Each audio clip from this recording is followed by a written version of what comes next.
Yo, it's your boy Meritaboy. I'm back up in this thing, man. Listen. Shout out to the chat, man. Shout out to the chat, man. Shout out to the chat, man. My bad, y'all. I was on the phone with my son. We were talking some real shit. You know, I'm a father first. Shout out to Loyalty Betrayal. Shout out to KL1K. Shout out to Anonymous Ones. I appreciate y'all for tuning in, man. We're gonna go in a little bit tonight, man. We're gonna talk about a little bit more than just what we've been talking about. You know, we gotta expand on that shit. We can't keep dwelling on that shit. But I do have a little bit of information on the betrayal that happened. And I'll talk to y'all. I'll let y'all know what had happened or whatever. Shout out to Mama Duck. Shout out to Mama Duck. She is a subscriber of this channel now. You know what I'm saying? And shout out to Too Legit to Quit KC. Appreciate y'all. Shout out to Rap Legends TV. Appreciate you. Shout out to Chicks 1000. Shout out to Deputy Eula. Shout out to Nephew for Real. Shout out to Flyboy Michael Foe. Shout out to Silk Foster Jr. Shout out to Tania Bowens. Shout out to It's Aaron's Way. Shout out to Dre 6100. Who else? I'm trying to think who else to get a shout. Oh, shout out to Nate Said It. Shout out to Zariah. Shout out Audio Crack 22. Shout out to Unspoken Crime Murders. Appreciate your game for stopping through. Shout out Trigger Man, tell him goddamn me. Shout out to Pooh Black. Shout out to the Mo 3 Set. Shout out to Eddie. Let me see who else. I'm gonna get all y'all shots out real quick. Let me see who else. Cause a lot of y'all been hitting me up on the DMs, man, and I appreciate y'all. You know what I'm saying? I really do. I even go further with. Shout out to KT. Shout out to Sweet Baby. Shout out to Lashina Weekly, Mama Duck. You know what I'm saying? Shout out to King AK-47. You know me and King AK-47. We hit each other up in the DMs. We talk in the DMs sometimes. Talked to him the other night. Probably about when that was me and AK talked. Talked about 2 nights ago. Well, we talked Sunday. That's when we talked. Shout out to Invisible Woman. Appreciate you. Shout out to D Glowy. That's Mama Duck husband. Me and him be talking to. Appreciate you, gang. Shout out to Carell's Morris TV. Appreciate you. We be talking. Let me see here. I got some DMs I didn't even know I had. Hold on here.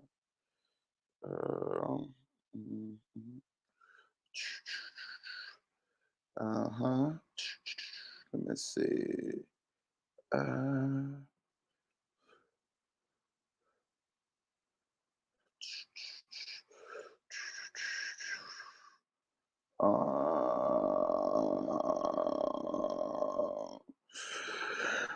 But yeah, appreciate all y'all. Shout out to Loud Pack, Tony. I'm telling you, Tony, they're gonna get rid of your ass. You keep popping up in this chat over here. They go. You keep popping up in this chat. They're gonna get you, Tony. I'm telling you that. Hey, you know what I mean? Shout out to Denise Hair Journey, Miracle Grove. Hey, appreciate you, man. I appreciate you. So we're gonna tag elephant in the room, and then we're gonna move on to some more shit because there's some more stuff that I want to talk about, some more topics that I want to talk about. So I forgot who that was that said that they had shared my video to Mama Duck, and her family, and I think that's what happened. I think my video where I said that they set Mama Duck up, I think that made its way to her, and she commented on the video. If y'all was in the chat, I mean the comment section, y'all see she commented.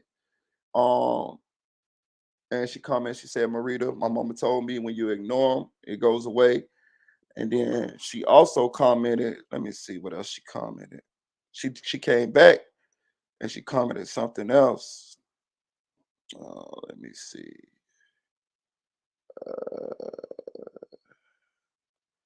Okay. Comments. She commented, she said, it was very harmful and disrespect, it was very harmful, it was very hateful and dishonest, and God sits high and he looks low. Thank you for noticing that she was talking to me, right? Oh, it was you, Denise. Appreciate you, Denise. And I really do. Oh, you butter mama. Okay, so Denise is butter mama. Okay. Shout out to you, Miss Denise. Appreciate you. So they sent that to Mama Duck. And when she commented, I commented back and I told her to check her DMs. Now I had already talked to her husband. I'm gonna say husband because that I'm just giving respect. You know, they share a child together. And me and him had a conversation. I ain't gonna lie to you. I like talking to him for real. You know how you meet people and you less like talking to him. I ain't gonna lie to you, bro. I like talking to him, dog. Because when I was talking to him, I apologized to him as well. And it went from me talking to him because I really, bro, listen, that shit really weighed on my conscience. That shit bothered me. I'm not an evil person like that. And even if me and them wouldn't have fell out, it still would have it still was bothering me. It was nothing that was just going because that ain't who I am. So it bothered me. It bothered me when the shit happened. It bothered me after the shit happened. It was just gonna continue to fester and bother me because that ain't what I'm about. So when I talked to him, I was trying to give them closure because I understood that these people didn't understand what was going on. These people didn't understand what was going on. You know what I'm saying? I just talked to my son, bro. I just talked to my son. And he said the same, he said, Dad, he said that shit was wrong. You know, he 19 finna be 20. He said, Dad, that shit was wrong. I say, for real. I say, son, I got to apologize. I say, cause you sat right. I say, I sat right there and I let that shit go down. He said, and I say, that ain't the type of example that I ever led for you. And I ain't the type of example that I want to leave for you. He said, yeah, bro. He said, you right, Dad. He said, you right. He said, but I'm glad that you called them and you talked to them and you apologized to them. He said, because now I see you do that. He said, I see you do that. So, you know, it's showing me how to handle certain situations. He said, that's the type of stuff that, you know, that I want to emulate from you. And I say, I appreciate that, son. I say, but I did let the devil win, you know what I'm saying, by letting that shit go down and not by saying nothing. And I had to go and clear that up. I had to go apologize and you know what I'm saying? And he said, you right there. He said, I appreciate you. He said, you're a good dude, man. He said, I know who you is. He said, you've been my dad all my life. And he said, I'm proud of you for doing that. And I say, thank you. And but when I was talking to mama, the husband, I felt like I was giving them closure and also apologizing and just hoping they accepted my apology. And I promise you, when I was talking to him, it turned from me talking like giving him something to him giving me something. He turned around and he was just giving me so much positive um like energy. Like he was like, man, you know why you doing this? He's like, cause it's the good in you, bro.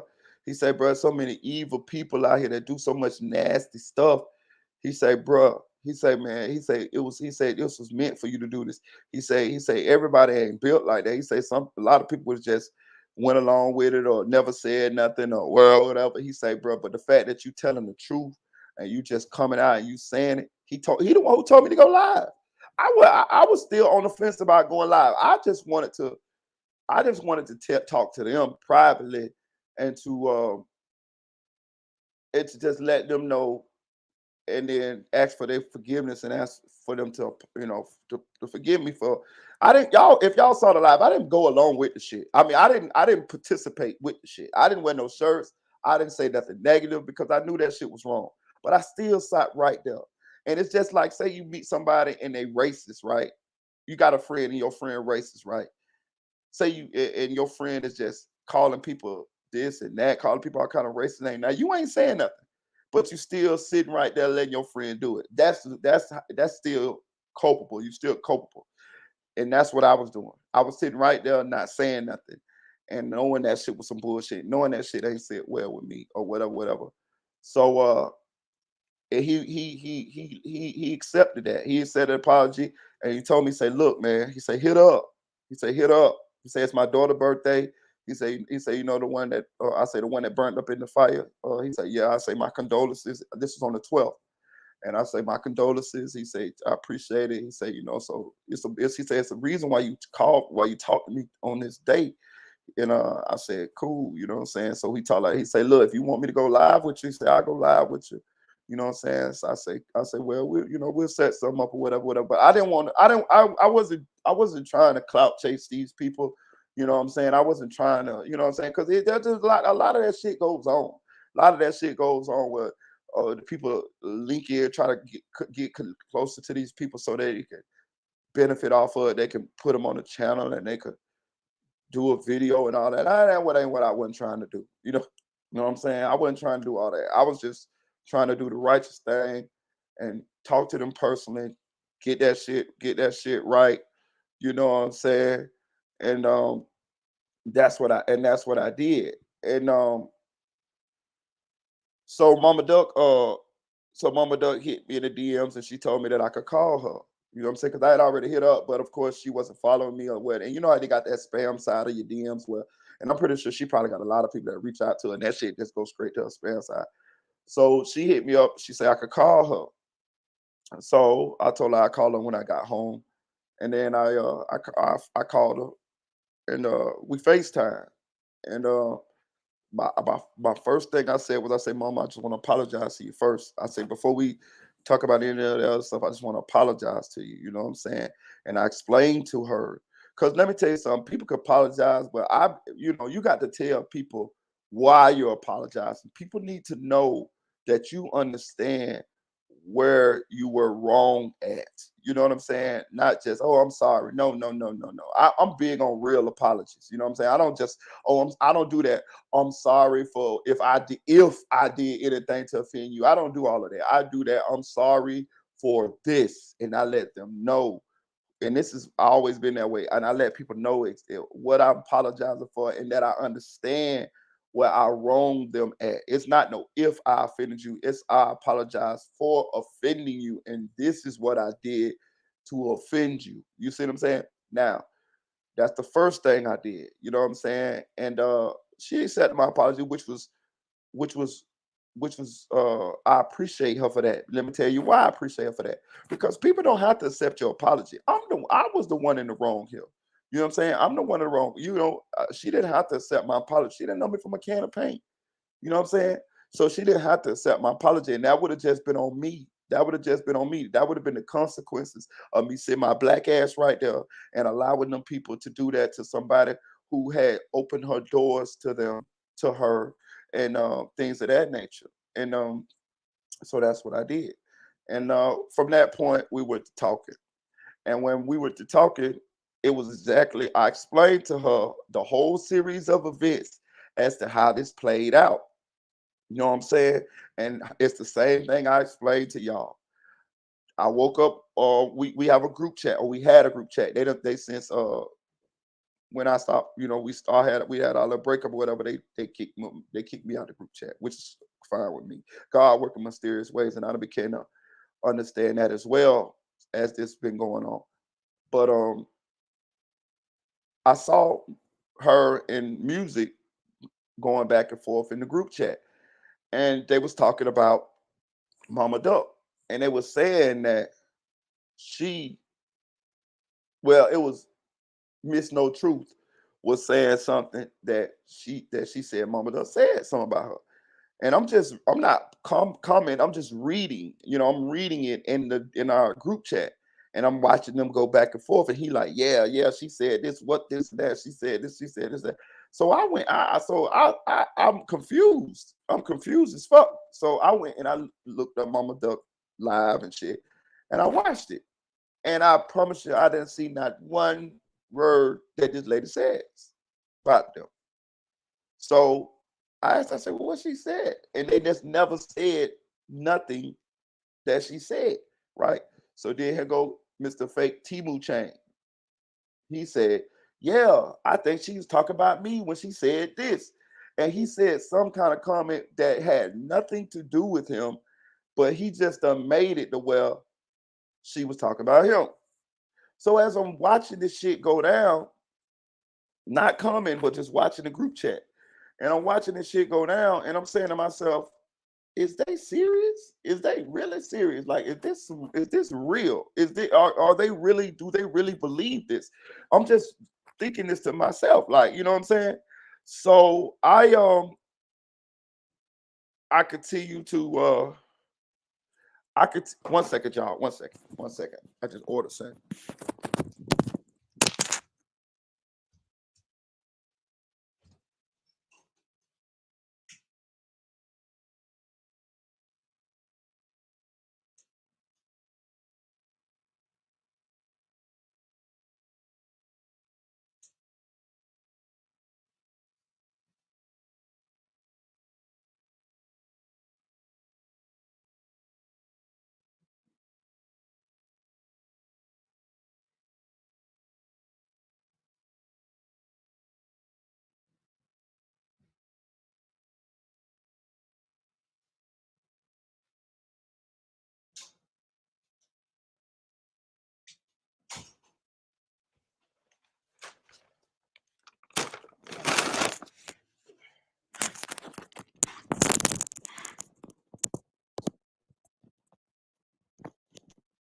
Yeah. Hello. So yeah, I'm watching this shit go down, right? So in my mind, I'm thinking to myself, I'm like, do they believe? I don't see what the fuck they talking about. You know, this is what I'm saying, right? I'm like, I don't see what the fuck is they talking about? You know what I'm saying? And I said, is this real?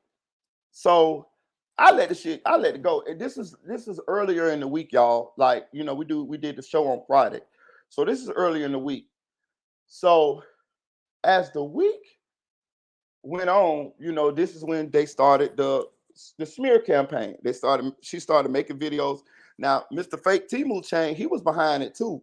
But this is what he does, y'all. He sits in the cut and he plays like he sends her out. He sends her out to be the crash test dummy, and she be with it. You know what I'm saying? But it was a play, because if y'all remember, not at that time, it was not a lot going on in the content.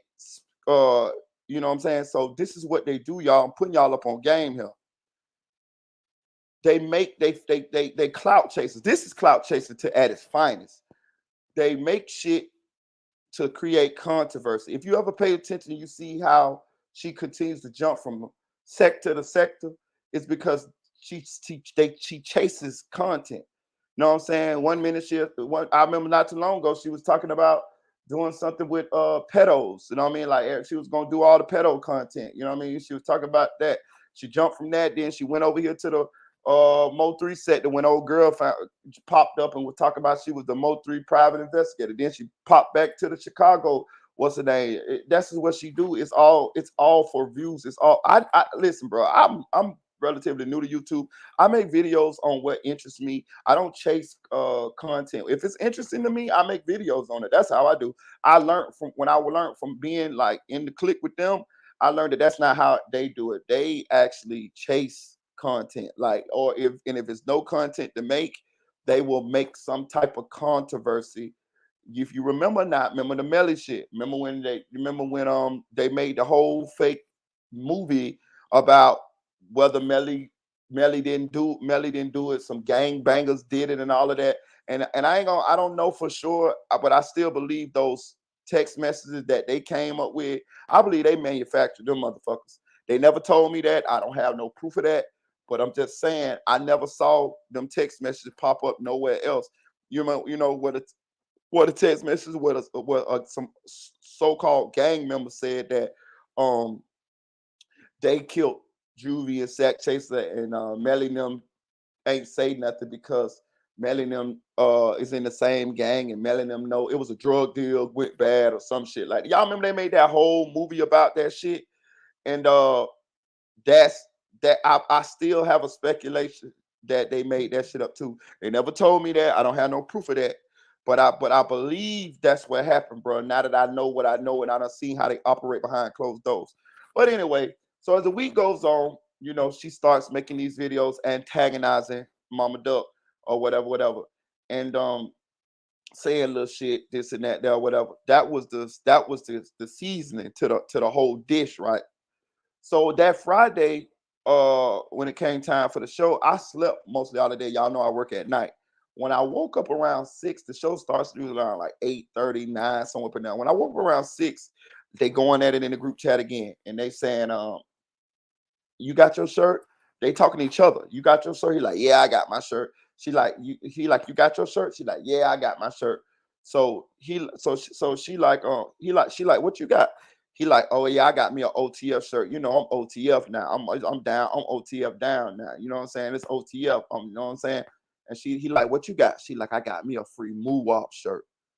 I fucking was appalled. I was floored. So then it jumped to me because they could see when I'm not commenting in the group chat, they can still see when I done looked at it. You know what I'm saying? You could, in the DMs on Instagram, they can see when I looked at it. So here she go. Marita, you got you a shirt? I say, shirt. This me. I say, what shirt? I say, first of all, I've been asleep all motherfucking day. Y'all know I've been asleep all day. You know what I mean? And nah, I ain't got no shirt. I don't even know what's going on here. You know what I'm saying? This and that, there, whatever. So they like, oh, here you go. You know what I'm saying? It was kind of like trying to like, kind of like ride me a little bit, not bad, but just a little bit for me not getting no shirt or whatever. But I was never gonna get no motherfucking shirt. No way. I would listen, man. I listen. I have a real deal issue with YNW Juvie's father. That's real deal issue that me and him don't fuck with each other. But you ain't gonna catch me wearing no motherfucking free Melly shirt. You know what I mean? You gotta have morals, principles, shit you stand on. You know, as a human being. You know, especially as a man, but as a human being as well. You know, I have a child, I have children, and I understand how the universe works. And you put out that goddamn negative karma, that shit come back to you. And it might don't come back to you, it might come back to your motherfucking children. I need more people to be cognizant of this when you out there doing what the fuck you doing. You know, it's a lot of y'all are cool with doing certain things because y'all don't feel like it affects other people, but other than you, but that's a goddamn lie. That's a goddamn lie. What you do affects people. And this is the same debate that I had when I was talking to Miss No Truth about the Angela Simmons shit. What you do affects other people other than you. You feel me? And I was very cognizant of that. So I love my children to death. So I was not finna put that negative energy out in the motherfucking universe. And for the life of me, I couldn't understand why did they put that shit out. Both of them have fucking children. This lady did nothing fucking wrong to any of y'all. This lady was hospitable, opened her doors, and I'll get to that in a minute because I'll tell you, because she told me, she told me about that. But let me get with the story. Anyway, so we get to the show. We get to the show time. If y'all remember or not, I was sitting on the shit on the panel, or whatever, and then that's when they did the da da da da, and Mickey stood up, and there she got the fucking free move up shirt on. I want y'all to, if they still got that live up, I want y'all to go look at that live and look how I look. A lot of you guys say that y'all saw me and y'all saw my reaction and I stayed away from that conversation. I didn't have nothing to say on that shit. I didn't. If I'm not mistaken, I had a regular black T-shirt like I normally. Most of the time, I wear a black T-shirt. I'm gonna wear my hoodies, or I'm gonna wear a white T-shirt. You know what I'm saying? But I was not. I didn't agree with it. I never said nothing like yeah, free move up because I don't believe that shit. You know what I'm saying? And I never said, oh yeah, I'm OTF. No, I know none of that shit. You know what I'm saying? I honestly, I don't have a dog in that fight. I'm not from Chicago, so that ain't my thing anyway. But more so than that, I was appalled that I just didn't understand why did y'all do at this point? I didn't get it. I still really did. I kind of was leaning toward this is bullshit, like this is clout, but I still didn't understand whether they really believe this shit or not until they kind of like a little bit after they unveiled shirts, right? So they did it, and that's what they did it for. They did it for shock value. They did it so people would tune in. But the overwhelming sentiment on YouTube, nobody agreed with that shit but them too. I had DMs. Y'all know who y'all are. People that subscribe to me, and they was DMing me like, "Hey, Marita, you need to make a video on your girl." I'm telling you, I just don't want to show y'all my DMs, but people's like, "Marita, you need to make a DM on your girl. We need to know how you feel about this." Miss No Truth with these motherfucking shirts, because we know what you done told us. We know how you, the person that you say you are, and we saw your reaction when they unveiled these shirts, and we want to know why you sitting your ass up there and you ain't saying nothing. Now you going to say something now. You know what I'm saying? And these was my deals. The girl that I was talking to at the time, she saw that shit. She was upset with me too. She said, "You know you ain't with that shit. I need you. You need to leave this show." She told me that. She said, "You need to leave this show." She said, "When you gonna leave this show?" Because that shit ain't cool. She was so upset. She don't even know Mickey number, none of that there, but she didn't like her from that point on. From that point on, she didn't like her. She was like, "I don't like her." She's like, she pissed me off. She's like, "That's some bullshit. Like they did it, this and that, right?" So so after that, Mama Duck see or get wind or see that they did that bullshit, right? So Mama Duck goes live. I watched Mama Duck live. One thing I done noticed about Mama Duck is if it's fuck you, she'll tell you, fuck you and damn you, right? She ain't gonna hold her tongue and this and that. There, she fuck you, fuck you.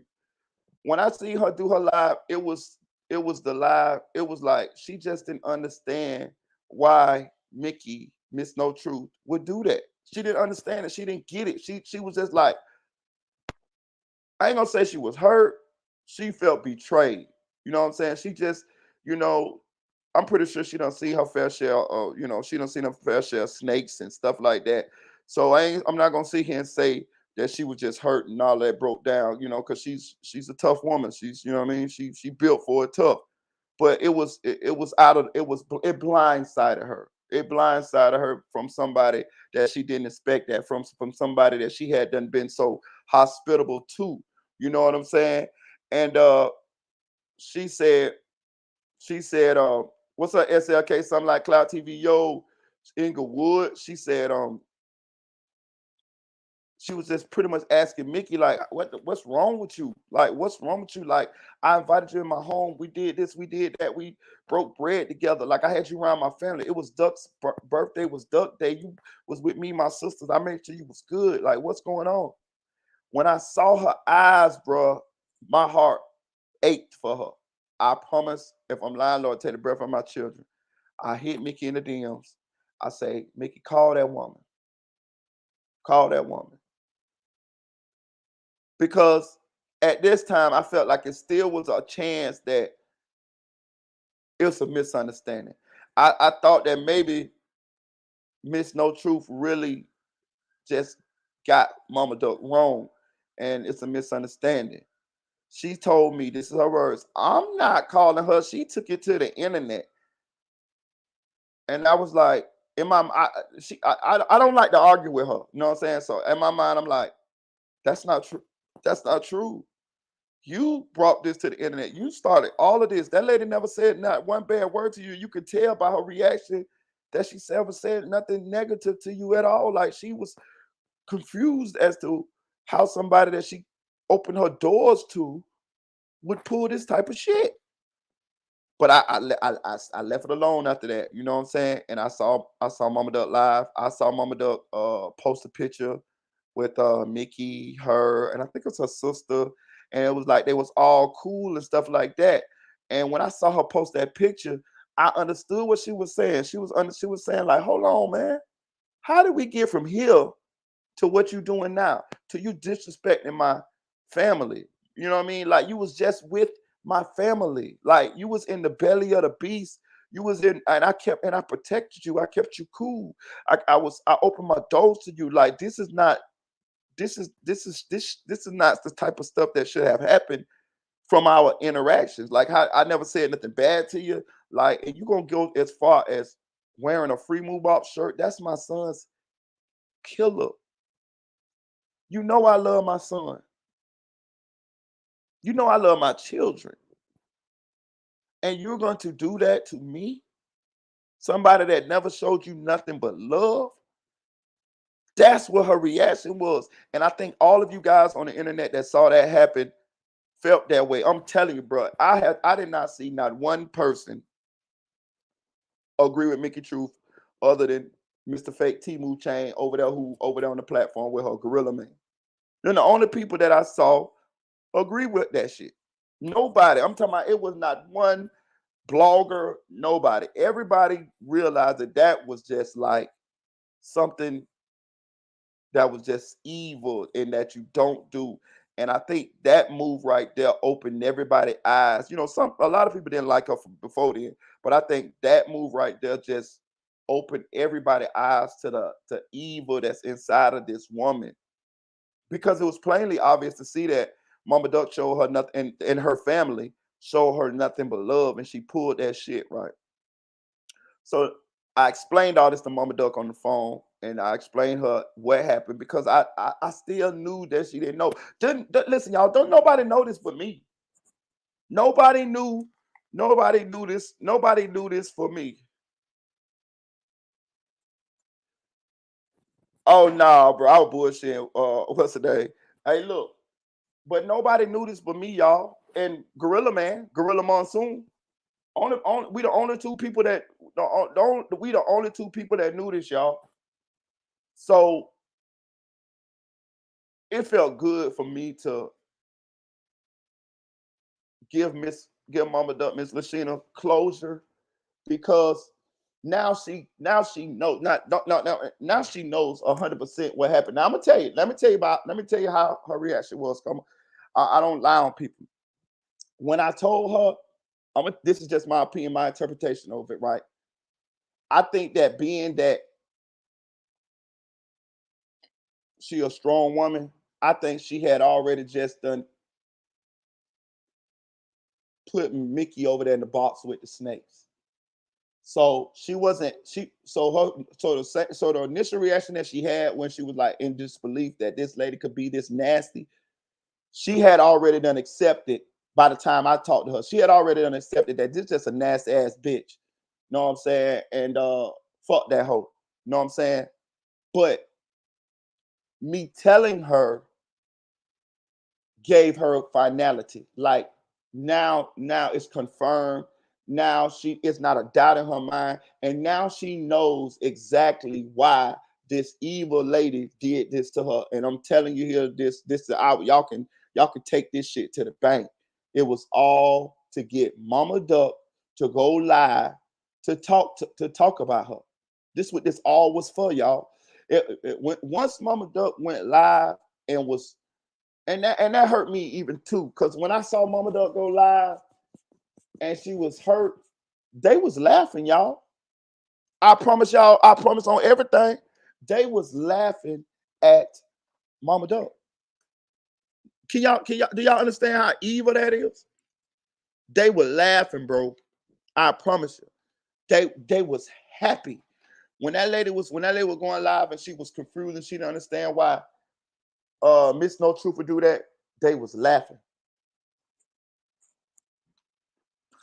And I put that on my kids. They was laughing. They was laughing, yo. Do y'all understand how evil that is? This lady let you into her house, welcomed you into her house.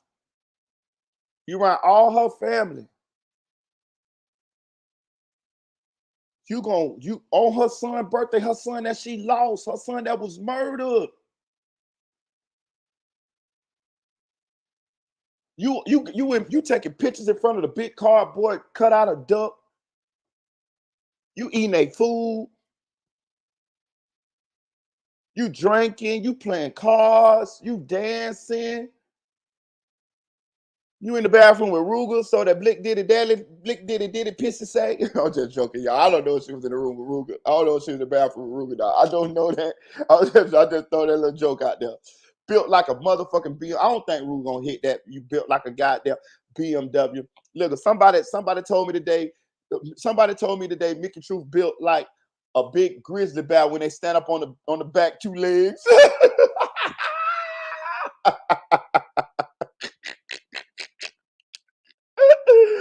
Somebody told me today, they said, bro, you know that bitch built like a grizzly bear when they stand up on the back two legs.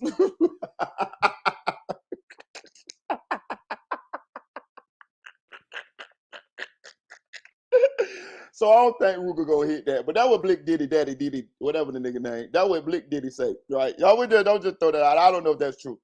I like dealing facts. So when I was telling Mama all this, Mama say, "Look," she say, "Marita," she say, "Marita," I opened my door for her, man. She say,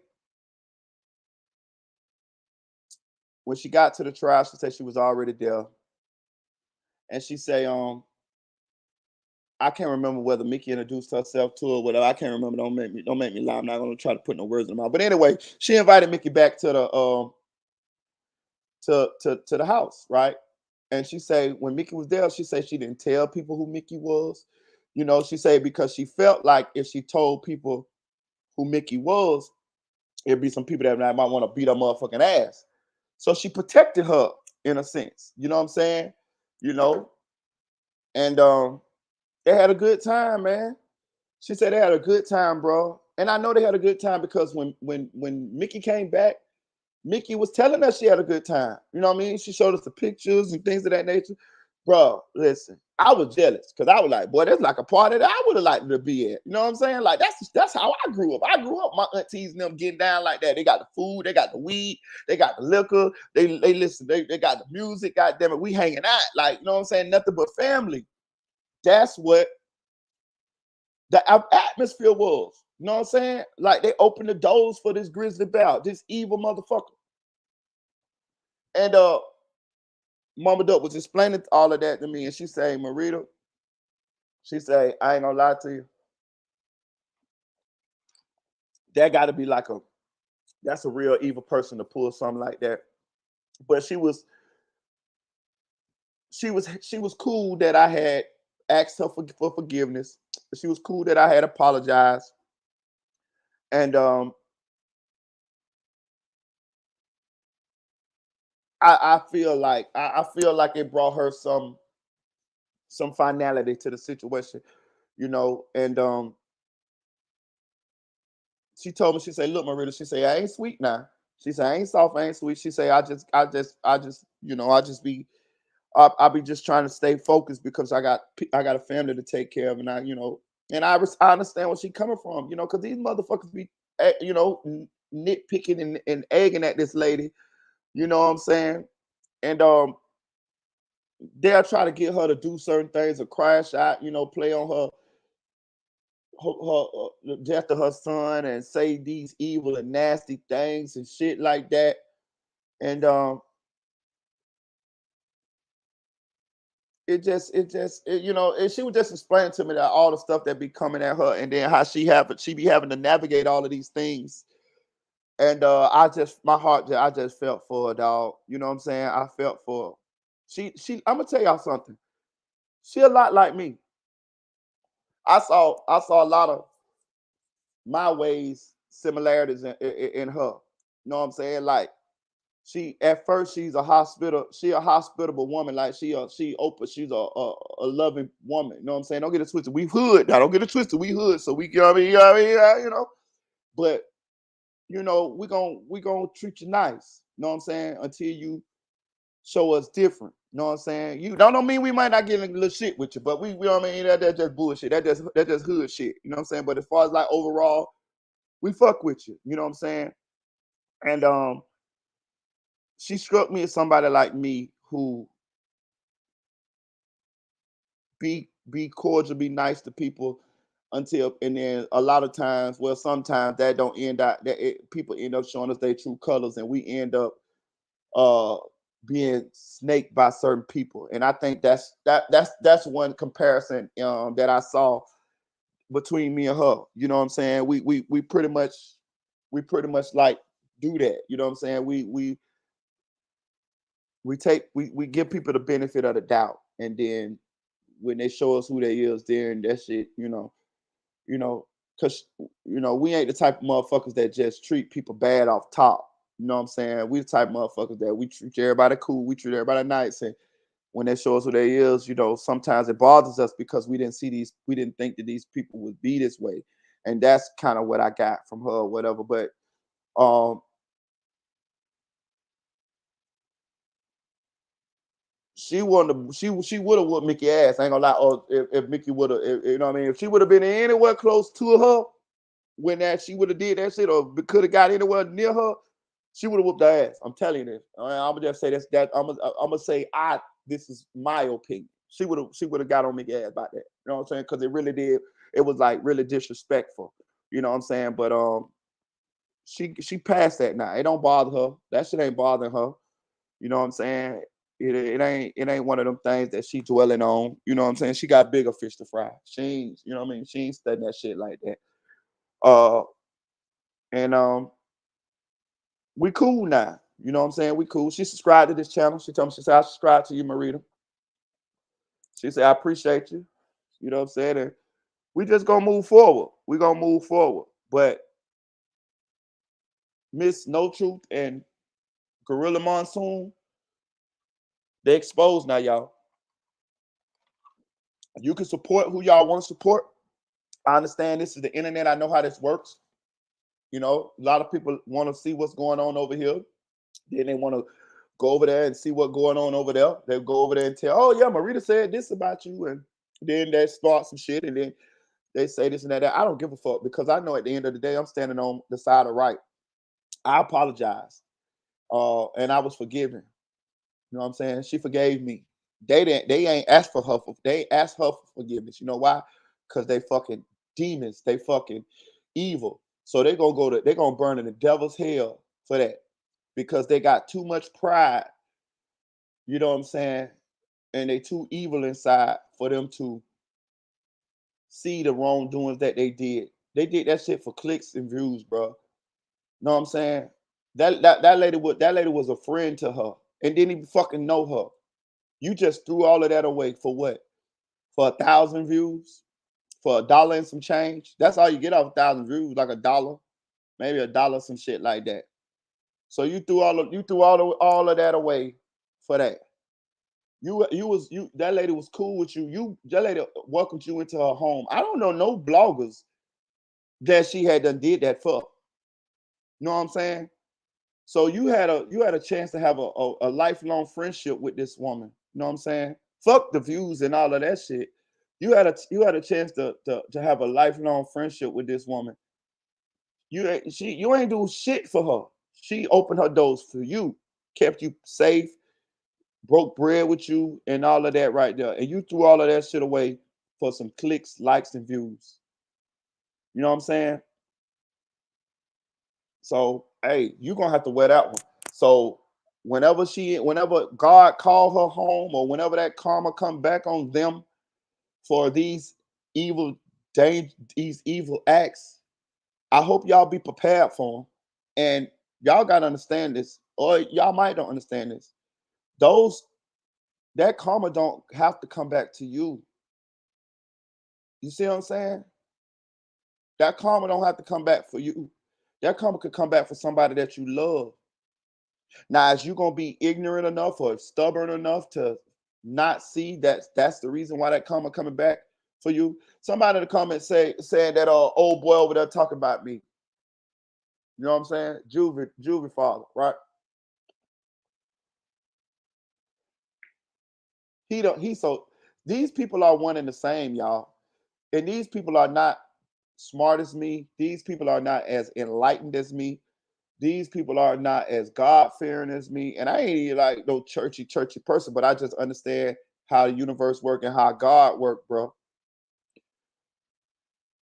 As we listen to his story, y'all, because y'all got to remember, I didn't know nothing about what he did to his own daughter, right? At first, I didn't know nothing about that. I was riding for him as a parent, and riding for him as my friend, and riding for those young men that got their life taken, right? But as he told his story before we found out what he did to that little girl, if y'all pay attention, I'm gonna show y'all how karma work, y'all. But these people be so fucking evil till they don't even see it, and that's why they be their own destruction, and that's why they doomed to burn in hell unless they find God and repent and change their ways. Now think about this, y'all. As we heard his story and all that, he said that Juvie was his favorite, right? He said, "Oh yeah, that was my favorite. That's the one I named after me. He was just like me. He was so tough and this and that. That right? Excuse me." Then we find out what happened to that. What he did to his own daughter, right? He's still over there ranting and arguing and showing us exactly how evil he is. But he's so fucking dumb and so fucking evil. And he's so full of hate that he don't even realize that that was his karma. See what I'm saying? You see what I'm saying? When I see people like this, bro, I just shake my head at them, bro. Because they don't get it. They don't understand. They can talk all that bullshit, all that shit they want to talk. But you said that boy was your favorite. But you did that shit to your own daughter who mama is dead. We got the paperwork. It ain't no speculation on that, player. You did that shit, player. You ain't apologizing to that little girl. You ain't going to church. You ain't trying to repent. You ain't doing none of that shit. You just still that same evil demon, and you just spread that same hate and evil and negative energy out in this world. What you think gonna happen to you? See, sometimes your karma ain't to die either, y'all. Sometimes your karma is to suffer. See what I'm saying? Sometimes your karma is to just for everything around you to just to crumble. You know what I'm saying? Sometimes your karma is just to it's just to suffer for everything that you love to just to you watch everything you love, you lose it. You know what I mean? He said that he had 7 stomach surgeries. That's what he told me. That's your suffering. That's your suffering. I've been understood this type of shit. That's why that's why I try to do more good than bad. That's why I am the way I am now in my mature age.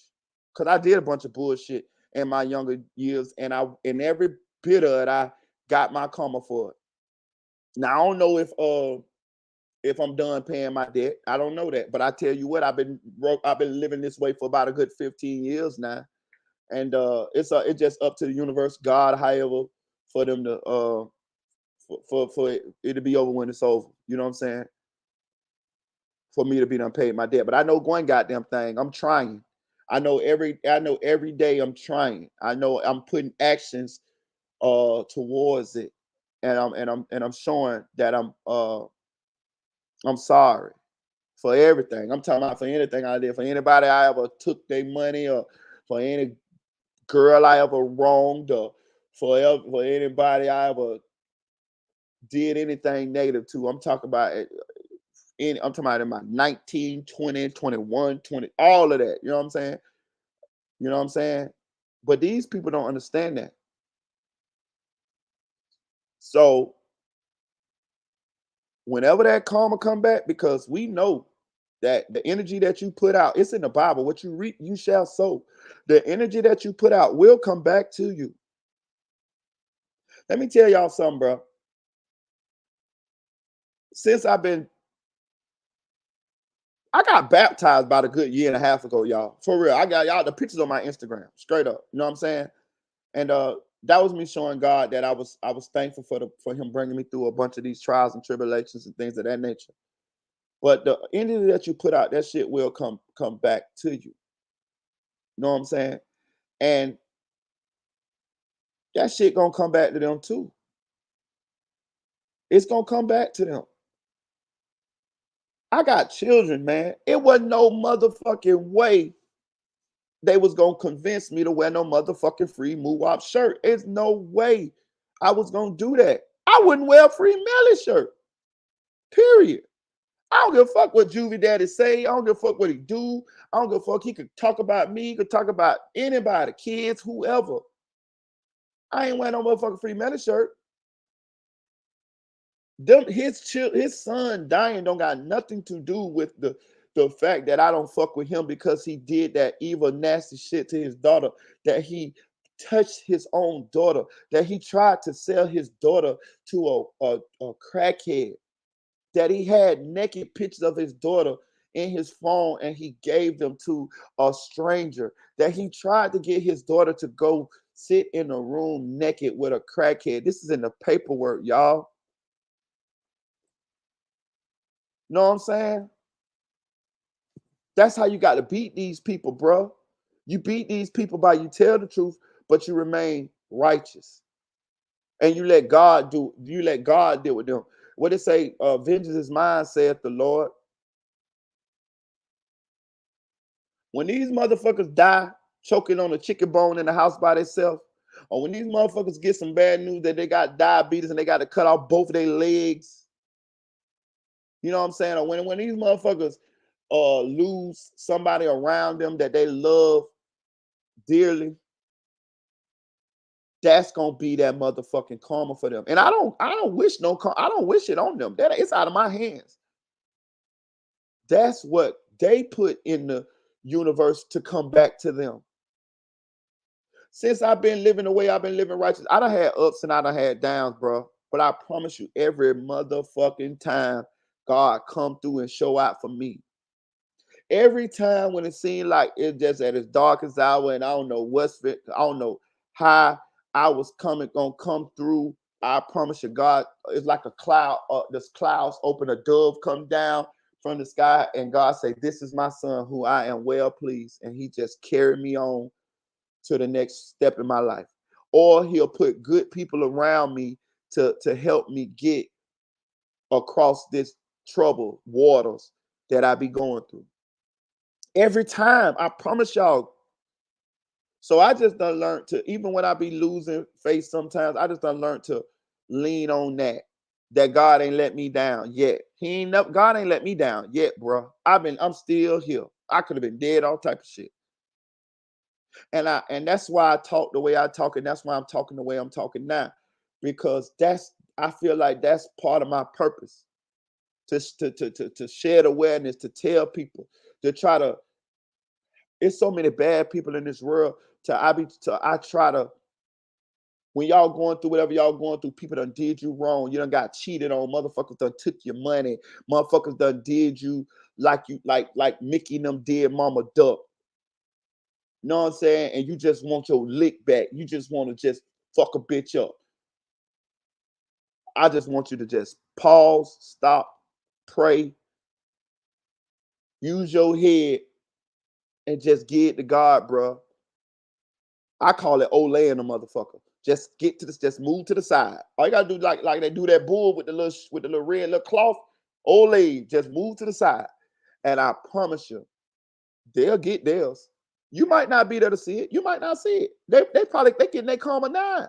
We don't know what's going on in their personal life. You know what I'm saying? We don't know what their health situations looking like.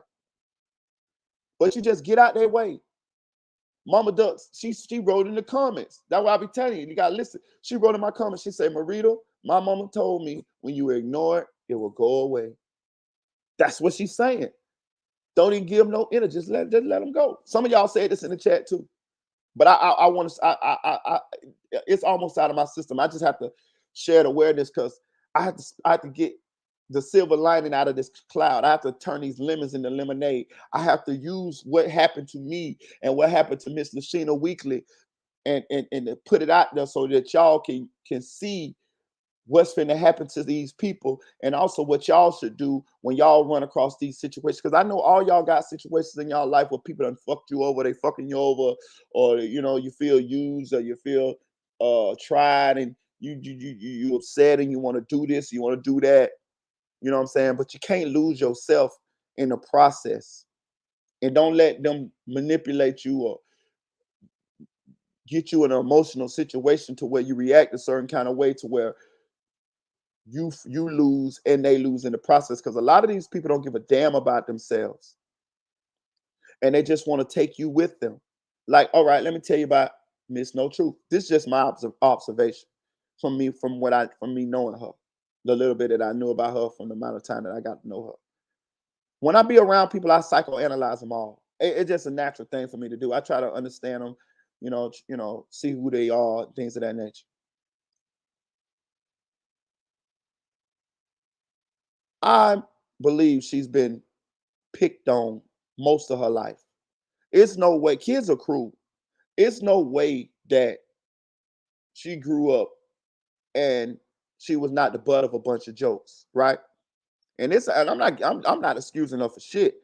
I'm just showing you who she is, from my opinion, and how she get the way she is, and how she gonna be going forward if she don't change. I feel like she done seen so much hurt. I feel like she done seen so much people hurt her feelings, pick on her, probably from her appearance and things of that nature, since she was little, young, to where she developed this defense mechanism to hurt other people. Hurt people, y'all. You know what I'm saying? And this is why she doesn't care. She doesn't. This is why she didn't have no compassion from Miss Weekly. She didn't have no compassion for Mama Duck. This is why she could smile in that lady face and then turn around and do that evil, nasty, vindictive thing, as such as well, free move off shirt.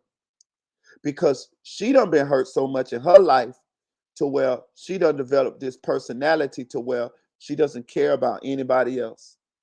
She don't care about nobody else. If Gorilla Monsoon, the nigga that's her partner over there with this evil shit, if he die tomorrow, she don't give a fuck. I promise y'all. When she saw that me and Gorilla Monsoon had our differences and that we fell out or whatever, she didn't give a fuck about me. She didn't give not two fucks about me. She didn't hit me in the DM. She didn't say, "Oh, Marita, that's fucked up. I'm gonna talk to him about that. You know, I can't. I'm gonna tell him he wrong." She didn't say none of that. Once that shit hit the fan, she never DM me, never no more. Like I didn't exist. Like I wasn't the same person that was up there going to bat for her. That falls in line with her personality. They fake like they see people like them, they know how to fake like they give a fuck. But that's all because it's a means to an end. Anybody around them, it's a transactional type of situation. They're using Gorilla Monsoon is using her because he feel like she the flagship. He feel like he knows she got a bigger name than him, and he's trying to ride her as far as he can. If she didn't have this, if she didn't have the little name that she has, he wouldn't be fucked up with her. He wouldn't be fucked up with her. Trust me, I got a chance to psychoanalyze him too. He don't give no fucks about her, period. And she don't give no fucks about him, period. It's both of them is sitting there using each other. That's how you know this shit gonna end up in bad eventually. Know what I'm saying? It's eventually going to end bad. But she don't care about nobody. And that's why I was trying to let one of my moderators know. But she can't see that far. She can't see that far. I'm sitting there somebody that was in the group chats closer to them than anybody. And I'm telling you I'm telling you what they be talk about. I'm telling you these in your interactions. I'm telling you how they what they motivated by. I'm telling you the things that they have said. But I guess people understand these things and come to the grips with these things when um when they want to. You know what I'm saying? I guess people come to these realizations when they want to. It is what it is. I came to these realizations late, you know. But I'm gonna say this. Y'all can take what I'm saying to the motherfucking bank. I ain't lied on now one on now time. And I done told y'all where I felt like I was wrong at. I done actually went to the people that I felt like I wronged and I apologized to them people. I done threw myself down and I done laid it all out there.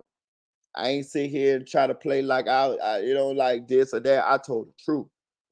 So you can accept it whenever you want to, but I'm gonna say this, and that's cool. I ain't judging. That's cool. But now you know. See, it's a difference before. It's a difference when you didn't know, but you know now. You know how you know now? Because Marita done told you, and you done heard the truth. So you can't say you don't know. You can't say you don't know. You can't say that you don't know this type of people that these people is. You can't say that you don't. And I'm gonna take it a step further than that. This here too. Some people that what's up, Nay? Some people that be rocking with them, I don't talk to them. Know what I'm saying? Some people that's done rock with them, I don't talk to them. They know. They know. They know. You know what I'm saying? So and that's on them. You know what I'm saying? I'm not judging them. Like I'm gonna leave that to what it. I'm gonna leave that to however God let that relationship or however that work out. I'm gonna leave that to wherever it's supposed to be. Because I'm gonna say this too. It was some of y'all that was in my would let me know like, hey Marita, we don't fuck with them, we don't like them. And I had to get to that point on my own too. You get tired when you get tired, y'all. You know, it's sort of like an abusive relationship when you know that you should possibly leave, but you stay in it, and you know this shit ain't healthy for you, but you stay in it. And then one day you just get up enough courage, or you just get tired enough, you just leave. Excuse me. You get tired when you get tired. So for those people who still support them, hey, kumbaya. That's on you. But I just want y'all to understand this now. Marita I ain't motherfucking I'm telling the truth. Take it how you want to take it. You can take it inside and decide to do whatever you want to do, move how you want to move. I'm cool with that. It's your life. I just want you to understand these people don't care. These are evil people. We done seen the things that these people have done to people. When you see somebody do something, I ain't gonna lie to you, I'm telling you, I'm gonna keep saying this. That when I saw them do the Mama Duck was one of them. I think that's the most evil thing I've seen on YouTube since I've been here, bro. I'm talking about that I've been witness, like from bloggers to do. Like that's fucking evil, bro. Know what I'm saying? I done seen bloggers spin narratives and say people the police and they ain't the police, make fake paperwork, all of that type of shit. But for you to befriend a mother who lost her child and then to then turn around and troll this woman, making a shirt about her son's killers just for clicks, likes, and views, knowing this lady ain't say nothing about you, knowing this lady ain't, bro, they knew this lady ain't do nothing. They know this lady ain't say nothing negative to him at all. They made this shit up for 1,000 views, maybe for $1 and something. You ain't get no hell of a money off that shit. She ain't get no 50,000 views. She ain't go viral or no shit like that. And even if she did, it still would have been worth it. But I'm just saying, it was for 1,000 views, 2,000 views, $1, $2, $5. It was she did all that for $5, baby, $10. Now, what you think? What you think them people give a fuck about you? Those of y'all who support these people. That's all I had to say, dog. I'm done with it. You know what I'm saying? Shout out to Miss Mama Duck, Lashina Weekly. Um, I hope Meritaboy gave you some finality, some closure on a situation where you could close the chapter. I know I did. I know she ain't studying them bitches. She ain't studying them motherfuckers. She ain't studying them motherfuckers. I know because she said it. She ain't studying them. So y'all ain't living inside her head. Trust me. She told me that. She said, Marita, I ain't even. I said, Mama, go over there and look at that live. And you'll see that I ain't participate because I wanted to make sure that she understood that I didn't participate. She said, Marita, she said, you know what? I wouldn't get them bitches a view. I would even satisfy them bitches by getting them motherfuckers a view. And that let me know that they is not living inside her head. She ain't studying them motherfuckers. You know what I'm saying? That's a strong woman right there. Yeah, you got your laugh. You think you got your motherfucking laugh. But when your motherfucking foot got to get amputated, you fat BMW looking motherfucker. You know what I'm saying? When you go to the hot doctor and the motherfucker tell you your sugar high or your heart bad or something like that, there, I want you to understand where it came from now. And for Mr. Spoon, You already living in your karma, son. You already living in your karma. You just too motherfucking evil to see it. So you can say whatever you want to say. You can talk whatever you want to talk. Only thing you're really doing is, the only thing you're really doing is is letting God see that you ain't even learned your motherfucking lesson. So you know what he's finna do? He finna unleash that second plague of locusts on your motherfucking ass. He finna unleash that second plague of locusts on your motherfucking ass. You say you done had 7 stomach surgeries, right? You say that boy was your favorite child. That boy lost his life. Rest in heaven to him. I don't wish that shit on now parent. That's the worst thing. That's the worst thing a parent could go through is the loss of a child. That's why I would never wear a free Melly shirt or free move up shirt or no shit like that. I don't fuck with you for what you did because of what you did to your own daughter. But I ain't gonna stoop to your motherfucking level because I understand how this world works. I understand how the universe works. I understand how God works. You don't. So you ain't never been smarter than me because you don't even understand that. You don't even understand that you are right now receiving your karma. So you can say all that shit. You can do all that shit. You ain't did a motherfucking thing to me, son. Period. You ain't never put your hands on me, nothing like that. Period. Nothing. All you did was get on the internet and show us exactly the type of person that you is. And you just showed God that you ain't learned shit yet. And you just put out some more negative energy. So only thing can happen is we know energy can neither be created nor destroyed. This is science. This is fact. So what's gonna happen? That negative energy gonna come right back to you. That same negative energy that you trying to so you think you trying to finesse me or trying to get me, bitch. I know how to do this shit, bro. I know how to live. That's how I live this long. See, you know it's over for you. You know that you done did so much evil shit till you know you ain't got nowhere to go when this shit over, unless you repent, unless you find God or something like that. And it don't look like you nowhere close to that. Because if you was, you wouldn't even never even came at me like that. You'd have been calling me behind closed doors and saying, man, I apologize, Meritaboy. But hey, that evil in you won't allow you to do it. So let me tell you how this play out, son.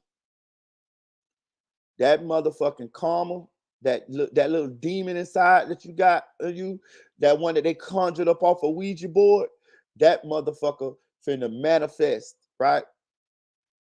See, because that's how the devil works. See, the devil will bless you too, but at the same time, though, he gonna destroy you in the end. He just using you just to get everybody else, you know, who he can, to persuade everybody else. You trying to get everybody else to follow you or just destroy themselves with you. That's what you try to get me to do. Cause if I go down there and take you out your misery, then the devil win, right? And we got Spoon and we got Marita. We really want Marita. Spoon, we already got him. He already cake been baked. He already did that shit to that little girl. He ain't repented nothing yet. So we got him. But we want to use him to get Marita, because Marita, he kind of like, yeah, he kind of like, you know, we don't know. He the catch. So we gonna get him to get him. And if Marita's slow enough, we catch 2 birds with 1 stone. This what the devils, this what evil says. I've been, look, bro, you can't outthink me, nigga.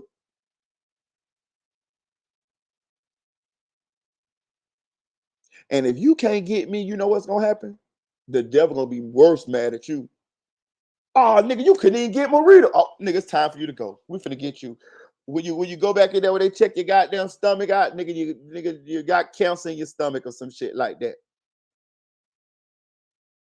Nigga, I don't be want to bring this shit up, bro, because I don't want to just seem like I'm picking. I'm just trying to enlighten these people on type of shit, because I don't. It's not picking, y'all. It's trust me this. I'm just trying to enlighten them on what I see and what they should be seeing. You said that boy was your favorite son. I wish that boy was still here. I really do. I wish him and Sat Chaser was still here because I just don't. I just know that for a parent, the hardest thing is to lose a child. But if you pay attention to what's going on here, Mel ain't even get convicted the first trial, bro. Peep the universe, man. Open your eyes, boy. Open your motherfucking eyes. Y'all know how I think. I think Melly guilty. I think he's guilty. I think he did that to those young boys, and I would like justice for the families, right? But I have to understand that it's a God working mysterious ways, and God working here. It ain't what the fuck I want. It ain't what the fuck I think, right? We found out that that man did that shit to that little girl, right? Jewish father. Melly didn't even get motherfucking convicted, nigga. You better open your motherfucking eyes here, boy. Now, will he get convicted the next go round? Hey, hopefully. I still feel the same way. I still feel like those boys should have died like that. Fuck what you said to me. Fuck what you did to me, nigga. You can't get me like that, nigga. But what if he don't get convicted?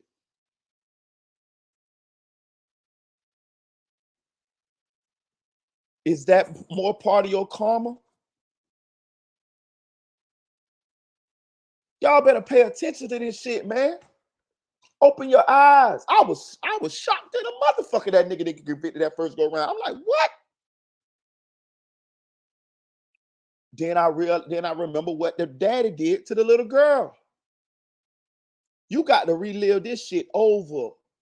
Your suffering ain't done.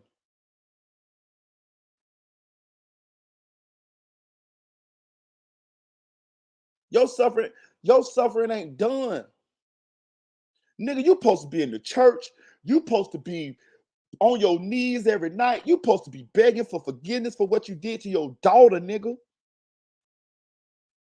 Instead on the motherfucking internet talking mad at me because I don't fuck with you because of what you did to your daughter.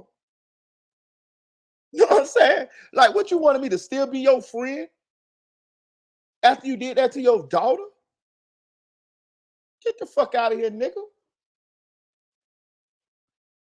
These people are lost, y'all. Don't let these people fool you. I don't care how successful these people be or whatever. These people are fucking lost.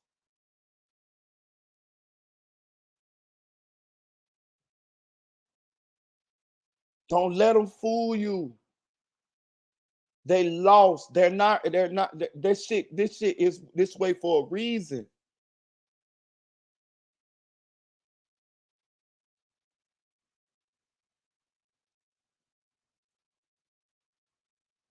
We don't know how God working this shit out. We don't know what God's plan is. But I'm saying this now that I know what he did to that little girl, and now I can see a clearer view of the picture. This is his karma, and he wearing it every day. He wearing it every day, y'all. He wearing it every day. So stay over there in your little cave, little man. Stay over there in your mental cage where those pictures and those nightmares haunt you.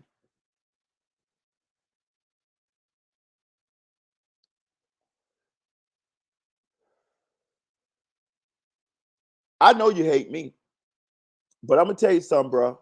I feel sorry for you. I feel sorry for you. I feel sorry for Mickey, Truth, No Truth. I feel sorry for Gorilla Monsoon. You know why? Because I know where they going if they don't change, if they don't repent. And I know the mental anguish that's inside them. People that do the shit that they do, they don't what's the word I'm looking for? They hurting inside. Hurt people hurt people. They're never happy, y'all. Don't never let that shit fool you. Because if you legitimately happy inside, you'll exude that. When people do those, when people hurt other people in order to feel good about themselves, when I told y'all that Mickey and them was laughing when Mama Duck was on that goddamn live, confused and not knowing why did they do that. When I saw that they was getting joy out of that, when I was hurting for this woman, I don't even know this fucking woman, and I was hurting for her. I had compassion for her, empathy. When I saw that they was laughing, that's because when you see somebody that has to get joy, when they get joy out of other people hurting, they ain't happy inside either, y'all, and they will never get happiness. They will never get happiness. If you can't be happy for somebody else, or if you get joy out of seeing other people hurt, you'll never be happy. You'll never be happy. I don't give a fuck how much money you get. I don't never give a fuck how much success you get. Never. These are evil people, bro, and it's a lot of people like that out here nowadays, bro. All that mentality, bro. I'm just telling y'all what it is, bro. So Miss No Truth is exposed. Where's she gonna go from here, y'all? Where's she gonna go from here? She think that the way she think that what she's doing will bring her happiness, will bring her um success, and will bring her um joy at the end of this road. But it won't. It won't. She'll never be happy. She'll never be happy. Never. And at the end, it's gonna all be taken away from her. She can't take none of that shit with her. And when she lay in that motherfucking casket, whenever God called her home, or when God called her to wherever she going, it's gonna be people sitting around that motherfucking casket, remembering all of the evil, nasty shit that she did, and ain't nobody gonna feel bad. Ain't nobody gonna be like, damn, or maybe like her mama and them, or somebody who close to her, something like that, maybe children, something like that. But the overwhelming sentiment from people who she had interactions with gonna be like, oh well, she did this, this, and this. And that's the sad reality of it. Same thing with old boy. You're gonna be forgotten about.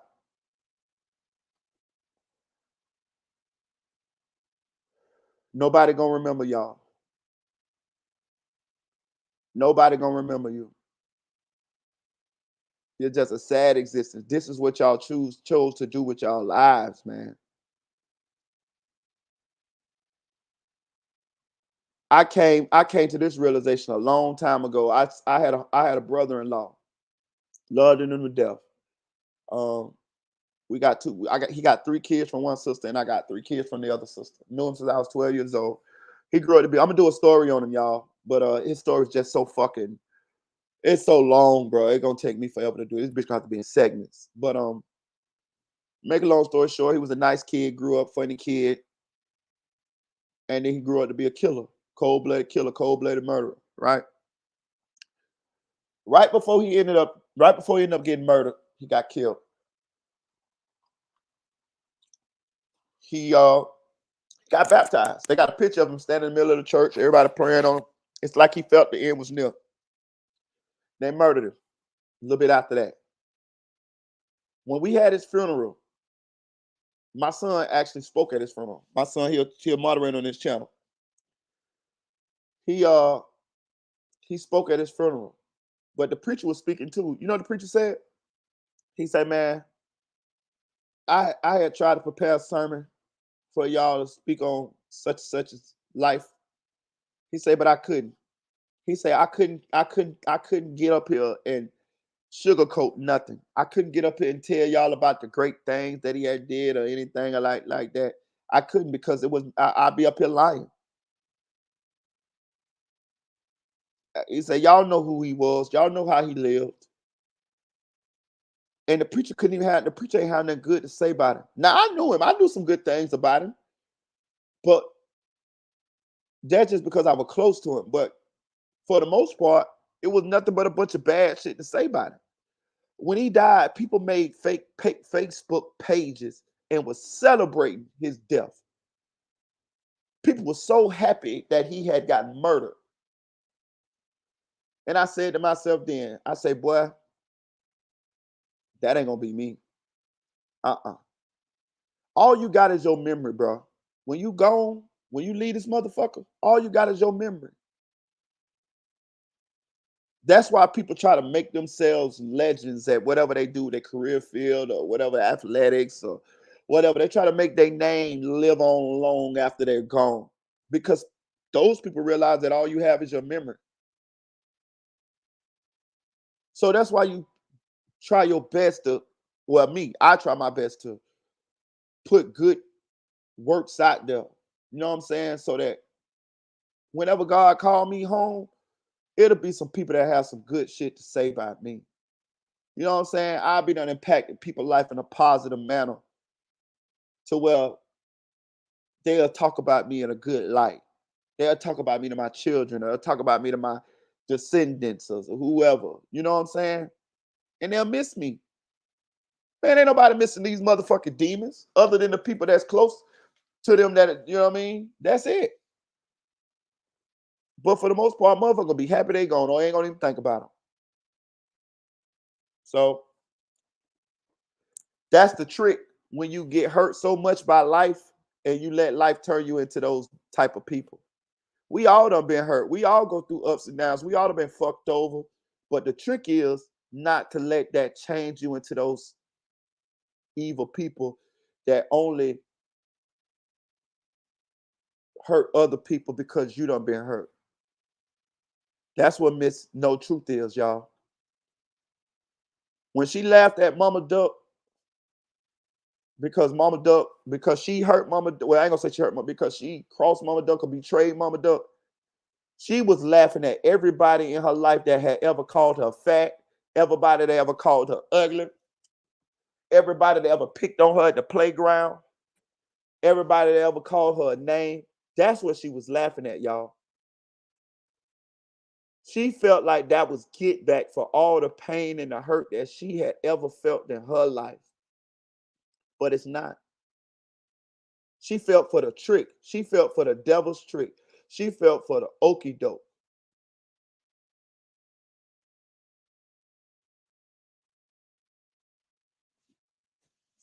But all right, let's go on. Let's get on. We'll get on. I don't feel sorry for her because she grown. You got a choice in life, y'all. I'm gonna leave y'all with this. You got a choice in life.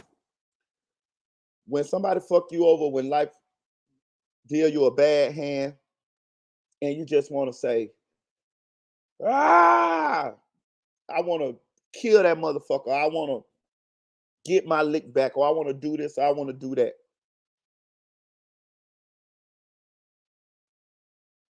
Don't let that feeling overwhelm you.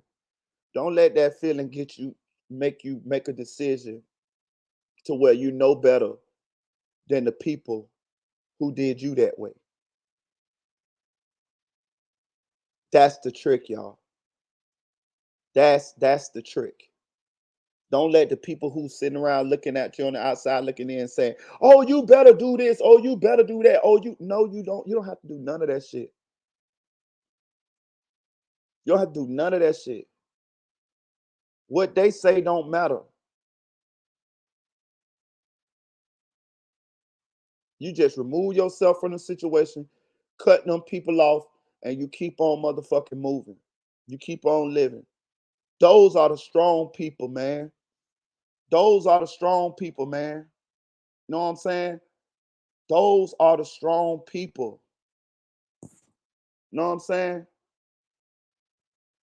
When you do that, the devil say, damn, God damn it, I didn't get him. Damn, I almost had him. And it's okay to have those thoughts. Because that, we feel that way at that time. But if you give yourself some time and you just think your way through the shit, sometimes the best move to do is nothing. You don't always have to do something. People be like, oh yeah, no, you don't. No, you motherfucking don't. It don't make you pussy. It don't make you soft. It don't make you less than.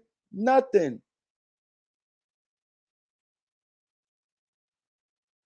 Oh, you better do this or you better do that. No, you don't have to do none of that shit. You can just get them evil motherfuckers from around you, and you continue being you, and you learn from the situation. Now, same thing like me. What I just went through, you learn from that situation. You realize how to get discernment as to who to have around you, who not to have around you. Pay attention to pay attention to the signs, and you keep on moving. And when you run into legitimate good people, you put them in the place of those snakes. They exposed themselves, and they got exposed for a reason. I tell you what, say this prayer right here. Say, God, please remove everybody who ain't for me from around me. I promise you, you'll start losing friends, family, all type of shit. You'll be like, you'll get it tomorrow. You get an argument with your brother. You'll be like, what the fuck? How the fuck, nigga? That's the prayer you said. It's exposing these people. That's a powerful prayer. I'm telling you, I did it one time. Nigga, I did it one time. Nigga, I lost a girlfriend. Nigga, I'm like, let's God to move these people around. Nigga, the next day, nigga, me and my girl got in a hell of an argument, nigga. That was that prayer. You know what I'm saying? Don't let them win, y'all. Cause it's people like me that's out here, and it's good people out here that you'll run into. God put good people. God put people in your life to get you through shit. I'm telling you, I have met some great people here on this internet. Some of y'all are better friends to me than people that I have known all my life. Y'all don't believe that, do y'all? Some of y'all who I have just met on this motherfucking internet within these past years of me doing this channel are better friends to me, excuse me, than people I have known all my life.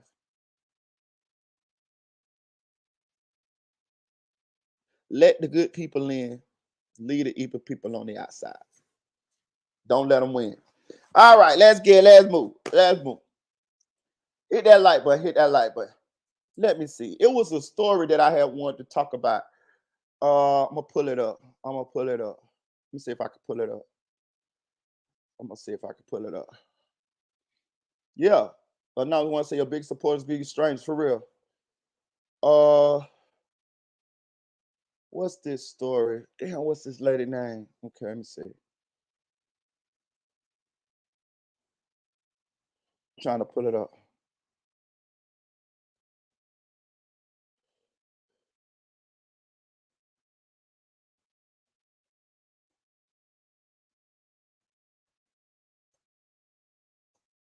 Let me see.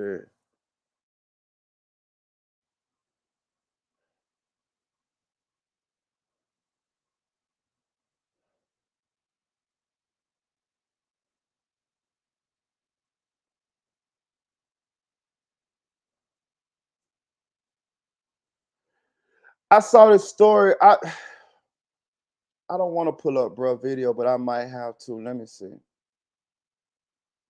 I seen her goddamn. Did y'all see this story of this girl? They had it on my Facebook page, but I also saw AK did a story on it. Where this young lady was calling her. She told her boyfriend's ops uh pretty much to kill him, and they ended up killing him. Like, let me see. I had it on my Facebook. I actually was gonna talk about it. Okay. I see it right here. Bernardo Romero. His name's Bernardo Romero. Okay. Let me see if the news got about it.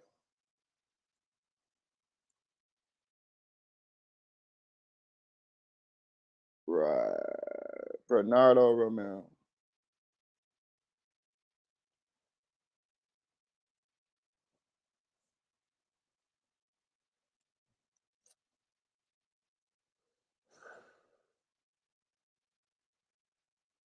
All right, I got it.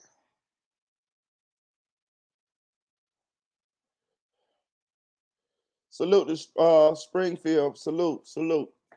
So it says right here, y'all. I'm gonna read this right. It says a man is dead after a shooting on the northwest side on Sunday afternoon. Chicago police say it happened just before 1:30 p.m. in the 4200 block of North Kimball Ave in Irving Park. According to police, the victim, 25-year-old man, was on a front porch in the area when two people approached on foot and opened fire in his direction. Officers say the man suffered 5 gunshot wounds and was taken to the hospital where later died from his injuries. The medical examiner has identified the victim as Bernardo Romero. The two people who opened fire fled on foot before they got into a white SUV and fled the scene.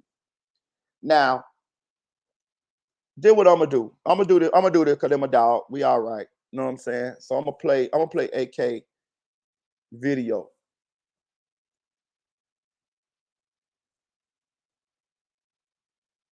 I'm gonna play AK video. I'm gonna play part of it just so we can get a little summary of it because I wanted to talk about it. Shout out King AK-47. Me and bro talked what it was Sunday. We DM'd each other Sunday. I'm gonna play part of this video just so y'all can get a little summary of what's going on in case y'all don't know what we talking about. But check it out. This shit's crazy. Chicago man killed after his baby mother calls out his ops and drops his location. King AK-47, voice of the street. Everybody make sure they hit that like button. Everybody make sure they subscribe to the channel. Now, before we get into this, I want y'all to see this right here.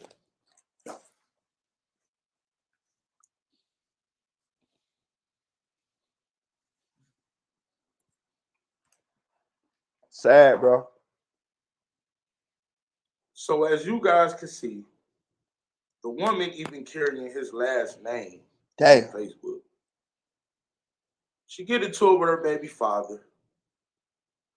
She decides to post him on Facebook, public page, by the way, and call out his ops. Basically saying, why y'all ain't killed this man yet? Damn. Mind y'all, they share children together. Not only that, she discloses that he may have snitched on a lot of people. Don't know if it's true, but a couple people were saying it was a shooting that happened, and he basically, lost some friends, partners. He was a part of it, and he told and identified who did it. Now, I don't know if that's true. I'm just saying what people saying. It is. She proceeds to post. He's not at this address. I repeat, he's not at this address. Basically saying he over here, y'all. He over here. If y'all really big about it, go kill him. Right after she posted that, they pulled up and killed him. Now the woman has deleted her social media, her Facebook. Yeah, I went looking for her Facebook. Couple people found her. You see what I'm saying? And they was talking to her. She just can't handle the pressure behind what she started. Her kid's father's blood is on her hands, and she single-handedly got the man killed. Let's get into what I want to say. You women got to get called out too, man, because all we hear is about men this, men that, men this, men that. But there's no one that really holds y'all accountable, man. All the men in y'all family just sit back and act like y'all just be perfect. All y'all friends, everything, man. No one is there to call y'all out. Listen, man, if a man ain't a good enough father that you feel, you will rip his parenthood, his fatherhood. If a man ain't the type of man that you feel, you will destroy his manhood. It's men out here who won't touch y'all. Yeah, they might mess with a little chick here and there, but that's not physical. But y'all will break shit, do dumb shit like this, cut up a man's jacket hood, coat hood, destructive, all because y'all feel away. Ladies, y'all got to stop letting y'all emotions get the best of y'all, man. Y'all make irresponsible, irrational decisions just because you're angry, bro. And then we talk about men this, men that. Well, you know where we get it from? A lot of these men that sit locked up, all they had was a mama to watch. That's it. Auntie, sisters. So they picked up and adapted emotional decisions, bro. They didn't have a real man to see how it was to lock in your emotions. So it's a lot of men that's making split second decisions and it's costing them their life. Niggas going to the grave and niggas going to jail. And 95% of those men that go to jail, after they make that emotional decision and reality hits them, they regret it. Now back to y'all. This woman sitting here looking stupid because not only is her kid's father gone, the person that she really loved still is gone as well. She wouldn't have had the man's last name in her Facebook, man. But no, women love to make the most irrational decisions and then got to live with what they do afterward. Y'all got to force yourself to live a certain way, man. Y'all be ready to break up and leave these dudes heart and mind, but don't understand soul ties in God way more than that. Man, if it ain't ready, it ain't ready. And this is why we have situations like this, because I can guarantee you this was either about a girl, nothing about being a father, or about her not getting the way, what she wanted, how she wanted, using the kids as leverage. You know something about the nigga, so what you gonna do when y'all get into it? You air out all this dirty laundry. You expose everything he got going on, and you even lie on the man. Yeah, y'all do this. So before we keep getting on men, I want y'all to understand, man. This woman just got this man killed, bro.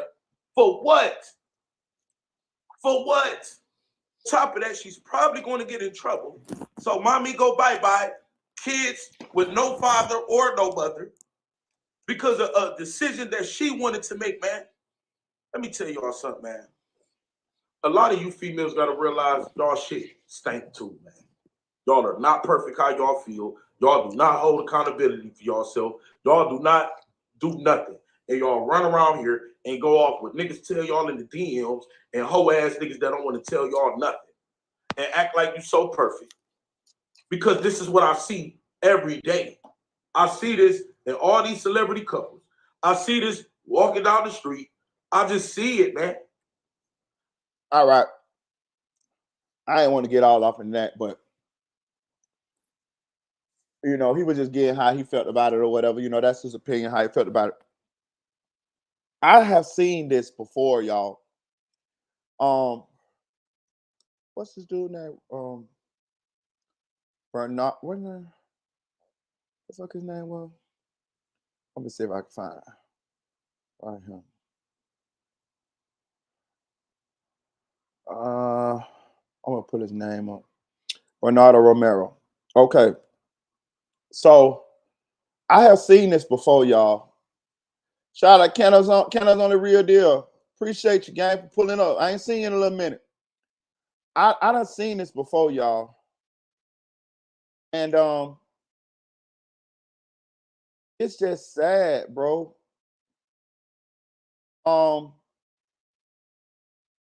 It's a lot to unpack, bro. It's a lot. Oh no, this ain't. Oh, there you go. It's a lot to unpack right here, y'all. I'm gonna say this.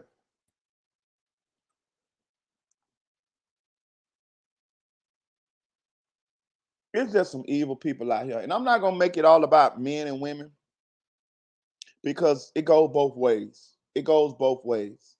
I have seen dudes do some evil shit to women, and I done seen some women do some evil shit to men. I got quite a few homegirls. Okay, put it this way. I remember this one time I had a partner, one of my friends. His name was Marvin. Marvin Williams. And he got a baby from my cousin, but he was also one of my homeboys. And they used to argue all the time. They argue. They had one of those real toxic relationships. They'd be off and on again. she'll end up going with another dude. He'll end up going with another girl, and then they'll argue, and then they'll eventually double back and mess around with each other, and then they'll break up. And this went on for years. And I remember one time I was walking down the street. They older than me, so I can't remember how old we was, but I had to be around like 16, 17, and they had to be around like 19, 20. And I remember they was arguing. She said, "I hate you. I wish you was dead." She said, "I wish you was dead." Right? I remember her saying this to him, right? He said, "Damn, you wish I was dead?" She said, "Yeah, I hate you. I wish you was dead." He ended up getting killed. He ended up getting killed by the police. He had a car. He never had license. We used to do this all the time. We used to get in the cars. He loved to drive. And we would rent crackheads cars, or we would sometimes we would have our own cars, but we still didn't have no fucking license, you know. And we were driving bitches. We'd put paper tags on it. We would steal tags off other people's cars and put on them. But we gonna drive our shit. And he was like that too. And he ended up getting on a high speed. I done been on high speed with him before. I done been with the police been behind us, and we on high speed chase. He could drive like a motherfucker though. And we jump out the car and we run. We did this all the time, right? Right. Sometimes we would get caught, sometimes we wouldn't, but we did this a lot. I done been on a lot of high speed chase, a lot of them, y'all, a lot. And he did this one day, and he jumped out of the car, and the police shot him, killed him. He had no shirt on, some jeans.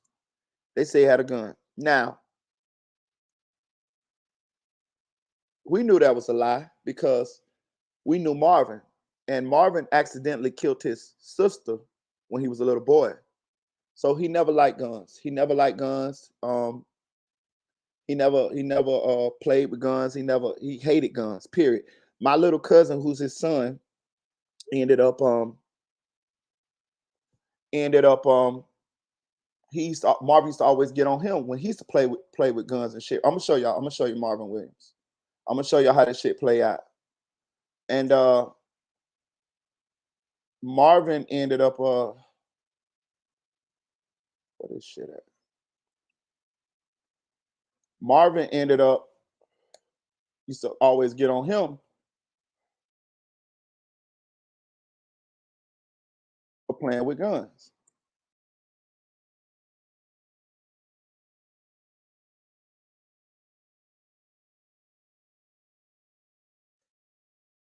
So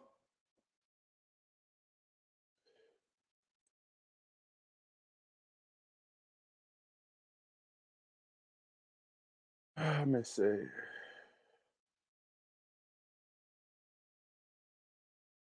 Right here. Deputies killed unarmed man. And so we knew that was a lie, right? But I say all that to say this. I say all that to say this. And this is what this is in a killer. A deputy federal shot an unarmed man, mistakenly thought he was murder suspect on Tuesday. Died short has been shot. Deputy Richard Mankiewicz. Yeah, this is the one. He killed Marvin, right? This is my boy. Right. So anyway, Marvin ended up getting killed after that.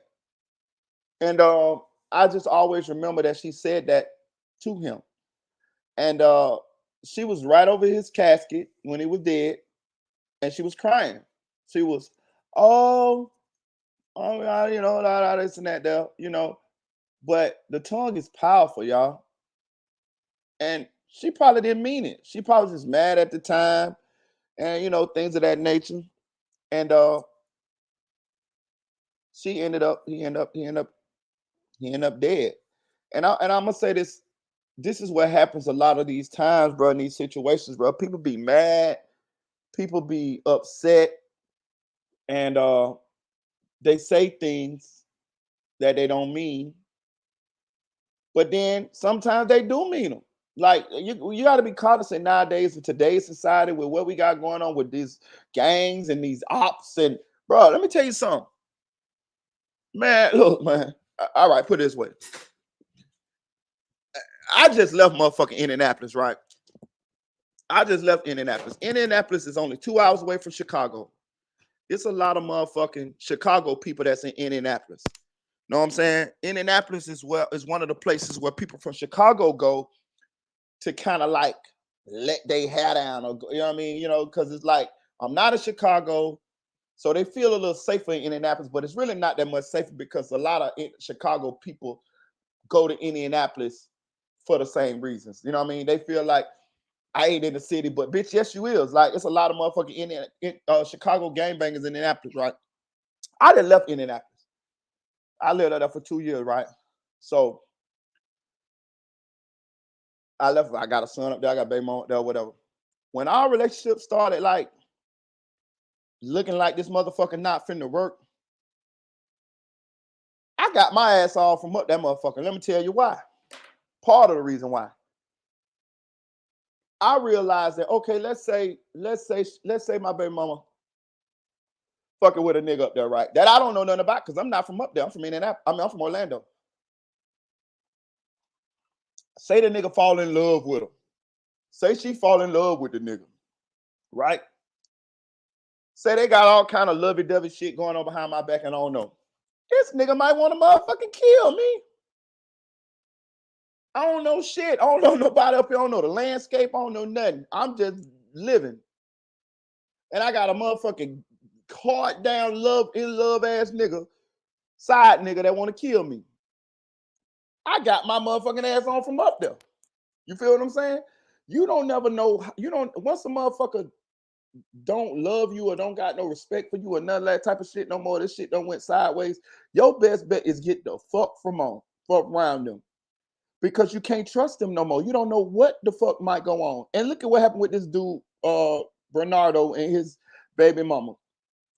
At some point, she didn't give a fuck about him because she posted, why my baby daddy ops ain't killed him yet.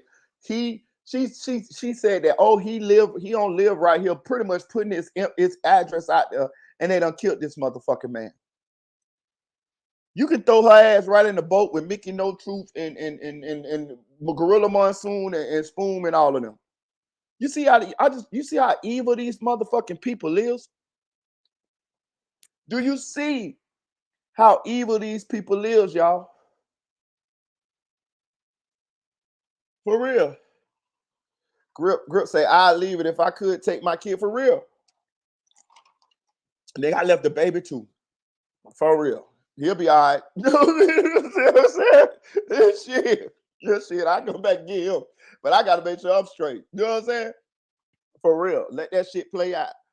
You feel me? You got to make sure you protect. You got to make sure you safe. You know what I'm saying? Self-preservation is the number one rule in the jungle. Get yourself from around a situation that may not be healthy for you. You know what I'm saying? If you see people ain't giving a fuck about you, ain't caring about you, you don't know what levels they may go to. This man, baby mama, put the ops on him and they killed him. You got a situation where your people end up going with the ops. You know what I'm saying? Like, y'all remember King Von and Young Boy going through that shit? Young Boy, baby mama was over there with King Von, and Asian Doll was over there with Young Boy. They play these type of games. Bro, let me tell you something. I have never in my life gotten into it over a woman. A woman want to go, she cheat or she want to do that, hey, she gone. You know what I'm saying? Excuse me, whether I hate it, whether it bothers me or not, you gone. Like, and I might be legitimately hurt, but you know, in those situations, you got to think about your safety. You got to think about this ain't what it is. You know what I'm saying? And just got to get to the point where you just let that shit go. You accept it and you let it go. I ain't fighting over you, you know what I mean? Because in that case, if you really want to be me, you wouldn't put me in a situation where I got to fight over you. You feel me? You know what I'm saying? Straight up. But this man dead now. And I ain't gonna lie, I hope she go to jail. For real.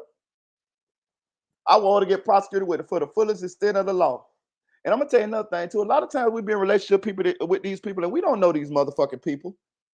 We don't know these people. We think we know these people. But let me tell you something. One thing that I have learned from dealing with people in relationships, all of them motherfuckers that I have ever been in a relationship with, they all changed once the relationship was over.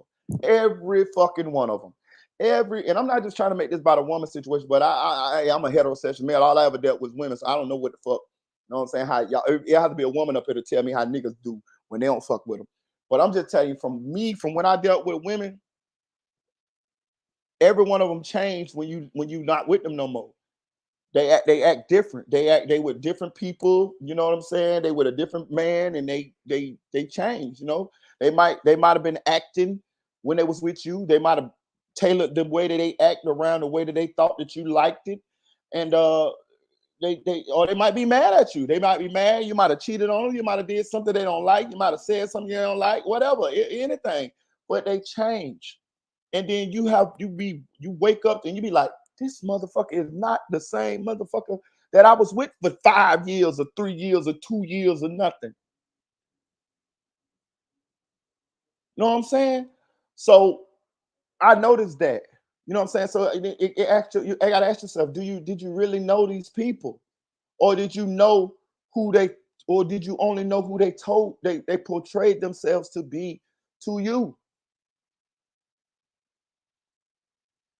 And then you would like to think that since you have these connections with these people, you don't share these experiences, that you done laid in the bed and told them that you loved it, them, or they loved it you, or you done been through situations with them that y'all got a bond. But I promise you, bro, none of that. It means something to certain people, but to others it don't mean shit. And you will be hurt, shocked in a motherfucker that the person that you saved their life, or the person that you've been through some ups and downs with, or the people that you don't went through these life changing situations with, to none of that shit don't even matter to them. That man probably sat right there while she had his children. When that baby came out of her body, he was right there. I'm just assuming, but let's just say he was right there, and he was right there in the hospital room with her, holding his kid, and she laying on the table, and she crying, and she's so happy that she done had a kid, and he's so happy that they got a kid together, and that's his baby mama. And now fast forward to she putting the ops on him for whatever reason, whether he cheated on her, whether she mad at him, whether she had no love for him, whether whatever. But they got to that place to where this is what happened. What about all the good times, the happy times, the times where it was them against the world? This is what happens sometimes in relationships, bro. And that shit is like a rude awakening. And we put our trust, our safety in these people's hands because we feel like these people won't do these things, but you never know. You never know. She put the ops on her baby daddy, and now he's no longer here. That's forever. That's forever, forever, ever. Your child does not have a father because of your actions. You can't never take that back. Some of these people ain't rap tight, bro. I'm telling you. Some of these people is evil, vindictive, nasty people, bro. Her ass need to go to jail forever. You know what I'm saying? Like, that's somebody's life, bro. I don't give a fuck. Like, that's somebody's life. If he did something to you, beat you or something, call the police, lady. Put the police on him. You know what I'm saying? Like, you're a woman, he did something. I'm just saying because I don't know what happened here. I don't know what happened to get her to this point to where she did what she did. But I'm just saying, if he was some kind of way, he was a nasty motherfucker, he did something to her, it was a certain kind of way you could have handled that without putting the ops on him to want him dead. He could have paid for whatever he did for you, if he did anything to you. I'm just assuming because I don't know the whole situation here. He could have paid for that without him losing his life, without you being the cause of him losing his life. How you going to explain that to his kid? This is all in the public now. This is the world we living in nowadays, y'all. When you wake up, you be swearing that you seen it all. Oh, I done seen it all. Turn on the motherfucking news and no, you ain't. No, you ain't. It's here goes some new shit. Here goes some new shit. Well, I ain't gonna say no new shit. Here goes some other shit. Cause ain't nothing new under the sun. When I seen this story, I was just like, get the fuck out of here. That's fucking crazy. So rest in heaven to that man. I hope they file charges on that lady, because it do look like she was the reason why the ops found out where this man was at, and he's no longer here. That's a lot of hate to have in this world. But let me tell y'all something, bro.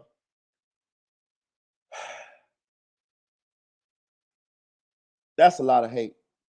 That's a fucking lot. That's a fucking lot of hate for somebody that at one point I would like to assume that y'all had love for each other. Bro, I lost my baby mama. One of my baby mamas has passed. My oldest kid's mom, she passed 2 years ago. And I promise you, we had our ups and downs when we was in a relationship. And even co-parenting at times. But I miss her every day, y'all. I miss her every day. And I'm gonna tell y'all something. To watch the hurt on my children's face every fucking day that they don't have their mama, I listen, it's a pain I don't want none of y'all to ever feel. You know what I'm saying? Because even though you might not like these people or care about these people or be in love with these people anymore, if you have children with these people, you got to understand that what happens to these people affects your children. So if you got a baby daddy or you got a baby mama and she cheated on you, or they were some evil, nasty people and the relationship ain't work, and you don't like them no more, I get it. But you also have to realize that if something happened to them, your child is going to hurt. And it's going to be a pain that can never go away. I'm telling you this shit. You ain't looking at it like that because you don't got that connection with them like that no more, because you that's not your daddy. That's not your mama. You ain't in love with them no more. But that is your child's mama. That is your child's daddy. And it's a void that they gonna, an empty void that they gonna have in them forever. And who knows the effects that shit can have on your kid. My children are in mourning. When their mama died, my son was like 17. My son had just graduated. My baby mama died 1 month after my son graduated high school. That's her youngest kid. My daughter had been in college for a year. Them kids, I promise you, I'll follow them on Instagram and Facebook and shit like that. When I tell you they post their mama, if not every day, every other day, and she been dead for 2 years. They got the most videos I ever seen in my life from somebody that's passed. They got videos from their mama that I never even seen before. It's like they just videotaped her all the time. And they post them all the time. And they had a little crying emojis and shit like that. And I just be so sad for them, because all they want is their mama back. But she gone. That shit hurt me as a parent to see my kids hurt. So if you got any ill will towards your ex for whatever reason, don't let that shit get you to the point where you wish they ain't here, or you try to or you do like this young lady did, and she helped facilitate him not being amongst the living no more, because that shit hurt your child, bro, forever. And if you really love your child, you don't want to see them hurt, bro.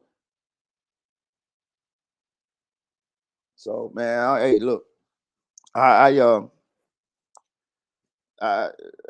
my heart goes out to them children, man. Oh, but I'm gonna show you a good. But I'm gonna flip this, and I'm gonna show you the story about my homeboy Marvin. I'm gonna show you a good side. The way, well, I ain't gonna say a good side. I'm gonna show you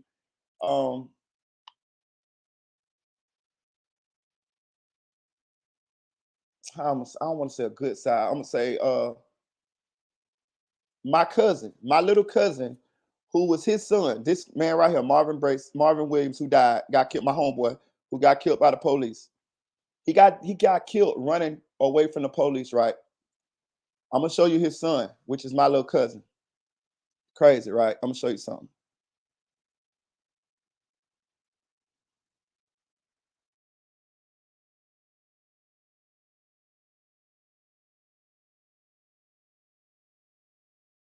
This is his son. He ended up growing up and becoming a track star. He runs for the Olympic. He runs for USA now. This is his son. This is my little cousin. See right there? USA. Now look at the irony. He ran in Rio. Look. He ran in Rio with all of the famous motherfuckers and shit. Justin Gatlin and all of them. The last time they had the Olympics, he was there, and he'll be in the Olympics again. One of the fastest dudes in the world. See, USA. Play a little football. Went to Florida State, All-American. But the crazy part about it is his daddy died running from the police. And at this time when his daddy died, he was a little kid. He wasn't. I want to say he was no older than. I don't want to say his age, but he wasn't in high school. He was like maybe middle school, elementary, something like that. And look at him. His daddy died running from the police, got killed mistakenly for a murder suspect. And look what his son ended up growing up to do. This is my blood cousin. Yep. Crazy, ain't it? Daddy died running from the police. And now and his son is one of the fastest people in the world. Crazy, ain't it? Life a motherfucker. All right. Let's find another story. What else I want to talk about? What y'all want to talk about? Jump in the comment section. We're gonna talk about some more shit. Because it was some more shit that happened on but I can't remember. It was some more situation I wanted to talk to y'all about. Oh, I know what I want to talk about. I got y'all real quick. I want to expose these bloggers real quick, y'all. I'm gonna expose y'all these bloggers real quick.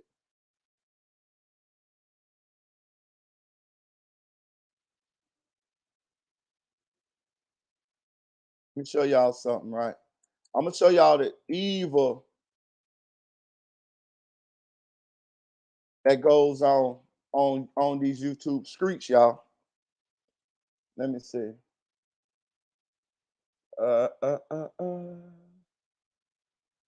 These people nasty as fuck, bro.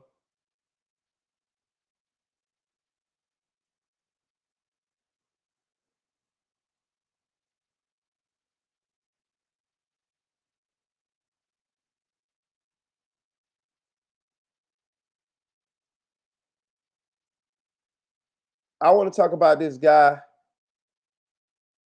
Byron Blake, because he's been exposing a lot of people, allegedly exposing a lot of people lately, right? And I be watching Byron Blake, but I didn't know what to make of Byron Blake. Thank you. I didn't know what to make of Byron Blake. You know what I'm saying? And I just subscribed to this channel just so I could let me see. Just so I could keep tabs on him pretty much. That's pretty much what I was doing. I pretty much was keeping tabs on Mr. Byron Blake because I didn't know what to make of him. Right? But I got him. I called him on here. So I know what to make of him. Let me see. I'm gonna pull some shit out. I'm gonna show you how Byron Blake they play a dirty game here on this YouTube shit, y'all. And I want y'all to make sure that y'all see this shit. Let me see.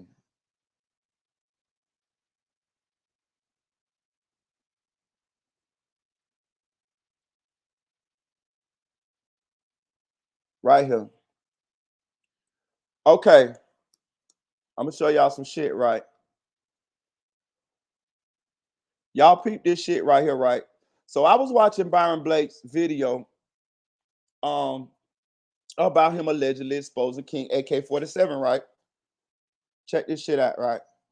So as I was watching the video, as I was watching his video, right, I noticed something, right? Now, I don't know all the particulars as to what they keep talking about, the paperwork and AK did this and AK did that. But this is what I do know and then nobody point this out. I noticed this myself, right? This is Byron Blake. This is a video that Byron Blake using to talk about AK-47, right? Peep this shit, right? I want y'all to show you how dirty they is on YouTube, right? Now, I don't know if Byron Blake made this video or not, but I'm gonna say this. This is bullshit right here, right? Peep this, right? I'm finna play it a little bit, but I'm also gonna let y'all see what I see. And I told you, don't have me read this shit if it's some bullshit. Now you fucked me up with the seals and shit. I'm like, oh shit. But I was just skimming through. Block his ass, man. That shit say 2020, my nigga. Fuck wrong with you? You thought you was running with something? Now look, now I want to show y'all something, right? Look at King AK-47 in this video, right? You can tell this is an old video because look at his hair. This ain't how his hair is now, right? Now I want to show y'all something, right? Look at this shit right here. I'm gonna expose some shit, y'all. Peep this shit right here, right? Look at the views. I mean, the subscribers. You see what the subscribers say? 200. I'm gonna blow it up again. 212K, right? You see what that say? That say 212K, right? Check this shit out. This, I found this on my own. Didn't nobody put this up. Now watch this. This ain't the channel. You can just come on and be like, look right here. Paperwork, AK. And we just go like, well, there you go. Nah, nigga, you don't know me by now. Motherfucker, we don't play that fake. Let me take the captions off. Okay, hold on. I want to be able to see this shit. Around this bitch. That shit straight said 2020. Now y'all see this right here? Look at the year. Look at the year. I'm gonna show you how they play nasty ass games on YouTube, y'all. You see the year? 2 years ago. It say King AK-47 had 212,000 subscribers 2 years ago. 34. This video got 34,000 views 2 years ago, right? But it say he got 212,000 subscribers 2 years ago. Look at the video. Look at King AK-47. Look at his hair. That ain't how his hair is now. His hair way longer than that now. So this is an old video. So let me tell you what they did, y'all. They photoshopped this. This is Photoshop. They put this the bottom part is of him now, right? But this video is an old video. King AK-47 did not have no damn 212,000 subscribers no 2 years ago. Let's do a trick. Let's take it a step further. But this is a Byron Blake video. Now I don't know if what all they saying. I don't know the particulars of what the fuck. I don't even know what the beef is about. None of that shit. I've been having my own shit going on, so I ain't even been studying that shit.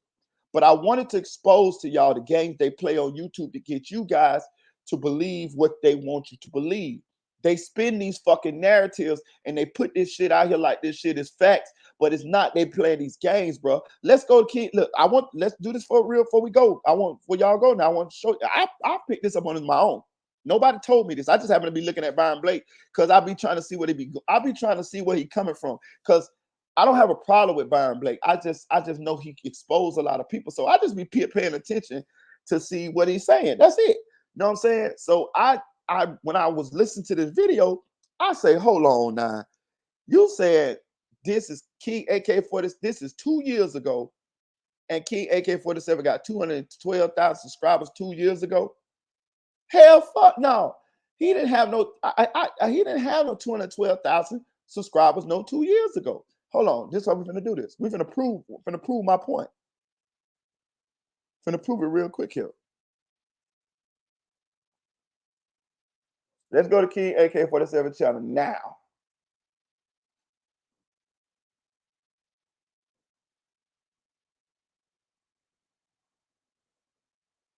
You see the subscribers, y'all? You see the subscribers? Look, 212 subscribers 212,000 subscribers. Y'all see that shit? There you go right there. You see it right there. You see it right there. That's today, nigga. That's real time. That's right now. You know what I'm saying? They listen. I don't know what they beef is. I don't know what the, you know what I mean. Don't get it twisted. I don't know what they talking about. I promise you, bro. I was attempting to understand what Byron Blake was talking about by me watching that video. But once I got to that part right there, I was like, oh man, I don't know what the fuck going on with this shit. All I know is that part is cap. So I don't know. I promise you, I don't know. I ain't look at it. I haven't looked that far into this situation to know what they talking about, what they say AK did or nothing. I don't know none of that shit. When I got to this point, I just cut the shit off because it's like, I can't believe nothing you say after that point right there. But the reason why I wanted to bring it to you guys is because it goes on the back of Miss No Truth, Gorilla Monsoon, and I'm showing you what they do. They spin narratives, bro. It's sad, bro. We have, he said, if one part I cap, I'm believing nothing. Is that what I'm saying, bro? Like, what I'm saying?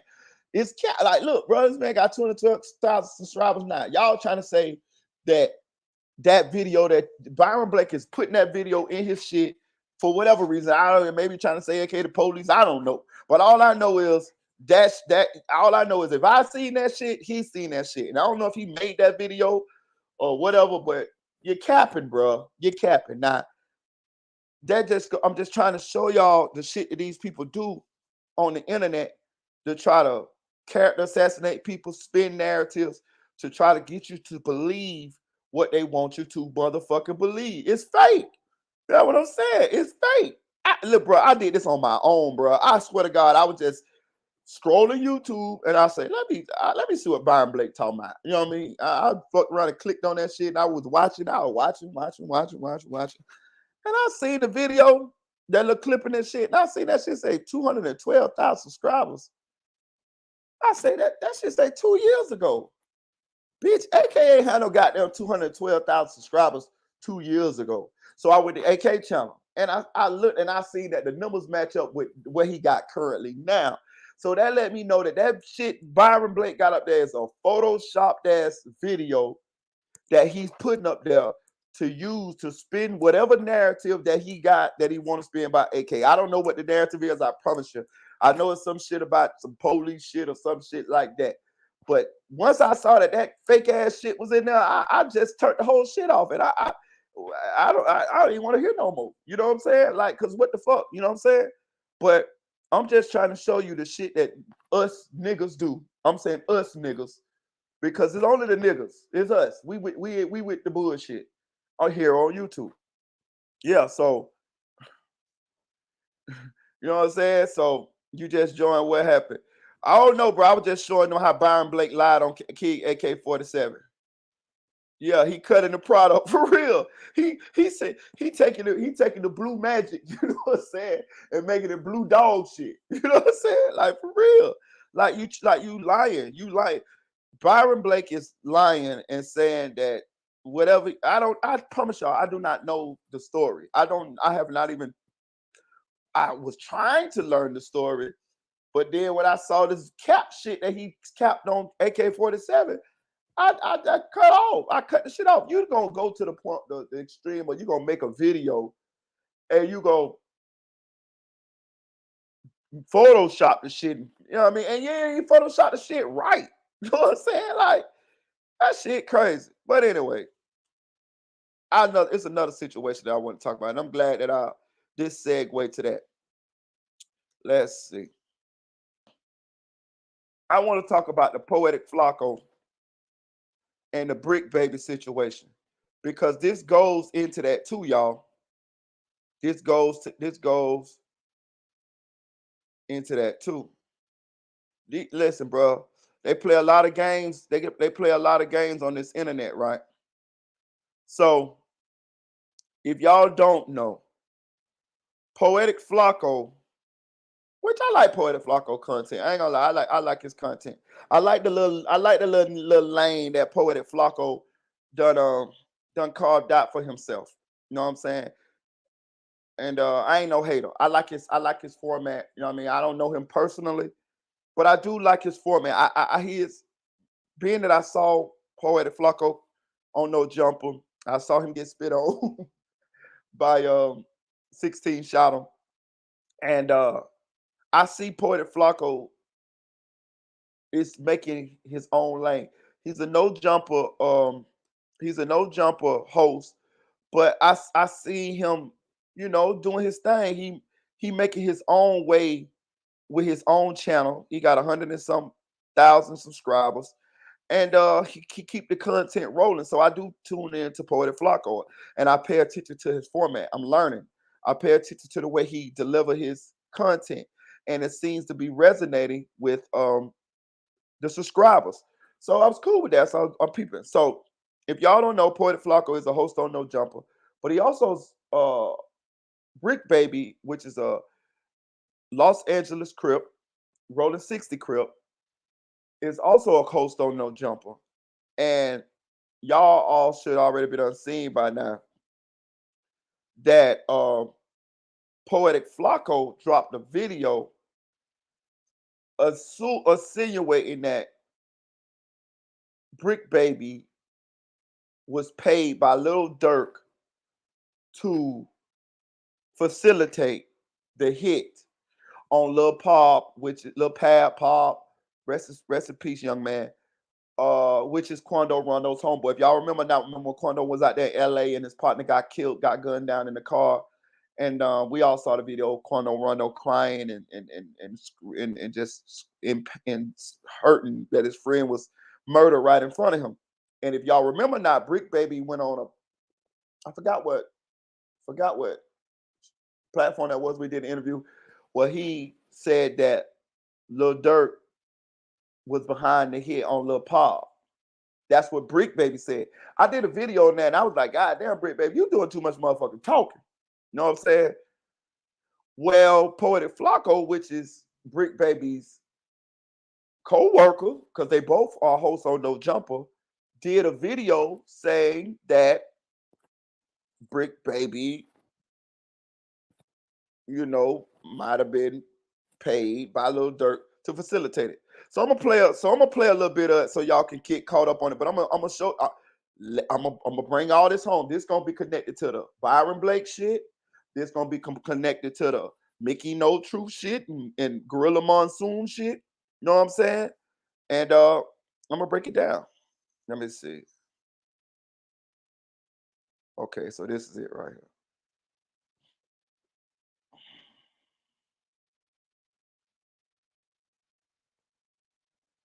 In the last couple of years, the biggest mystery in LA is the murder of Quando Rondo's best friend, Lil Pop. New details tonight in a deadly shooting near the Beverly Center. We've learned the victim is a friend of rapper Quando Rondo. The Atlanta-based performer shared this picture on Instagram today. According to the LAPD, the victim was ambushed by 3 men while getting gas on Friday. Video from the scene appears to show Quando Rondo distraught while first responders moved the body. So far, no arrests have been made.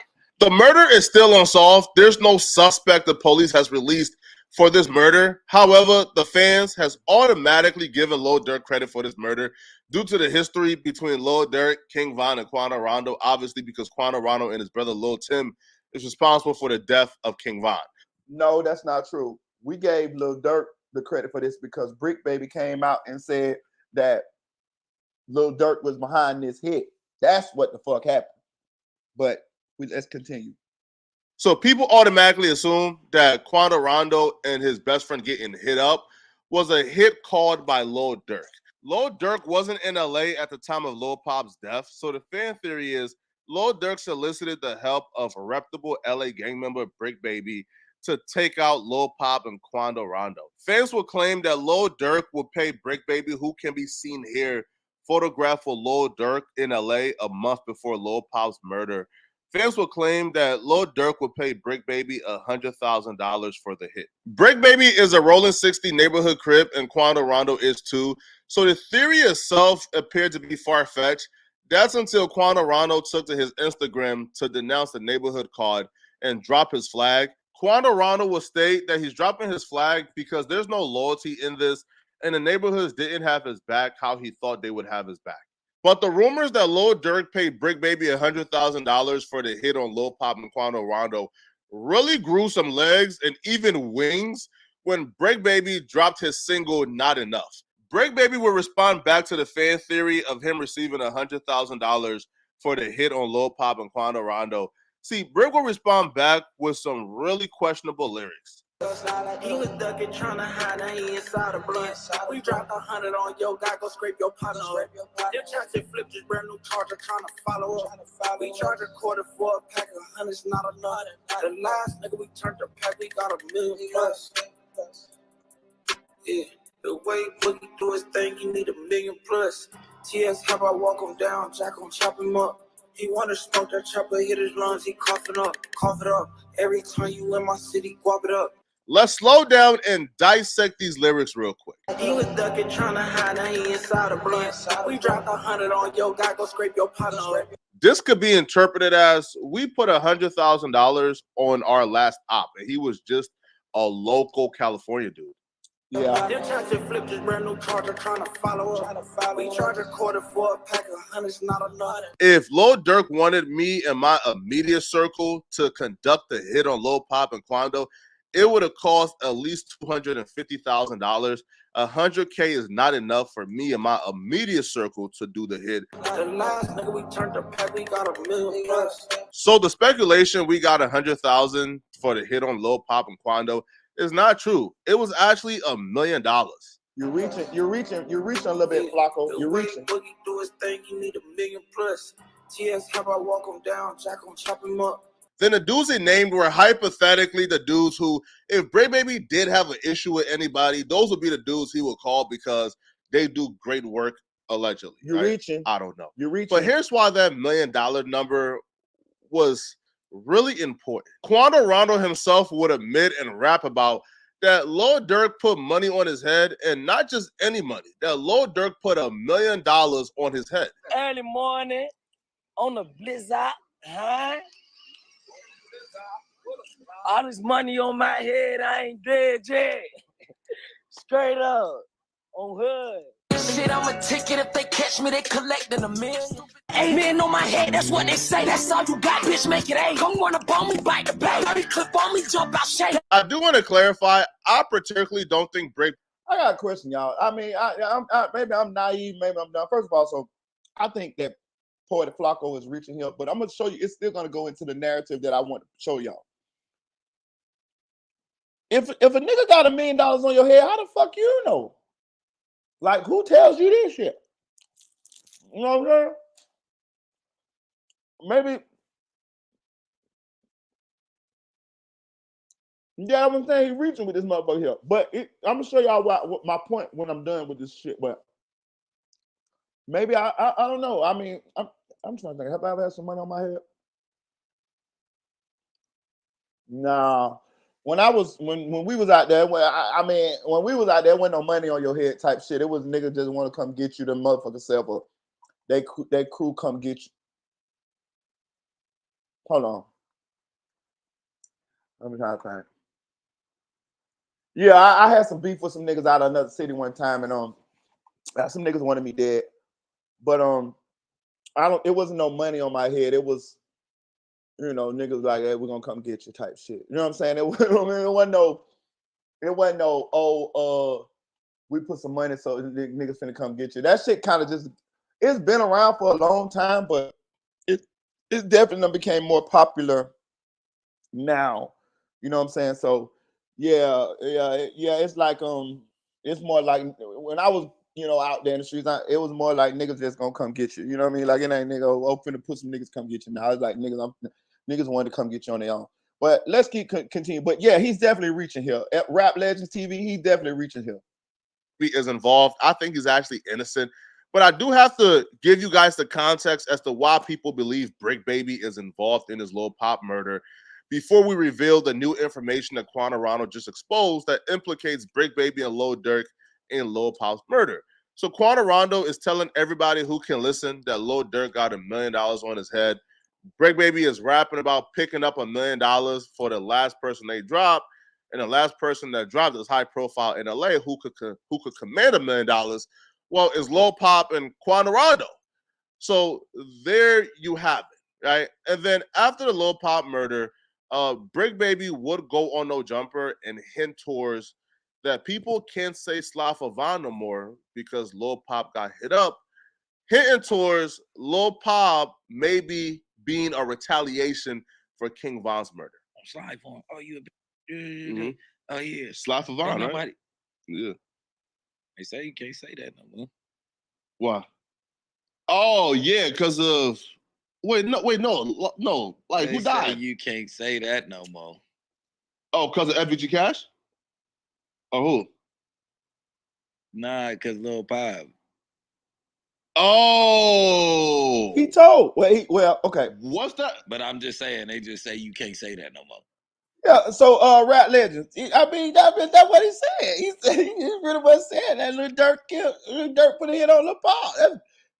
I mean, that's what Brick pretty much said. I remember this when this happened, and I made a video, and I was like, Brick, like you talking too motherfucking much. Like, if that's really what went down, like what the fuck, like you know what I mean? If you really cool with Durk and because you know they Brick and Durk supposed to be cool, why are you fucking going on the internet saying that? Like, you know what I mean? Like, why the fuck is you saying that for? But it's the internet. You know what I mean? Yeah, he said that's what they said, but you get what I'm saying? Like, you I wouldn't have said that. I wouldn't have said that. I mean, like my dog did something. If my dog behind something like that to that nature, I ain't saying that. I ain't saying he can't say slap for fun. I'm gonna be like, man, yeah, my dog ain't got no get back for fun yet, dog. But little do we know, my dog done killed several of them motherfuckers. You know what I'm saying? That's how I'm gonna do it. But hey, it is what it is, the internet age, and people, these people move. Wait till I finish and I'll give y'all my opinion on this whole shit. But these people move crazy and they be for crazy reasons. But let's keep going. The new term, like no more slide for mine. Because of Lil Pop. Now, after that incident, though, but here's what's funny about this particular clip. When this happened, people were really mad at Brick Baby and saying, oh my God, Brick Baby is loose at the lips. But Lil Durk will go on DJ Academics and essentially imply and allude to the exact same thing that Brick Baby said on No Jumper. Really? They used to say it, but you also mentioned a song. They be like, I ain't see that. They be saying Slide for Von. I think they trolling me. Yo, by the way, that song is fire. I ain't gonna lie. For some reason, I just don't see them comments no more. Sheriff's deputies pulling out a man who had been shot in an SUV. For some odd reason. I don't know. Might be the water. Savannah rapper Quando Rondo, a passenger in that car. Be in the comments a lot. They kind of chilled out. Why? 23-year-old was taken to the hospital. When you look at Lil Durk and Brick Baby speak on the Quando Rondo and Lil Pop, I ain't gonna cap to y'all, but I ain't see that. Hey, jump in the comment section. Yeah, right, Rap Legend. Clout is a new crack. Hey, Rap Legend. Hey, look, y'all jump in the comment section. Y'all let me know. Did y'all see that? I had never fucking seen that. You know what I'm saying? I ain't gonna lie to you. I had never. This is my first time in fucking life. And I remember that interview with what's the name, but I missed that part. This is my first time ever in fucking life seeing what y'all think Durk meant by that. Hey, man. Damn. I'm saying. I mean, when he said, listen, when he said, you know, maybe something in the water, that did it for me. He's saying, he ain't saying I put a hit on Lil Pop, but he's saying that I got me some get back for Von. They be on my page like Slide for Von. You know they trolling me outside with your big homie be on. I keep them folks with me. What y'all think he's saying, y'all? I ain't gonna cap to you, bro. It sound like he's saying, goddamn it, I done got me some motherfucking get back for V-Roy, bro. That would have sounded like to me, dog. These dudes is hell, bro. The internet a motherfucker, bro. That's why I be having to check myself, bro, because the internet will have you on this motherfucker threatening to kill motherfuckers and all type of shit. You know what I'm saying? Like, I'm telling y'all, hey, Rap, you say you new in this shit? That's one thing I'm gonna tell you. Don't befriend none of these motherfuckers You know what I'm saying? Stay to yourself, because you see what the fuck I be going through. Stay to your motherfucking self, do your content. I don't give a fuck who reach out to you. Just politely decline and keep going by yourself. But these motherfuckers on the internet have you want to kill a motherfucker. I'm telling you, the internet will have you on this bitch talking shit, cussing bitches out, and all type of shit like I be doing. I'm telling you. So just learn from me, bro. That I had you on this motherfucker really want to do something to a motherfucker, and it's really just the fucking internet. You know what I'm saying? And you gotta have thick skin. Motherfucker gonna talk about you. They're gonna troll you. Motherfucker gonna say all kind of fuck shit about you, and you just gonna have to just let it go because you can't kill them all. Situation, you can't help but think they know a lot of details to not be involved. You see, the news will state that the shooters hopped out of the car and sprayed down Quando Rondo and Lil Pop from a distance, and the driver was quick thinking and was able to pull off fast enough to save Quando Rondo's life. They gassed up their vehicle, and as they were getting into their vehicle, a white car approached from the alley. 3 men got out of that car. They were in all dark clothing. They approached, fired numerous shots. Quando and his men were indeed caught off guard, and their car was shot at multiple times. But while they were being sprayed with bullets, the driver manages to start the car and rushes out of the station. And this is surely what saved Quando's life. But when Brick Baby tells the story, he tells a story in another angle. He tells a story of they actually hopped out and they spared and saved Quando Rondo because they walked up to the vehicle, seen Quando, seen Lil Pop, kill Lil Pop, spear Quando, and then left. I don't know if he said that he don't with the 60s in California when he dropped his flag, but he dropped his flag. He got reasons for dropping his flag. I don't know. He might felt betrayed. He might have believed at the second that somebody was in on it. That you get what I'm saying? But what it is we don't really miss like that. Not walking by you and blowing your army down and forgetting about you. You get what I'm saying? Just take that with a grain of salt. Like, you get what I'm saying? Like, ain't nobody ran no skin on you. The only way you'll be privy to information like that that's not really available to the public just yet is if you were there or if you know people who were there. And that don't necessarily mean that Brick Baby was involved either. But Quando Rondo just released a snippet to a song that just outright dry snitches and implicates Lil Durk and Brick Baby. Drop a bag with no blue hunters coming fresh from out the bank. Time to make this go to one and they got one dime on my gang. Quando Rondo raps, it's time for him and his squad to make the score 2-1 and that they got one up on his game. That's as direct as you can come, stating that the score is currently 1-1. They got King Von, and people who are sliding for King Von got Lil Pop. So now it's 1-1. But here's where Quando Rondo take the draw stitching to another level. He then proceeds to implicate Brick Baby by name dropping Brick Baby in subliminals in reference to the Lil Pop murder. Phone like I was dumb and had to laugh at Brick Baby. I like to get back this with that on renegade Brick Baby with the same bandana. California got real white, showing what Savannah. He then says he's gonna show California what Savannah is on. Again, being as direct as possible, all right, assigning blame for Lil Pop's deaths to some California Crips or gang members. Again, he could have easily said, we're about to show Chicago what Savannah on, but he listed California specifically after naming Brick Baby.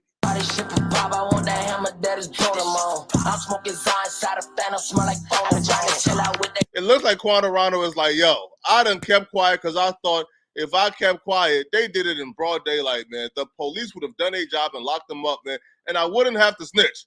Now it looks like I'm going to have to snitch, right? So now he's throwing out hints and just outright dry snitching.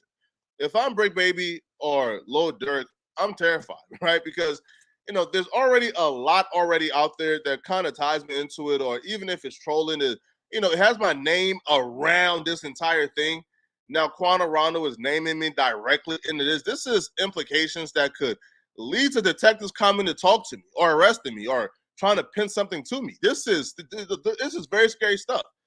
Now, Brick Baby did an interview with Real Tunes where he would break down and, you know, explain why you know, he's not too concerned about that particular snippet because he believes it's old. And him and Quando has had conversations recently. Well, Quando Rondo just dropped a new song, and in it he had several different brick references. I don't know if you heard that snippet of that song, but when you did, Are you talking about the think? What No Jumper posted? Yeah. Oh yeah, I could not hear it. Adam and them messy made sure I heard it. Right. You know what I mean? Yeah, man, I heard it. But me being a real, I know that when Lil Tim was in the studio, he all rap every day. It was around the time that I was on it. That song is old for sure, 100%. I want somebody to ask Quando Rondo what day he recorded that song, cause I forgive him due to date. Right. Cause me and Cubs and had plenty FaceTimes and all that. You get what I'm saying? Telling him why I do stand with Dirk. Regardless of it being old, Quando Rondo just released it recently. So if Quando Rondo and Brick Baby are cool, then I don't understand why Quando would drop a track, damn near dissing Brick Baby and implicating him in a very serious crime. But I guess, you know, that's just rap, right? I don't know. Y'all let me know in the comments. All right. I'm going to show y'all something, right?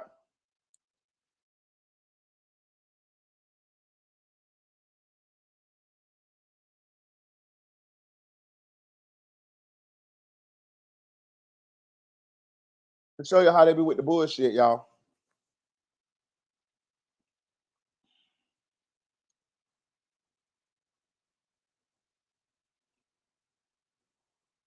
Y'all got to peep game.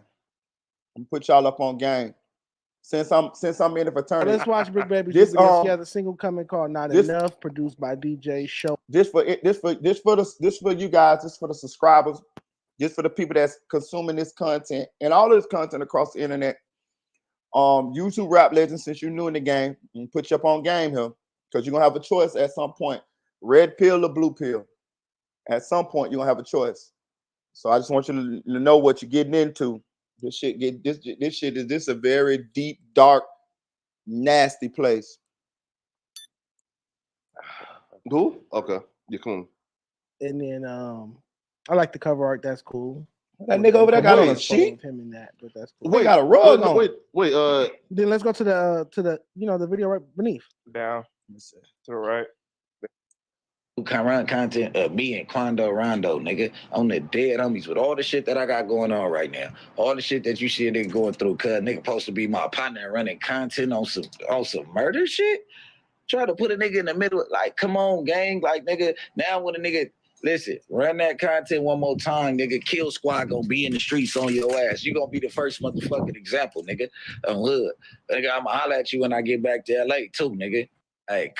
Kill Squad. So, how are you feeling about this? Kill Squad. On a scale of 1 to 10, how scared is you that he's gonna whoop your ass? Don't bring up scale. So, okay. So, look. So, I talked to Brick, and what he said is, we can be friends again after he whoop your ass.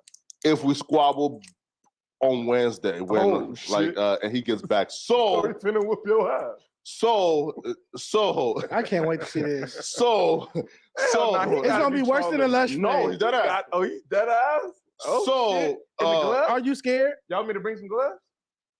Please. Yeah. So right. So please, it's crazy. I got you. So no, feel me? No, so no, right. So again. I love Brick, man. I have no issues with Brick. You feel me? But you guys got to run low fade. But Brick wants to run the fade. Friendly. So before his show on Wednesday, we gonna come. I'm coming. Run the fade, and then I'm gonna join them. And if I'm gonna bring the gloves. And if I'm in good, good health, you feel me?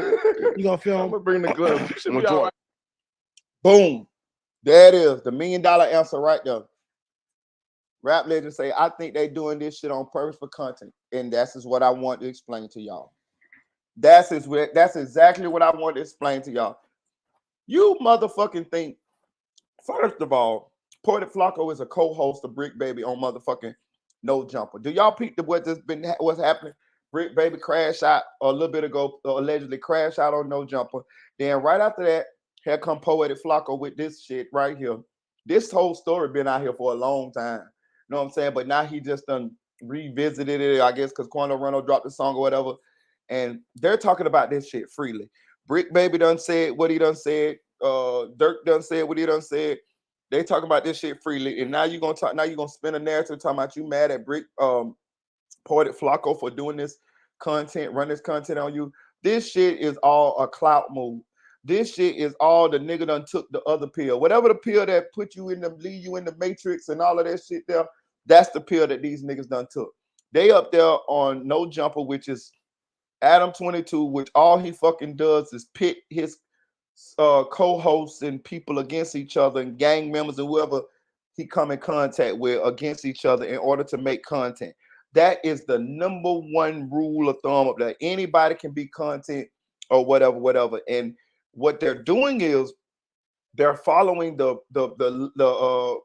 blueprint of what Adam done did, and this is what they all. It's like a reality series. It's like whatever we can come up with, conjure up with, make up to make people tune in is what we doing, and that is what the fuck they doing, and that's the fake content exactly, and that's what I want to explain to y'all. That's why I say this goes back to Miss No Truth, Gorilla Monsoon.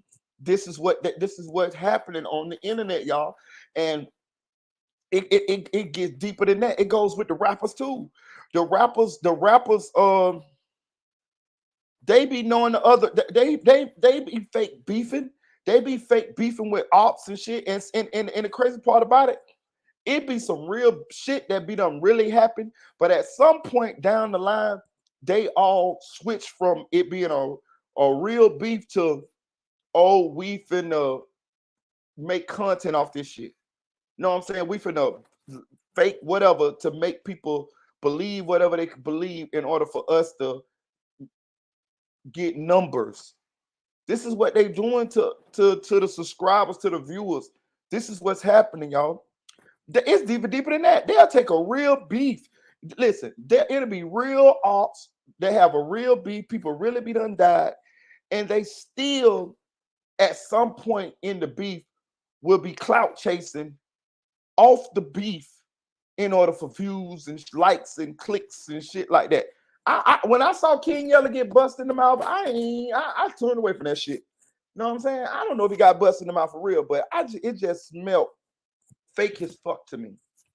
You know what I'm saying? Like, nigga, you got busted in the mouth with a bat, and I don't even know if it's real or not. I don't know. I promise you, I seen that video one time, maybe twice, and my spidey sense, oh, this shit fake, and clicked off that shit. I don't know if they cleared it up. Is it real? Is fake? I promise you, I ain't did no more research, and I don't know. Y'all might know more than me. But when I seen that this nigga allegedly got busted in the mouth with a bat, and while the person that bust you in the mouth with a bat is still there, you is got the phone in your face talking about, oh, he hit me in the mouth with a bat. Oh, he hit me in the mouth with a bat. Oh, he hit me in the mouth with a bat. What? I ain't never had a real altercation with nobody, and I'm on the phone when I'm trying to get busy. Like, that ain't finna happen. The best that's gonna happen is somebody gonna be filming me from across the street while we doing whatever we doing, or I'm trying to do whatever I'm trying to do, or whatever. But I ain't got the phone in my face like, look, he pushed me in my mouth. Oh, he pushed me in my mouth. Oh, yeah. I'm trying to show y'all what the fuck is going on here, man. This shit is fucking sad as fuck, bro. Like, and that's what's going on here. This Brick Baby shit, I don't believe it. I don't believe it one bit. I put it this way. I bet it don't be no squabble. I bet goddamn Flacco and Brick Baby don't fight. Just like that dude, what his name, Loose Cannon, came up there with Whack 100 and said that he had a video of a video showing that Big U had called him ahead of time and told him Nipsey was dead. Then right after that, he called Loose Cannon, said he called Nipsey and Nipsey wasn't dead. And he said he didn't tell Nipsey what Big U said. And then he said about 30 minutes later, some of the homies called him and they said that Nipsey was dead. So he was saying that Big U put the hit out on Nipsey, and Big U said that Nipsey was dead before Nipsey was dead. Then he said that he'll tell us on Valentine's Day on his new show that was coming out. That nigga ain't say a motherfucking thing. That was just the rollout, and that happened up there on No Jumper. See what I'm saying? Do y'all see what's going on here? Now rewind back to what I told you, Miss No Truth them did to Mama Duck them. It's going around. This shit is going on. This shit going on a large scale. These people is fake as fuck, and they manipulating y'all, us, whoever click on that goddamn video, because we nosy and we want to know. They manipulating us for views. And it's getting to the point where the shit like corny, sad. Yeah, I like that song though. You're right now. I like that song. This shit corny. This shit sad. Sad as fuck. Right. Moneybag say content creator or creating content. For real. This shit sad, bro. This what's going on here, bro. Bro, these people is, bro, this shit fake as fuck. They be hating me. Listen, y'all remember the last time I went on this. This ain't the first time I went on my tangent exposing them. When Trenches News came out to be the police, and I see none of them bloggers want to run that motherfucking content on Trenches News. Y'all remember they got mad at me because I was exposing shit then. See, them bitches hate me. They hate me because I'm going to tell it. They know one thing about Marita, goddamn. You piss Marita off, Marita could say your name. All this. I done got into it with everybody. You know what I mean? Like one thing I will say, I call you out. When I see some fuck shit, you know, I say something. You know what I'm saying? So they know this ain't my first rodeo. You know what I'm saying? But I'm gonna always tell what I perceive to be the truth. I'm not gonna be making no shit up on them, and I'm gonna tell y'all people the truth because I don't like that bullshit. Like, we have a unique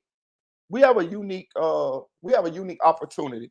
We is people, regular motherfuckers who done found the way to manipulate our way into being media. Listen, this is where we at right now with the content creating and the blogging.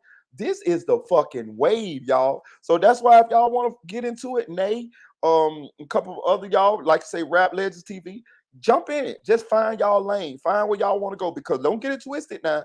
This is the fucking wave. You know what I'm saying? Because people don't watch mainstream media as much as they used to no more. I know I don't. I watch blog podcasts, blogs, the internet, YouTube, X, Instagram is where you can come and get information on your favorite celebrity, rapper, entertainer in damn near in real time.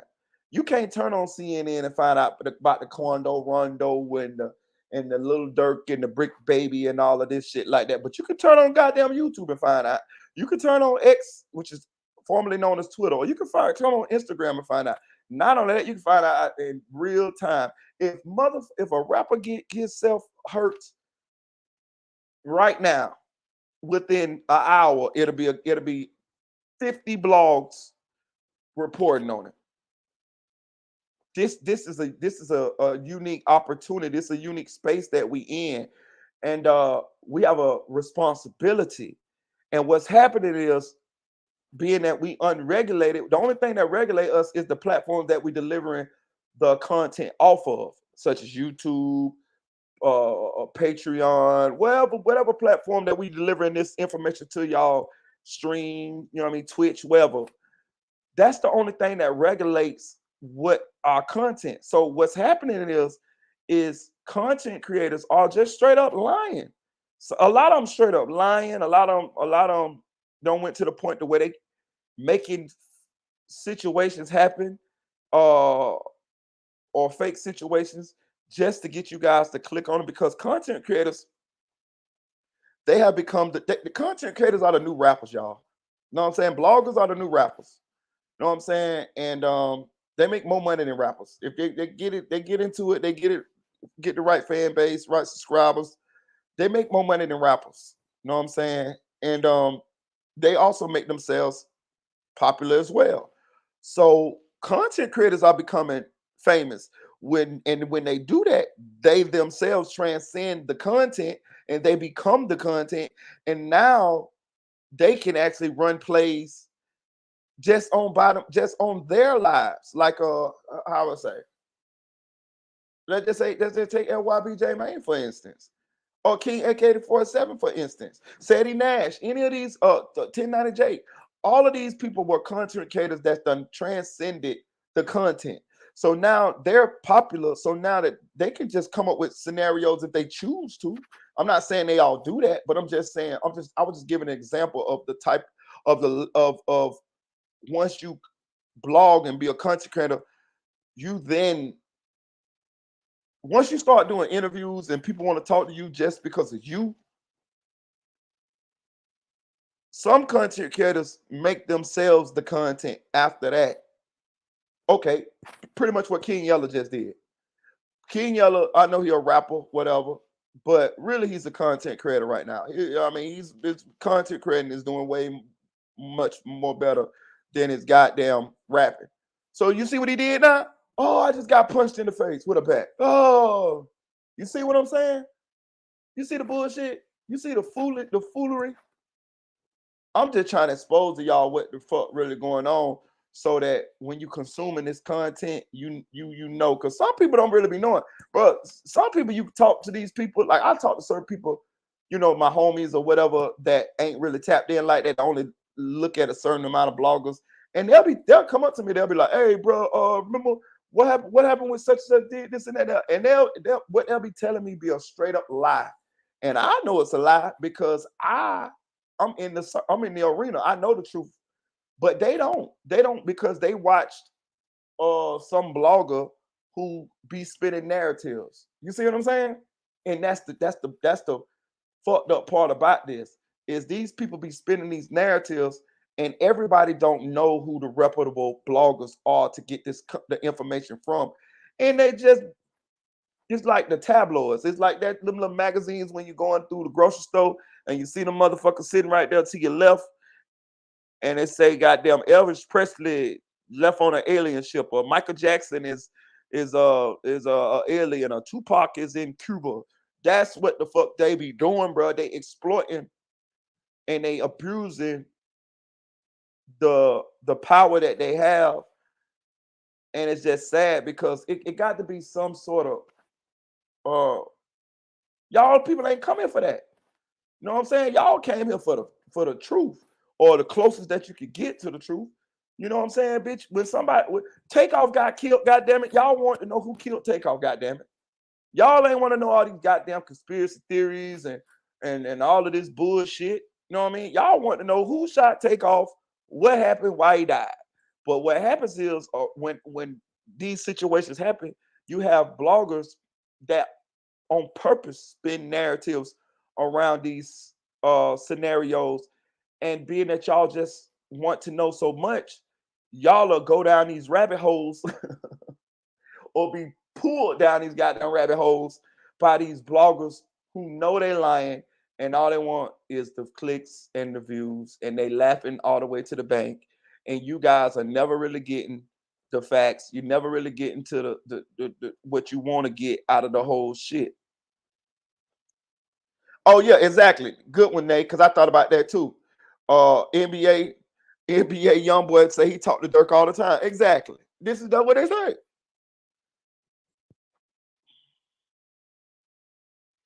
Okay, so audio say most non-content creators understand that people love lies more than the truth. This is true because it's a motherfucking dude on this motherfucker. I think his name CEO Media. I made a video about that motherfucker. I don't know this motherfucker, but I have been watching this shit like for a while. I blocked this shit on my time on my goddamn algorithm. I went to the max and blocked his ass because I watched this boy start a channel, bro. This man had maybe like a little bit of subscribers, like maybe a couple thousand. Man, when motherfucking Takeoff got killed, Bro, that boy, he used to do his content where you could see his face. Man, I promise you, within a month, maybe a month and a half, the boy done dyed his hair. He done dropped golds in his mouth. He done start putting chains on. Like, then after that, he launched about 2-3 more channels. He was lying his ass off on every video. I mean, he was coming up with the most outlandish lies. Like, you never seen some people make content that you just know they was lying. Like, he'll be like, yeah, Quavo shot Takeoff, and Jay Prince and them know about it. Like, what? Nigga, stop the bullshit. Then when Young Dolph died, he started making up the worst lies. He was saying like that money bag, yo bought paper route, and that Yo Gotti just bought paper route, and big Moochie Grape killed Young Dolph, and he was doing all that shit, right? Bro, do you know that man ended up with like over 200,000-300,000 subscribers? And you got real people who trying to put out real factual content, and they ain't even motherfucking getting 1/3 of that amount of subscribers. But the guy that was clearly lying, I used to even go to his comment section, and people was in the comment section like, bro, this is straight up lying. Like, it was people that was even in the comment section that was knowing he was lying, but he still was getting the views. Those people like that, I just went on, blocking them. You know what I'm saying? But that is what's going on here, y'all. You know what I'm saying? And we running this shit in the ground. And after a while, I don't know what the outcome gonna be, but it ain't gonna be good. It ain't gonna be good, bro. It ain't gonna be good because it's just getting too much out of hand, bro. It's like people they all about the dollars. They all about the money. That's why you got Miss No Truth over there. Did that evil, nasty shit, clout chase like a motherfucker to Mama Duck for some views. These people is selling their soul, crossing people, doing the unthinkable for views. And I want to say this too.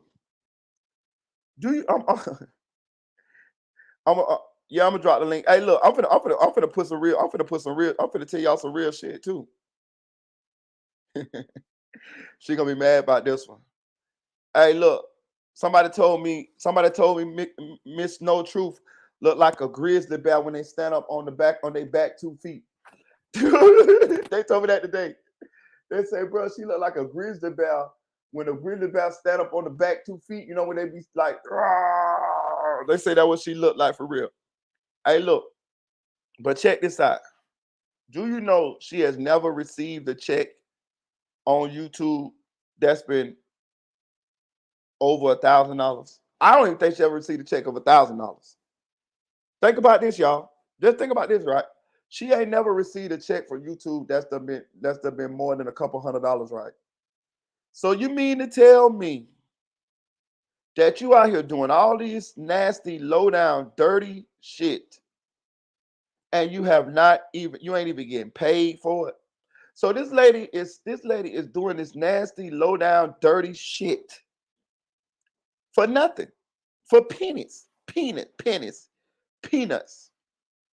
She has never received a check for over $1,000. Right before she got demonetized, not too long ago, I think she was just about to get a check for about $1,000. That's what she told me. But I'm gonna tell you something happened, because when you get demonetized, you know they take that shit, right? They did me like that. When you get demonetized, they take that money that you were supposed to be getting paid for that money. They take that shit. And I'm gonna tell you what they do with it. They give it back to the motherfucking advertisers. Because I was supposed to get a check. When I got demonetized, I was supposed to get a check from YouTube, right? So I hit YouTube up. I said, where the fuck my check at? You know what YouTube told me? We gave that money back to the advertisers. I say, so y'all done let the advertisers advertise on my channel. And since y'all demonetized me, y'all gonna give the money back to the advertisers? So they done got free advertisement? They said, yeah. So the money that she was gonna get, they took that shit. What's up, Audio? What's going on? What's up? Hey, shit. What you got going? Shit, I was just talking about these smoking mirrors that they be doing because I saw this Brick Baby and Poetic Flacco shit, and it kind of coincided with, the play that Miss No Truth, pulled on Mama Duck and shit like that. And I just was trying to explain to people because we got with Rap Legend TV say he knew he finished, he started his channel, and I just want to let people know, you know what I'm saying? Like, if you're gonna be watching this shit, make sure you find you some people that you can get you some credible information from, because a lot of people spinning narratives and pulling plays and all type of shit just to get you to hit that click button. You know what I'm saying? A lot of this shit is fake as fuck, just like this shit right here. Yeah, I'm gonna have to agree with you on that a lot. I say damn near 90% of this shit is, once a content creator realizes that that's the wave, like a motherfucker can say whatever they want to say when they hit the live button, and tomorrow half the people that was on their live ain't gonna remember what they said the day before. Then niggas get into this, they get comfortable with just telling or saying whatever. You feel me? Like a nigga get up there and this is my problem with a lot of content creators. I be listening to them, right, and I be listening for the real shit. But a nigga is so comfortable in just saying whatever, he'll say this big ass soliloquy, boom, nigga, and I'll be like, this shit didn't make no sense. He'd be like, y'all feel me? And I'm like, no, nigga, you lost me on the 3 minutes ago, my nigga. But if you challenge them, then what happens? You blocked. You a op, you a fucked up nigga, you get out of here. But it'd be like, damn, my nigga, I just was really just trying to understand where you was coming from, and it didn't sound right coming out your mouth. So I was trying to make it make sense, right? Right. Yeah, so that's why it's like, man, I'm telling you, bro, like that's why it's like a nigga just go where I figured it out, man. I got 2 places I go, nigga, and that's it. That's all. I go here and I go to Trigger Man, and it's safe, and I call them safe places because it's safe. A nigga, I go up there and nigga, I can talk. Ain't nobody gonna attack me. It ain't like I'm no hoe ass nigga, but that's not what I come on the internet for. You be wanting to give these people chances, like, and you be listening, like, okay, for Byron Blake, for instance, I don't have no problem with Byron Blake, at all. You know what I mean? Like, I see shit for what it is now, but I subscribe to Byron Blake because I saw that he was, he trying to make his name, he doing his thing, and I just wanted to, just check him out. I was just checking him out. I'm watching the motherfucking video, and I see he got AK up there. And I don't know what the beef is between him and AK, but I'm watching the video. I'm trying to follow his story. I was okay, Byron. Okay, I follow you. And then I get to the part where he got a video of AK up there, and it got 2 years ago, but then it got 212,000 subscribers. Now, I ain't no motherfucking fool. Now, I know AK ain't had no motherfucking 212,000 subscribers no motherfucker 2 years ago. So I click off the video and I go to AK channel. And I click on AK channel and I see AK got 212,000 subscribers right now, today, real time, right now at this point.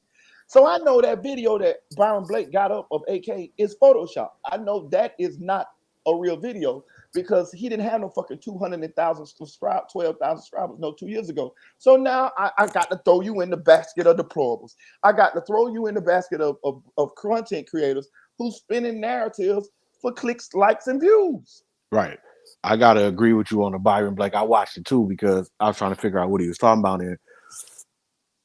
And I'm gonna say this. I'll say this because the title was clickbait with the title.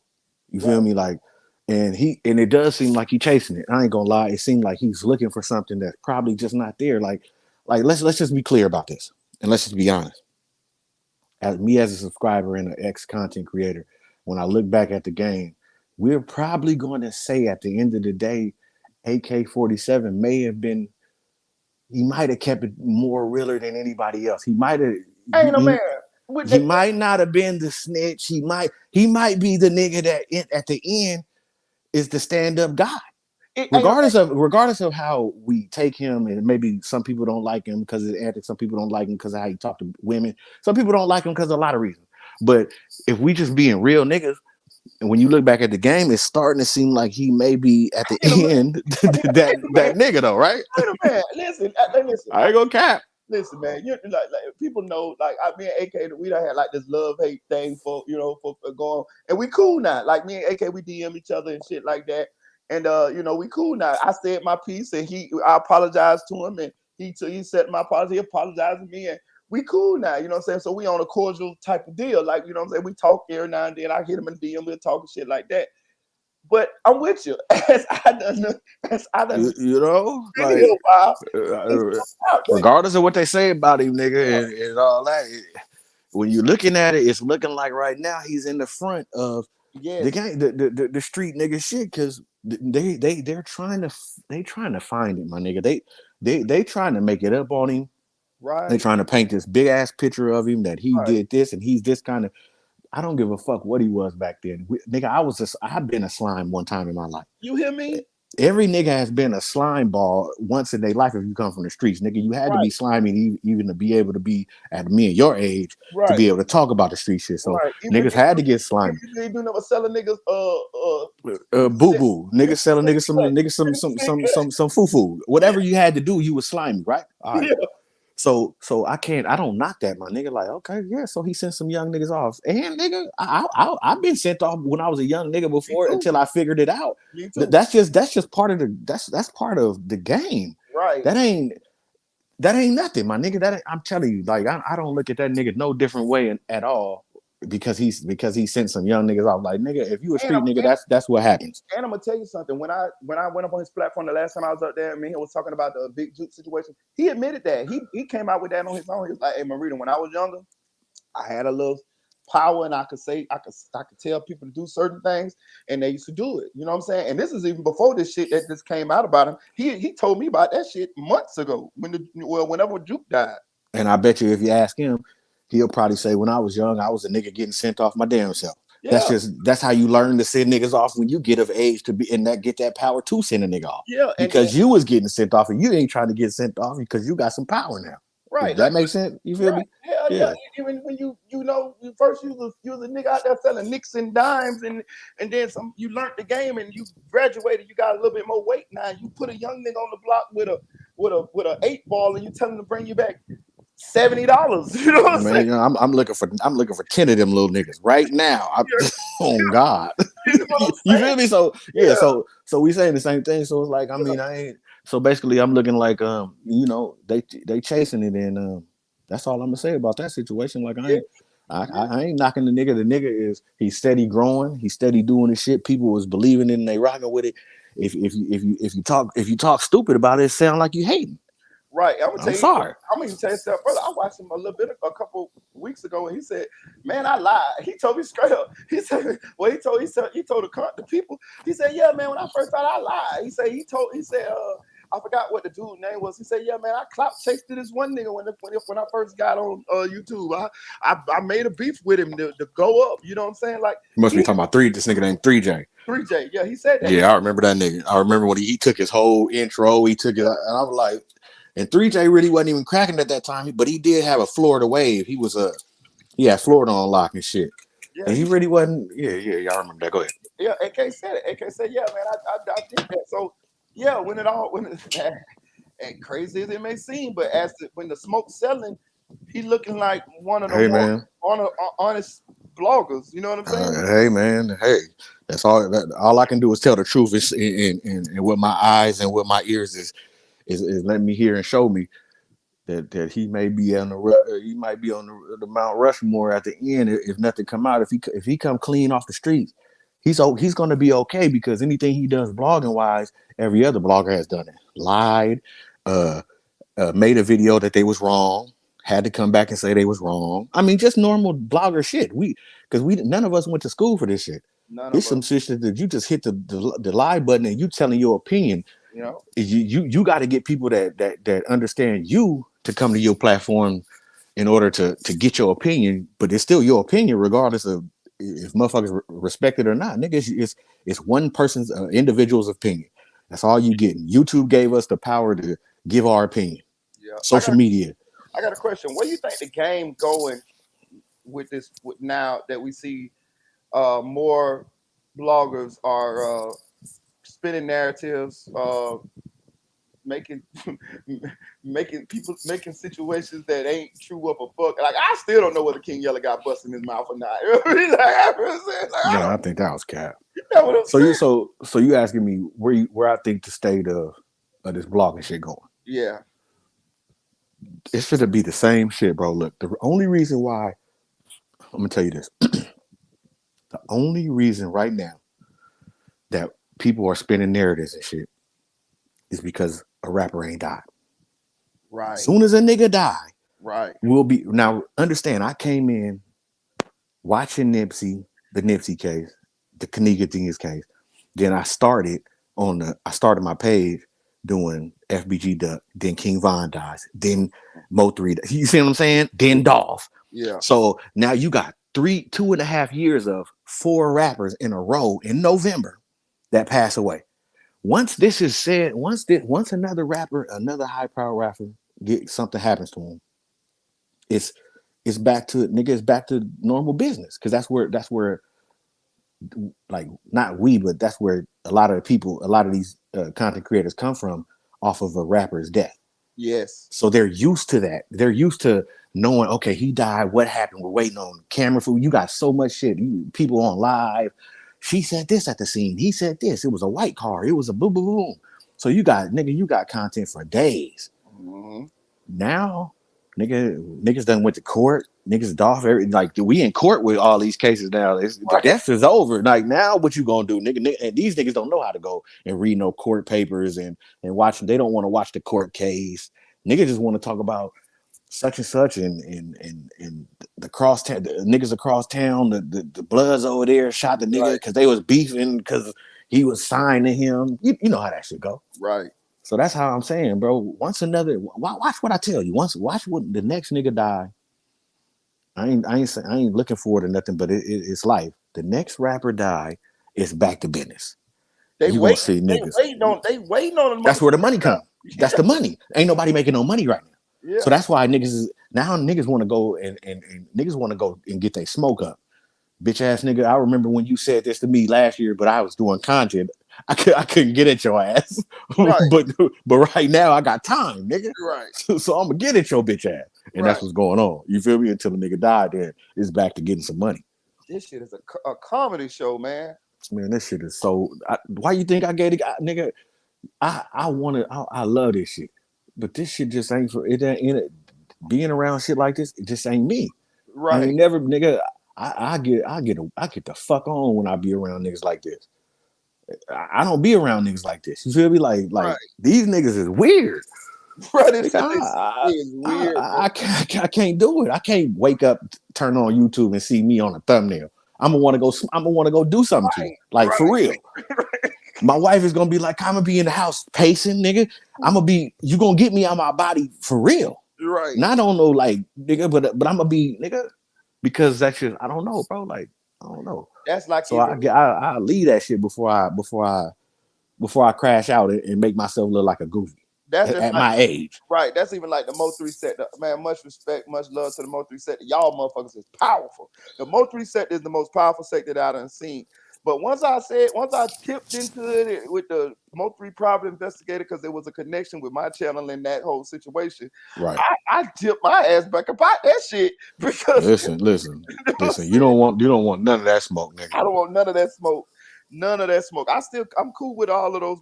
I have a cool relationship with all of those Mo3 content creators that was over here on this platform. Sin City, Skull, and all of them Ratchet TV. I'm cool with all Trigger Man. I'm cool with all of them. But my boy Trigger Man came over here. My boy Trigger Man say, Merita, I see you tipped over in the Mo3 set. That's cool, man. You did good.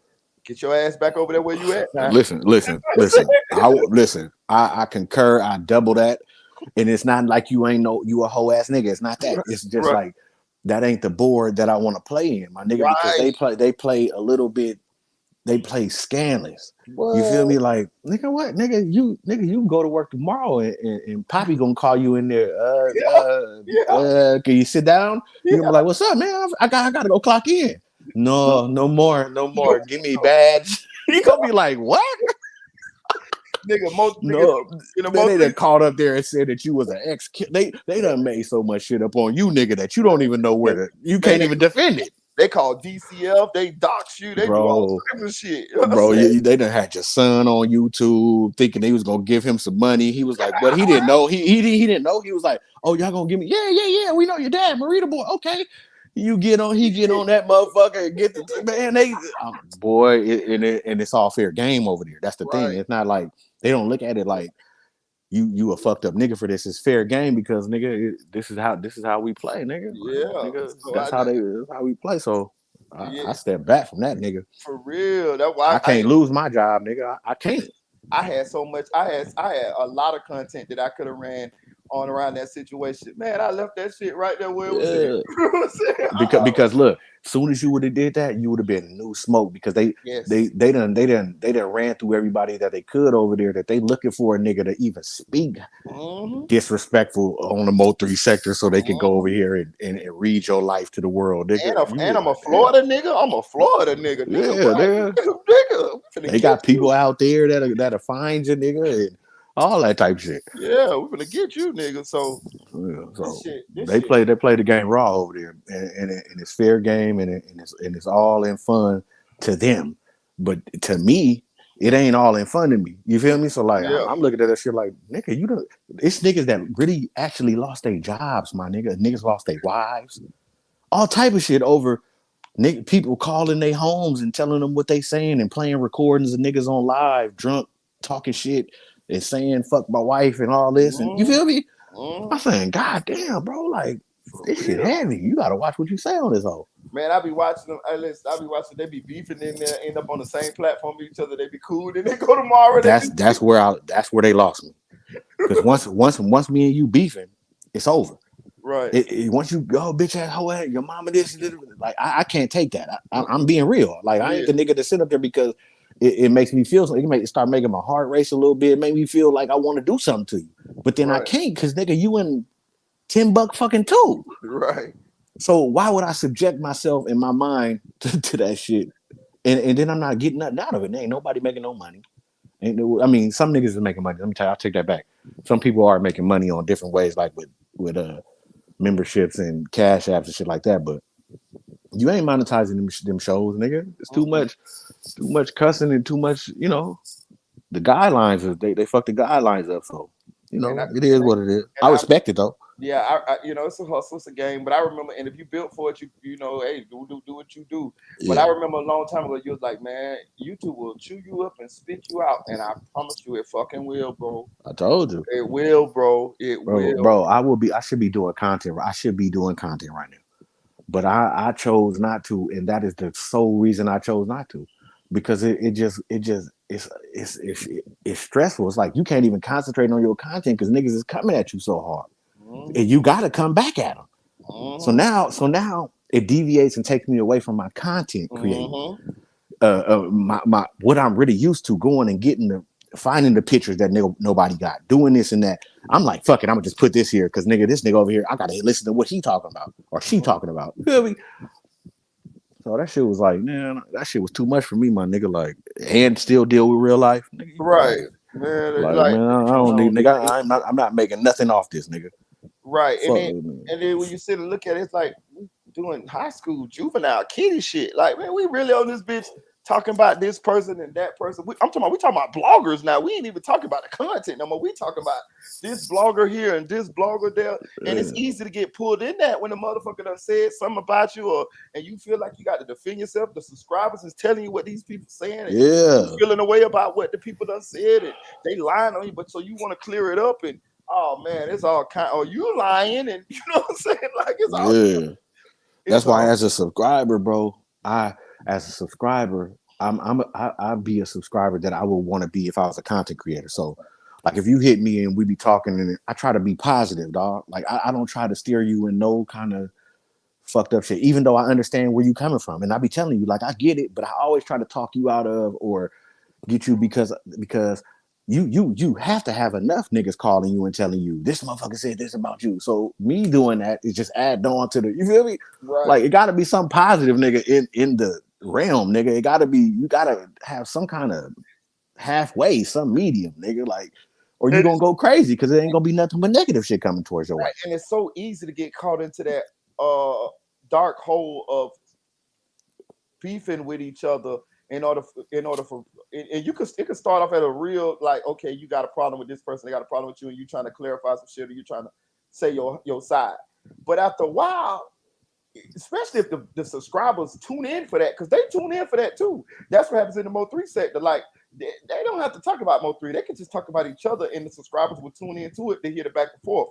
So it's easy to get caught up in that too, because you'll be like, shit, let me talk about the hater who talked about me, because the subscribers done already went over there and listened to what they said. Now they waiting for to see what I'm saying. So now I'm finna say this over here. So before you know it, you ain't even you beefing with a blogger, and you seeing the numbers pop up. So you're like, ah, shit, let me keep doing this shit. You know what I'm saying? But really, that ain't even what you got on here for. You got on here to talk about these celebrities and these rappers and the things that goes on in their lives. But next day, you know, you beefing with somebody that you don't even know, a blogger, and you seeing numbers from it. So it's like, okay, let's do it. You know what I'm saying? Like, Right. So yeah, but look, that's the thing. So like, this is what I learned being in this game. It's like what fucks you up is you're talking about rappers and shit and celebrities, right? Okay, cool. That's all good. What happens, how you get into a beef, and what these people that beef with you lean on is you say, nigga, what you talking about me for? I ain't never said shit about you. Nigga gonna say, but you talk about all these other motherfuckers every day, nigga.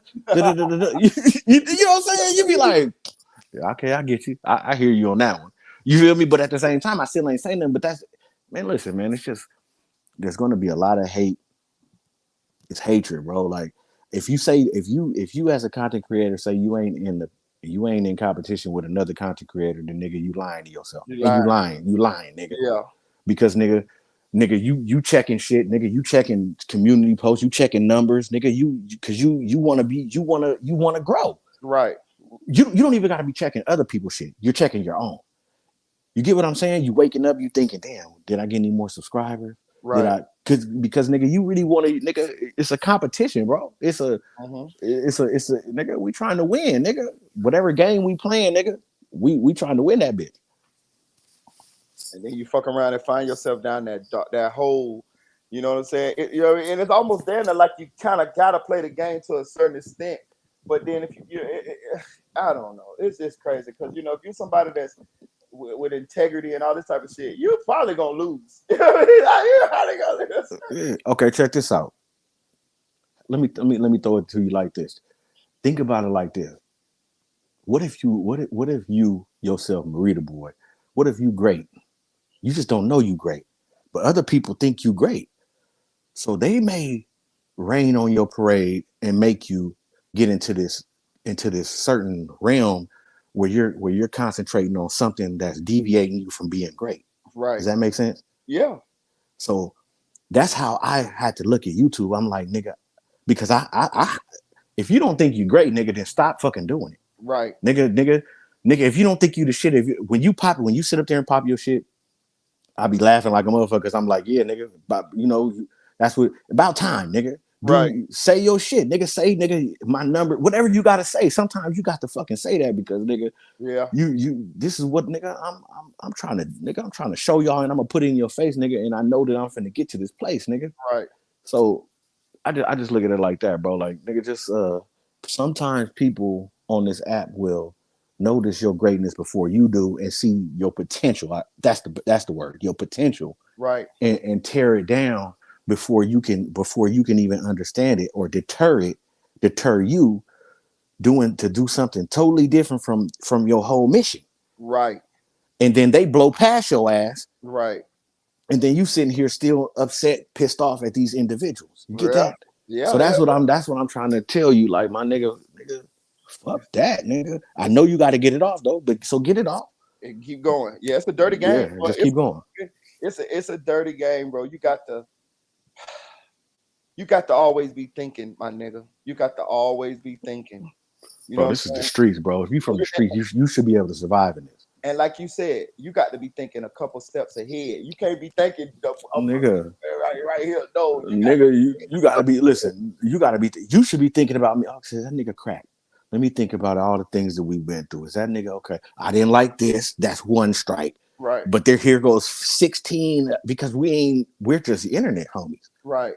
We're homies, but you get what I'm saying though. Like we ain't met. You know what I mean? We seen each other on Instagram, but we ain't met. But so you should be doing that with every nigga on this motherfucking every female you go to, nigga. I got 3 X's and I got 4 pluses. That's what you got to do it. Yeah, I think that the 3 X's outweigh the 4 pluses because you got 3 X's. You got now, if you had 2 to the 4 pluses, I'll give you another chance. I don't care, man. I'm sorry. You got to. You got. I'm sorry, my nigga, because I have a mission that I'm doing, and I'm doing content, and I just want the people that fuck with me, and other than that, I don't need the extra shit because for what, my nigga? Like you didn't get on here for that, nigga. No, you love this shit. You told me that. You like, nigga, I fuck with this shit. I really like this shit. So you didn't come on this motherfucker looking for no smoke, nigga. You could have stayed in the streets for that. And you're right. That's exactly how you got to do it. And that's why I was just telling what's the young man, Rap Legends who's just starting out. He said he got less than 20 subscribers. He want to get to this. That's what I told him. I said, look, stay to yourself. You're gonna have to have thick skin. Realize you can't change everybody's opinion, and just focus on creating your content. Don't be friends with all these motherfuckers.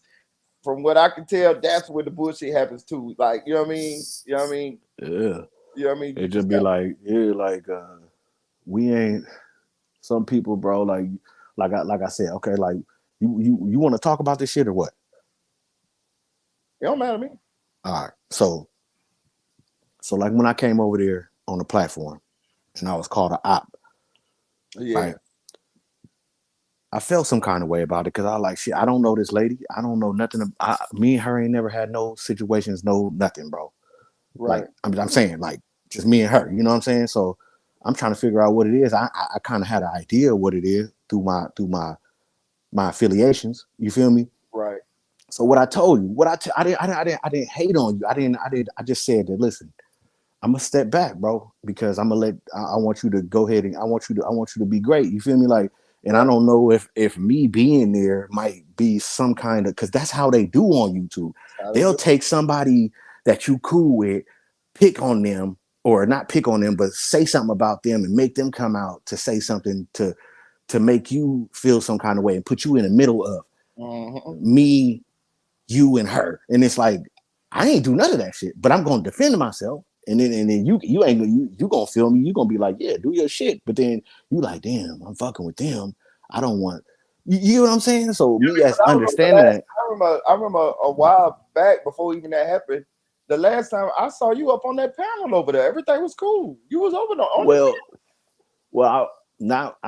I went on the panel with. The only time I've been on the panel with Mickey was not with him. You've been on his panel. Remember? Yeah. No, me. I don't have no problem with I never had no problem. I don't have no problem with music. He called you up. Remember he called you up? No, that was Mickey that said that. He said it too. Remember he said. But see, I didn't hear that part. When I went back, I didn't hear him say it. I heard her. He said, I got a clip of that. He said, hey Mickey, hey look, hey he associated with the op. He associated with the op. She said, yeah, I seen that.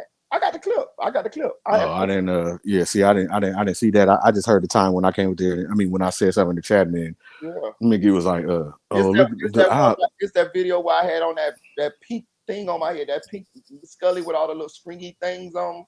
You know, that little Scully that's in style now, where everybody got the little strings on. I remember that, but I don't. That's not the same. That ain't the same night I'm talking about. Then. No, that's not the same night. It was another. Okay. So I must have missed that. Yeah. So yeah, I missed that part. So. You know, when she said the nigga was an op, I'm thinking in my mind, man, I don't even know you. I ain't never spoke, you know what I'm saying? So yeah, that caught us off guard. Like, what it caught me off guard. And then but see, what happens with that type of situation, it puts you in a situation where if it makes you have to be able to choose. Right. Or you like say, hey, that's my partner. You did say that later, but at the same time, you shouldn't even have to. If we fucking around, I'm not gonna put you in a position to have to put you in the middle of you. I'm gonna talk to you behind the scenes about it. Right. You see what I'm saying? Like that's just me. Because I never made them do any of that. I know it was never a time where it was anybody in their comment section. Well, none of their people ever talk shit about me anyway, not in their comment section. But it was never a situation where I was like, hey, look, yeah, your buddy over there or your partner, one of your subscribers is talking shit about Yeah, nah, we're not gonna do. We ain't doing none of that. Like now that that's I talk about it, none of their subscribers ever talk bad about me. Maybe they did behind closed doors, but not ever publicly on the chat or nothing. yeah, but I didn't do that to her ever either though. You I've didn't. never You didn't. I've You never didn't. in my life spoke on Mickey Truth. No. You know what I'm saying? So what I did was I said, shit, I knew right then and there it would be a problem for me coming over there and putting you in the middle. So I said, I'm gonna step back. And you was like, okay, you felt me. I was like, once they get to that was in the beginning. And I said, once they get the channel burning on your channel, then I'll come to your channel. Yeah. And that's what I did. You feel me? So I like, man, I'm not finna I ain't gonna put my partner in no, especially not over no business. Nigga, if you get, you know what I'm saying? Go ahead. I got a question though. So, but how did you feel like that was the whole scenario with us gonna work out with me and them? Did you feel like it wasn't gonna work, or did you feel like it was gonna work out? I felt like it was gonna work. I felt like the show was okay. The show was good. The show had potential. So that's what happens with a show. It grows after 6 months because y'all had to start learning each other and bouncing shit off each other, and then knowing that some person is talking too much, let another person. You feel me? Like that's the part of being at a show. So I felt like the show could go because the reason why is because you guys was having major guests. Like that's the thing when big content creators and people, mothers and sisters and all that shit start popping up to your platform and y'all get to talk to them about shit. That's the shit, nigga. That's all you looking for for a show, for everybody to pop up. Like content creators, they so into themselves, they don't like popping up on niggas' platforms. They think they the shit, so they ain't gonna pop up over there. But niggas was really popping up. So I felt like it could have grew, but so I just don't understand where, like that ain't my business, like what happened. But shit, whatever happened. But I truly thought that shit, nigga, y'all niggas was having too many motherfuckers popping up, nigga, and y'all was in the mix of that Chicago shit heavy. Y'all was right there, like niggas was going and talking about y'all on other platforms, talking about Mickey, talking about, you know what I'm saying? So like once they talk about one person, that's a part of the crew. We together. Right. Nigga, we that's how you supposed to feel. Like we together, so it's us. So that's what I mean. Shit, I thought it would be all right, but I don't know what the fuck happened, bro. Right. It is what it is. But God worked mysterious ways. I didn't even know there was his butter mama in the chat with us tonight too. Miss Denise, his butter's mama. I didn't know that. Yeah, I didn't know that. So we got Mama Duck and we got Butter Mama over here now. I didn't know that. I swear I didn't know that. She had been coming. Matter of fact, I think she had my DMs on Instagram, but I didn't know who she was. You know what I'm saying? And I hadn't even been. I think I haven't been. I had even been responding to her. Oh yeah. So shit. We just gonna keep. And I like better over here too. I'm gonna tell you, and I can tell too, brother. People like me better over here because my numbers is better. Like I'm gonna tell you, I went and looked at my numbers on that show. Like I go and look at the lives, and I swear the numbers was getting worse. My numbers was getting worse for that show. And now I realize it's because people didn't like me over there on that show. So they just didn't tune in to me because they didn't get to hear my opinions. They didn't get to hear the true way I feel about shit. And to be honest with you, the people more happy that I'm back over here now and I can talk how I usually talk on my truth, speak my truth. You get what I'm saying? Shit, that's why I hit the link. I ain't saying that I didn't like your move, but it's more comfortable. Like it. Let's say I say it like this: if you stop doing your show on your channel when you started that other show, you get what I'm saying? So what happened was you was just so you was probably working and then concentrating on the show, and then you just wasn't doing your lives over here. And when you really wasn't dropping a link. It was just like you would go through your shit, and then you get what I'm saying. So now you kind of back on what the people that fuck with you is used to, and that's basically how and a lot of it had to do with over there too because they would critique my videos on my own channel, and that's another thing that bothered me too. I'm like, what I say on my channel is my motherfucking business. You know what I'm saying? Like, what the fuck is y'all? Like, what the fuck is you telling me what the fuck I can say over here on my channel? This is my channel. You feel what I'm saying? Like, I never did that. I never told them nothing that they could say on their channel. I never, You know what I'm saying? Whatever their opinion was on their channel, that's their opinions on their channel. You know what I'm saying? What I would do is if they wanted to talk about it on Friday, then we would talk about it on Friday, and we would compare, or we would debate, or have a contrasting opinions on it on the show. But as far as like what you saying on your own channel, hey, I ain't have no problem with that. That's the way you feel. But they started doing that to me. They started critiquing what I say on my channel. Bitch, I promise you, that video that I did about Duck, where I said Duck was a special person, that nigga Gorilla Monsoon, that's what I call him. Gorilla Monsoon was motherfucking upset with my opinion of FBG Duck. And I ain't say nothing bad about Duck. I say, man, I think Duck was a special person. I don't think Duck was killer. I think Duck was trying to get his family out. I went and looked at the video the other night. That nigga was upset with me about what I said on my own motherfucking video. Who the fuck is you to tell me what the fuck I could say on my own video? I started my channel on my own. I got monetized on my own. You know what I'm saying? You didn't build my channel. You feel what I'm saying? I got on I here. think that now I don't want nobody to take this the wrong way, but like this is just my opinion. I think that sometimes when you deal with, like, when you got an alliance with certain people on YouTube, right?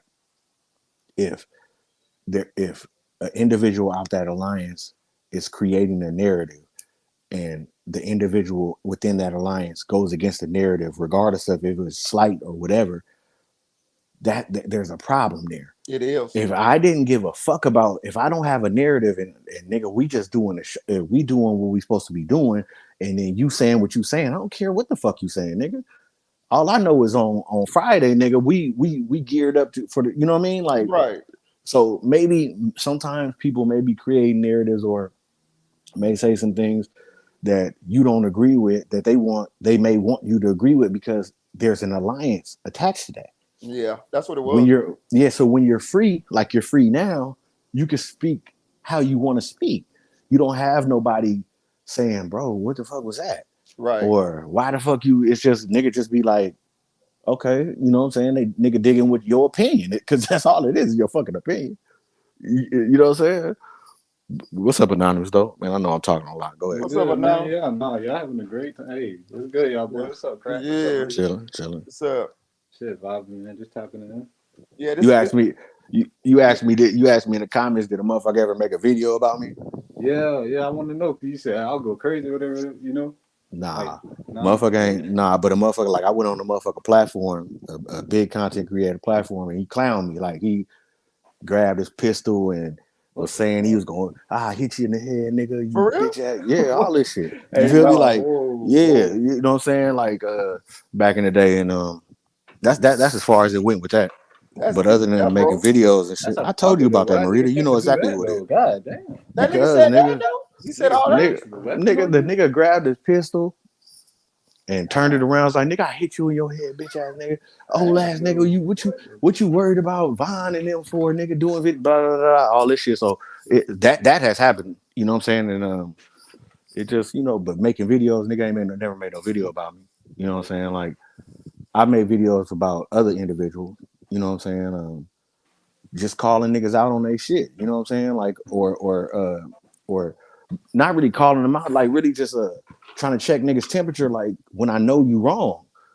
But you gotta do it in a subtle way. Like, you can't just, bitch ass nigga, you're wrong. No, you gotta be like, I found this, do it in an intelligent, like, slick way, like kind of finesse them out of making them niggas figure out that, nigga, I said some cap ass shit, nigga. You feel me? Like, so, but that'll get you blackballed quick though. Trust me. What is it to get you blackballed? Nigga, they got me the fuck up out of here, nigga. Wait, boy, I'm talking about blocked on every platform. Quick, bro. Hold on. Huh? That's explain that real quick. So when you go at it, so when you a nigga that has, you feel like you telling the truth, right? And a motherfucker saying some shit that you know that's not right, because I really did the research on it. I'm sitting here looking at the paperwork, and it's actually saying that this nigga's cat, but he's standing on something, or she's standing on something. So I used to make videos and explain this, but I wouldn't say their name or nothing, but they would know that I'm talking about them. You feel me? Mm-hmm. So when I go back to their chat, I'm blocked. Can't come up on StreamYard. Can't do none of that. Oh, so, yeah, okay. Yeah, so you've been done like, I mean, I've been blocked oh no boy shit over there. But I don't think I've been blocked with like maybe twice, 2-3 times. Man, I'm blocked everywhere because I tell you in the chat. I tell you in the chat. Nah, you wrong because such and such. And then people will be like, Oh, yeah, no, I'm just saying. So then the chat will be like, what are you talking about, audio crack? He said this, and I'll be like, nah, I got the I'm looking at it right here. The nigga pull up, I'll be like, I even tell a nigga, give me a wrench so I could drop this link in the chat, and then you can pull up the news article. Yeah, you nigga be like, yeah, nigga, you out of here, nigga. Nobody want to be ruining this shit. Nigga, I'm over here fucking niggas narratives up and all type of crazy shit. And I don't know, I didn't know this at first. You get blocked for that. Yeah, you just trying to give information. But exactly. So I didn't know this. So I'm just sitting here. So I'm at home like, damn, nigga, why? I ain't gonna lie. I'm like, why niggas don't fuck with me? Like, I know my shit to shit because they watching it because my views is up. Yeah. But why the fuck niggas don't like me? It's because nigga, I was accidentally, not knowingly, changing niggas' narratives and fucking niggas' whole whatever they done made it. What happened to the truth shall set you free and shit like that? Nigga, any nigga, niggas don't like the truth, bro. What nigga? The truth is void and what is it? Non-void. That shit is. You're dead out here on the YouTube streets with the truth, nigga. Yeah, you're dead. Nigga, you if you don't come with the nigga, if you don't come with the narrative out the sky, nigga, that made nigga. I'm talking about Dolph. They took his jewelry. Yeah. They stripped him after they shot him. They had to do all that. They shot him, then they rolled up on him, took his jewelry, socked him in the face. It gotta be all of that. And you'd be like, bro, come on, that's not life. But the people, that's what I learned. The people, man, they at home, they chilling, they ain't got nothing to do. They don't give a fuck about the truth, nigga, because they truth ain't right in real life. So how can they respect the truth online? Dirty motherfucker, bro. I'm gonna say this too. Audio told me about a lot of this stuff already. Like he told me about a lot of shit when I was like had been through it. And I'm gonna say this: somebody could tell you about this shit, but some of this shit you kind of gotta like either see it or kind of like go through it to kind of understand how, you know what I'm saying? Like what that shit don't matter, nigga. I told you, nigga, I begged you not to do shit. Yeah. Please, Marita. I'd be like, fuck that shit. Listen, my nigga, I swear to God, you gonna be wrong. And then you came back. My bad, my nigga. But at the same time, I learned it doesn't matter what a nigga. That's just like in life. If you got kids, you know that. You could tell them everything, nigga. As soon as that nigga, you could tell him, don't touch the stove. What that little nigga gonna do? Why though? Yeah. Because you can hear it, but bro, experience is the best teacher. So but that bitch yourself. Yeah, but this YouTube, you're right. Y'all 100%, all both y'all 100% right. But the YouTube is so fucking tricky it's like a roller coaster to where I get it, because you feel like people genuine, bro. You feel like, all right, we got the same goal. We got the same. Yeah, man. Them motherfuckers snakes come out of everywhere. But back to what Audio was saying about the truth in the narrative. So that's another thing that I did learn from fucking with them, right? That's what they do.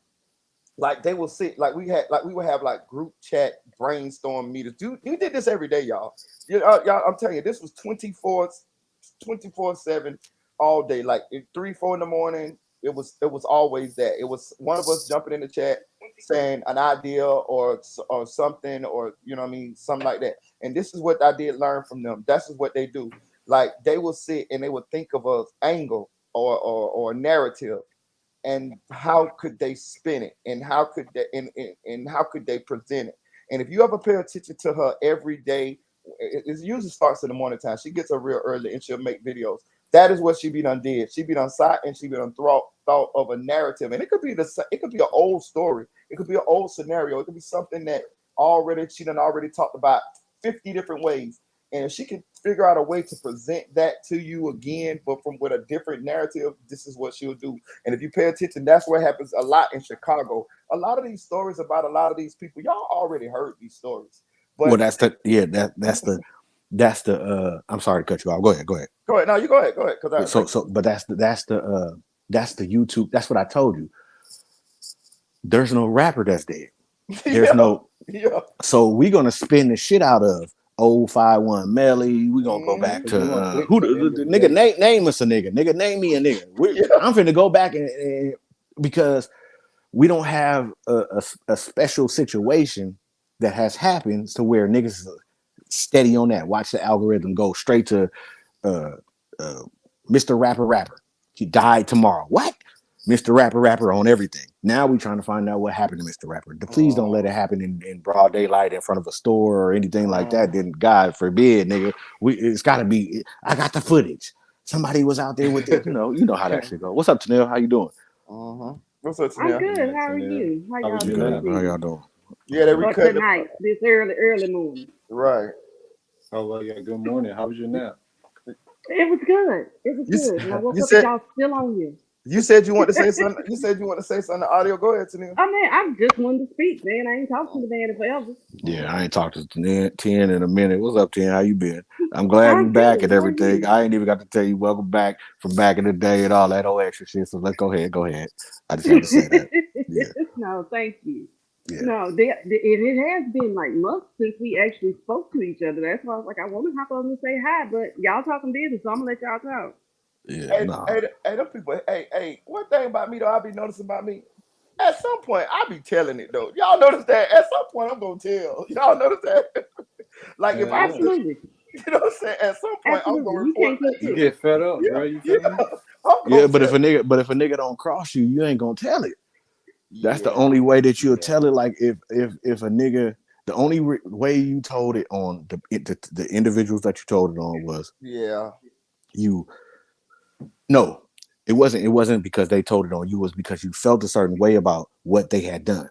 Yeah. Case in point, you got the first individual with the kid. Then you got the second individual with the mama duck. It's certain things that once it rub you the wrong way, I believe that then it's the gloves are off because you just don't respect it no more. Once you don't respect nothing, you know what I'm saying? Like me and you been, me and you been through some shit though. Me and you, I be trying to protect them as my associates or friends or something.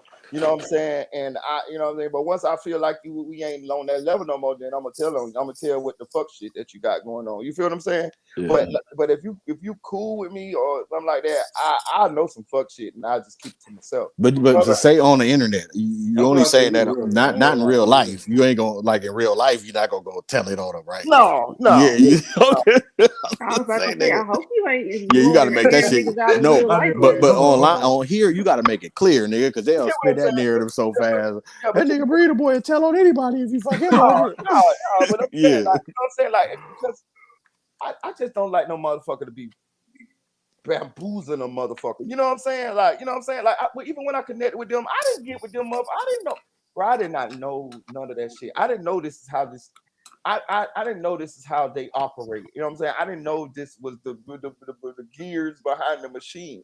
So when I'm sitting back watching all of this shit, I'm just sitting like, what the fuck? Like, this is what y'all like. This is how this goes. You know what I'm saying? Like, you know what I'm saying? So man, that's I was learning.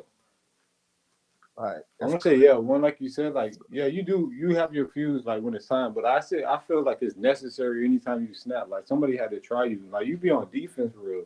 Yeah. And like you said, you hold it down when you know something about somebody when you fuck with them. But if somebody like show you their hand, it's like, what the fuck? I'm not pussy, you feel me? Yeah, and I ain't gonna lie on you either. Like, you know what I'm saying? Like, I ain't gonna lie on you. Like, you know, like that whole situation when she went to the courthouse and all of that shit. Like that, I you know, that was a real situation. But that shit with Mama Duck, that shit was like, nah, that was some bullshit there. You know what I'm saying? You know, it's crazy. And I though. told her, you know, she knows this. She knows this. You admired Mama Duck though, like for real. Like, I remember like months before that, like dead ass, we'll be on the panels and stuff, watching the videos and all this stuff. You like, bro, I fuck with Mama Duck. So I already know like that is like, damn, bro. Mama Duck subscribed to that man channel and all, bro. Mama Duck was fucking with them. Mama Duck fucked with them more than she fucked with me at that time. You know what I'm saying? And I know, I believe it. You know what I'm saying? Like that shit was She crazy. was still learning you type shit. Right. That shit was crazy as fuck though. But I knew something was wrong with their ass when I was the first Triple Threat Friday I went on that bitch.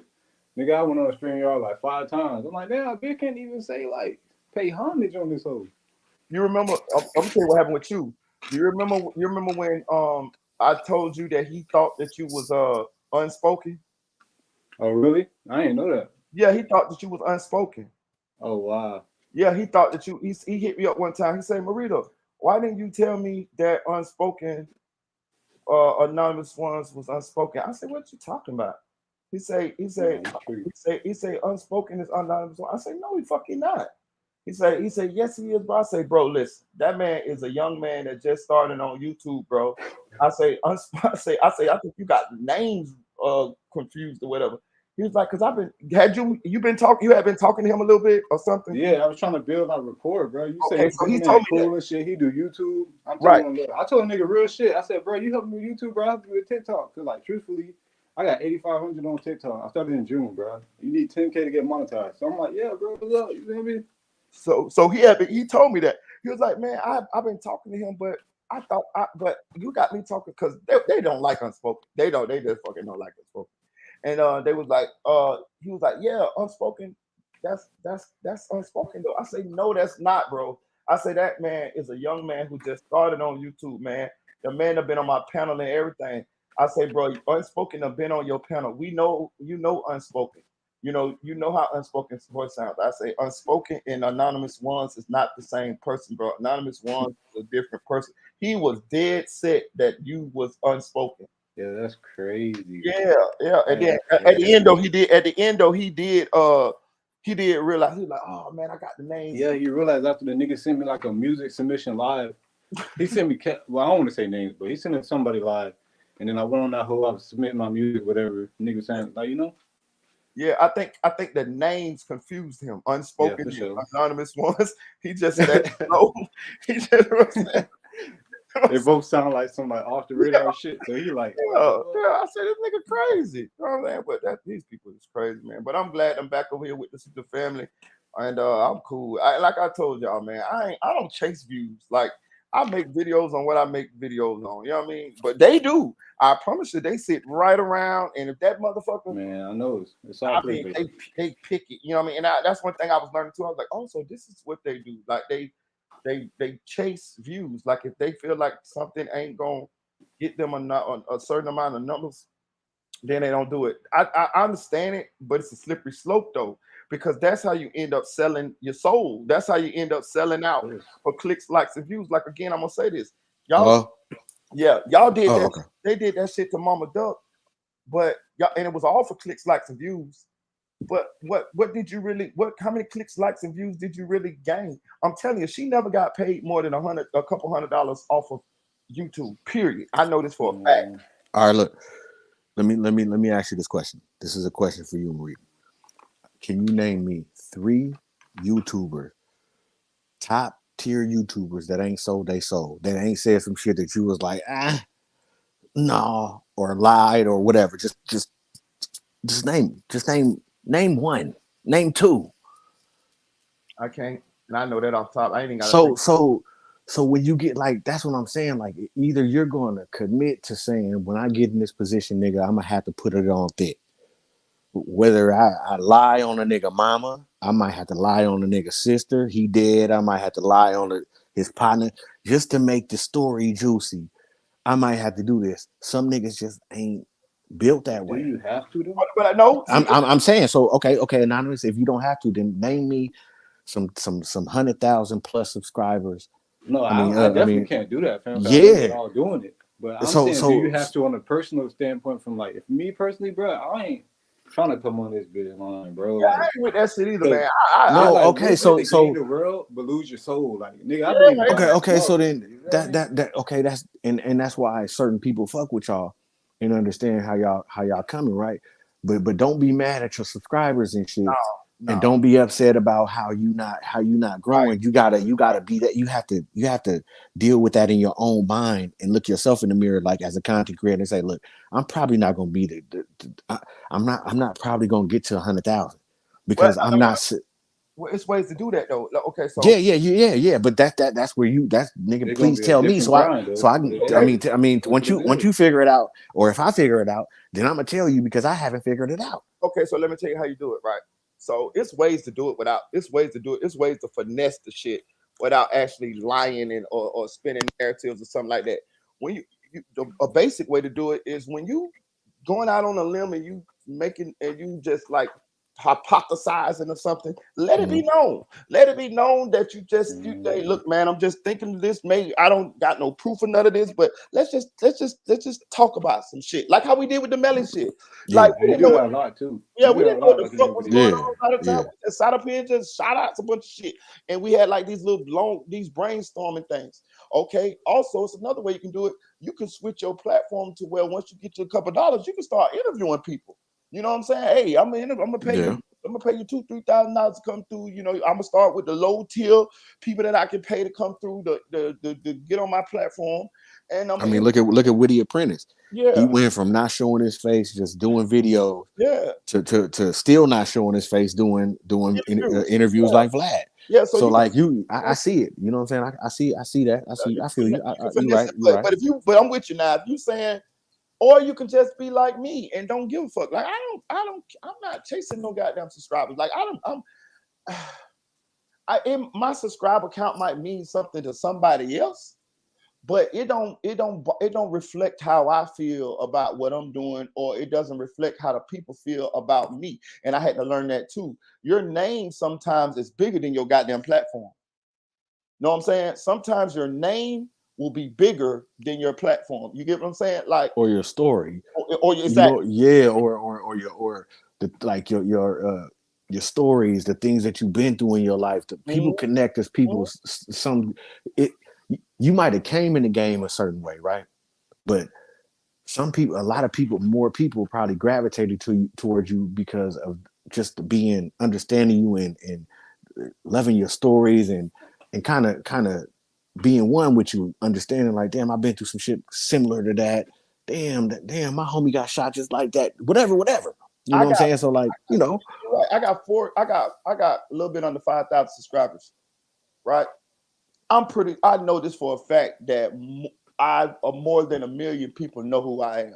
And that's just been through trickle down effect, residual. Me being over here on AK platform for a little bit, me being on Trigger Man, me being on Triple Threat, me being in somebody content over here, me doing the interviews with Spoon. You know what I'm saying? Things of that nature. Like you may think that your face is not known to all these people, but it is. It's wider than what you can actually calculate.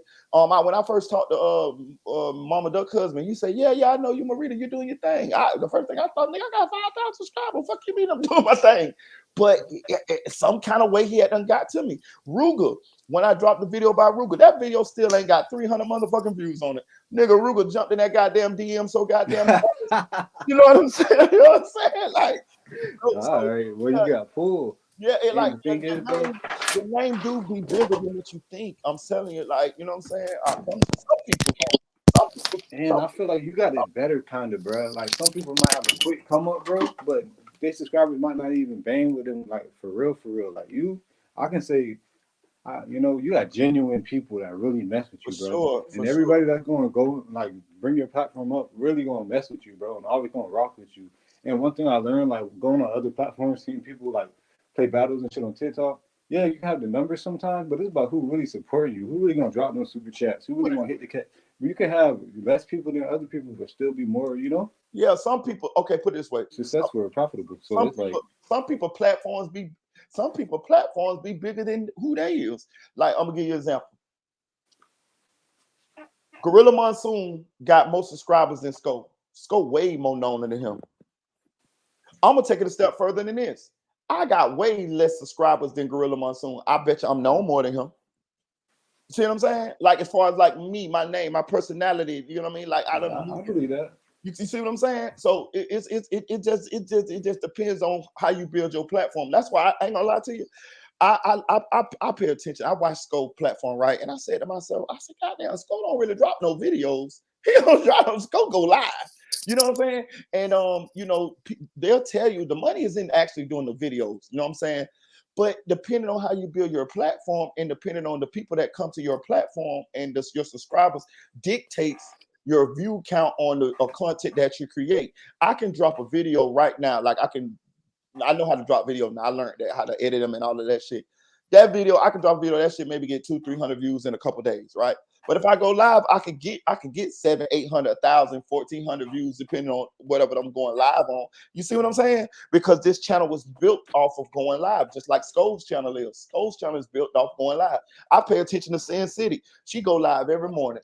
It's a good morning. She got her little spot. She got her little spot. You know what I mean? She got her. It's like an early morning show for YouTube. You see what I'm saying? You just got to figure out, your shit.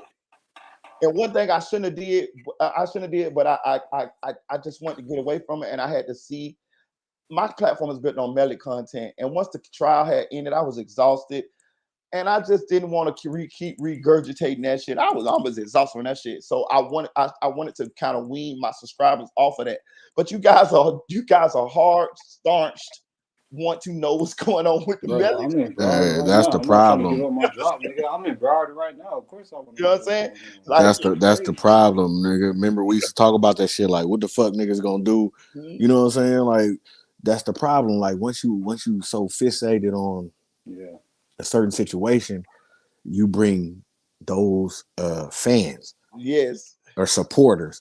And then once you're going to something else, those supporters might not like that. They just you cannot be upset with them. No. They're looking for melly content. Yes. They're looking for and nigga, if you ain't talking about melly, say which I could hear. It's like the target audience, like pretty much. Nigga, period. That's the perfect word. I'll give you a prop. You got versatility though, because there's been times where we're not even talking about melody work. I'm still in tune. Right, like, I know exactly what you mean. Like some of my, I notice when they pop up, like Raw Nature, he'll pop up when I talk about some melody content, but other than that, Raw Nature ain't popping up. You know what I'm saying? Yeah. You know what I'm saying? And it ain't nothing against Raw Nature. It's just that's what he for his melody content, he come to Meritaboy. Right. That's it. Yeah, and I'm gonna tell you another thing I noticed too. Y'all remember when the shit popped off of me and old boy? They was like, "Oh, Marita hating. He hating because you got more subscribers. You growing faster than him." I took a peek over there. Marita done passed his motherfucking ass. You see what I'm saying? Yeah. And you know why? Because I saw one day he did a video on some otters. Niggas just some otters playing on a bank. I say, damn, this nigga ain't got no content because that's all the people come to him for. You know what I'm saying? And he even realized that at some point because he stopped talking about his child and went to posting Melly videos, Melly rapping and shit. Nigga, this nigga killed your kid. I ain't posting nothing about this nigga rapping and none of that shit. You see what I'm saying? Like, I ain't even trying to get in that, but I ain't gonna lie to that. That's kind of weird. You know what I'm saying? Like, but that's so for people. Melly's first freestyle, like nigga, what? Right. Who fuck from the bow? Give a fuck about that shit, nigga. So that's what's gonna happen with him. He gonna find himself in that same situation to where it ain't gonna be nothing to talk about unless he gonna keep regurgitating the same content. The people from Chicago, they understand this. That's why the people from Chicago, if y'all don't notice, it's so many stories and so many characters from Chicago. To the people from Chicago will remix these same stories. Shout out to what's buddy name? Chris Barnes. I be watching his shit sometime, and I realize what he doing now. He once Big Dale died. Oh my God, he just done opened that Big Dale door, and now he back talking about Cash and all of them and all of that, and it's just regurgitating the same content over and over again. After a while, you'll see stuff about KI, and you'll see. You get what I'm saying? That's what. Man, I remember when. That's funny. I remember when Chris Barnes, SNTV, and AK was about to have a podcast. Yeah. Right before that nigga SNTV went to jail and shit. Yeah. Yeah, that was back in the day, man. That nigga, I fuck with Chris Barnes. He just he turned into at first he was a regular motherfucker, but then he turned into a conspiracy theorist. Like that's what I'm saying. Yeah, but he wasn't like that. He wasn't like that in the beginning. He was on some but that's what I'm trying to tell you. Like that's right. Yeah, like you like the last nigga left, nigga. Like you and Trigger Man is like the last two niggas. That's why I'm just nigga. If I got a membership on your shit, nigga, I fuck with you, nigga. I only got 2 memberships. That's it. That's all. You feel me? And that nigga, cause y'all the last left, nigga. Once you start turning conspiracy, it's like I'm not knocking it though. I just tap out. And that's I tap out after it goes that. back to what you said, audio. It goes back to what you said. You just gonna have to be content with where you are. Man, talk to yourself. Understand you may not be the greatest. Yes. I mean, the biggest number wise YouTuber, but it's feeding you in your mind and your everyday life somehow. You're getting something back from it. As long as you getting something back from it as a content creator, then you okay. You should be all right with it. Fuck the numbers and everything. As long as when you hit that like button, nigga, you feeling what you need to feel to love, whatever it is you looking for, to just talk to whatever, then nigga, okay. But don't look to be nigga 100,000 plus nigga trying to be a real nigga. Not on the internet. And I say that I will Fuck say this. that. I think I'm glad that I had that outlook off top, like off top when I got on YouTube. I always told y'all, man, I'm cool with the people that's here. You know what I mean? Because I also understood that if you content with what God bless you with, He'll bless you with more. But Yeah. I just realized that it was certain things, principles, morals, and that I was gonna go by, and that I wasn't gonna compromise them motherfuckers for likes, clicks, and views. Nah, I can't Even though do I it, didn't, bro. even though I didn't understand the whole YouTube monster, that was just something in me that I wanted to continue to be about. You know what I'm saying? And I'm cool. Like I ain't gonna lie to you, bro. Like I feel like it ain't too many people that if I wanted to get contact with that I can't, and I still ain't got number 4,000 subscribers, almost 5,000. Not to mention that because I appreciate everybody, but what I'm saying is I wanted to get in contact with Mama Duck, and I did. You know what I'm saying? Like I could get. I'm pretty sure if I want to get in contact with, I could get in contact with these people, and I'm cool with that. You know what I mean? Hit up academics, nigga. This why I'm anonymous because I rap too on my other time. Hit up academics then and drop my link. You know what I'm saying? I'm cool with all that. Like I feel like all of that shit will come in time. And don't get it twisted. You have to tweak your shit sometimes. Like you know what I'm saying? Like if you see your shit getting stagnant a little bit, you might got to, do your little interview, or you might got to, you know what I'm saying? You might got to wait for a rapper to die. You know what I'm saying? Like, you know what I'm saying? Yeah, no, like, yeah, it's funny, but it ain't funny though, because that's really what it is, nigga. They waiting on the next tragedy to happen in hip hop for a nigga to talk about it. I don't give a fuck if it's Diddy, if it's become like nigga. desensitized, bro. You feel me? Yeah, Once like you just get to like not giving a fuck. And honestly, y'all boys, I don't even consider myself a blogger. I don't know what the fuck I am on this YouTube shit, but I don't know, bro. I don't want to be in like quote unquote that lane. I'm not trying to talk about the drill beef, what's going down in Broward. There's some shit going on that I know, but I don't want to talk about that shit, bro. That shit, I want to involve my energy with, bro. Like that shit, real life shit. Niggas, hit up behind this stuff, bro. I'm from Orlando, Florida, bro, and I know a lot of content on Hot Boy and Glock 9 and all of them. Nigga, I don't never talk about them niggas. You know what I'm saying?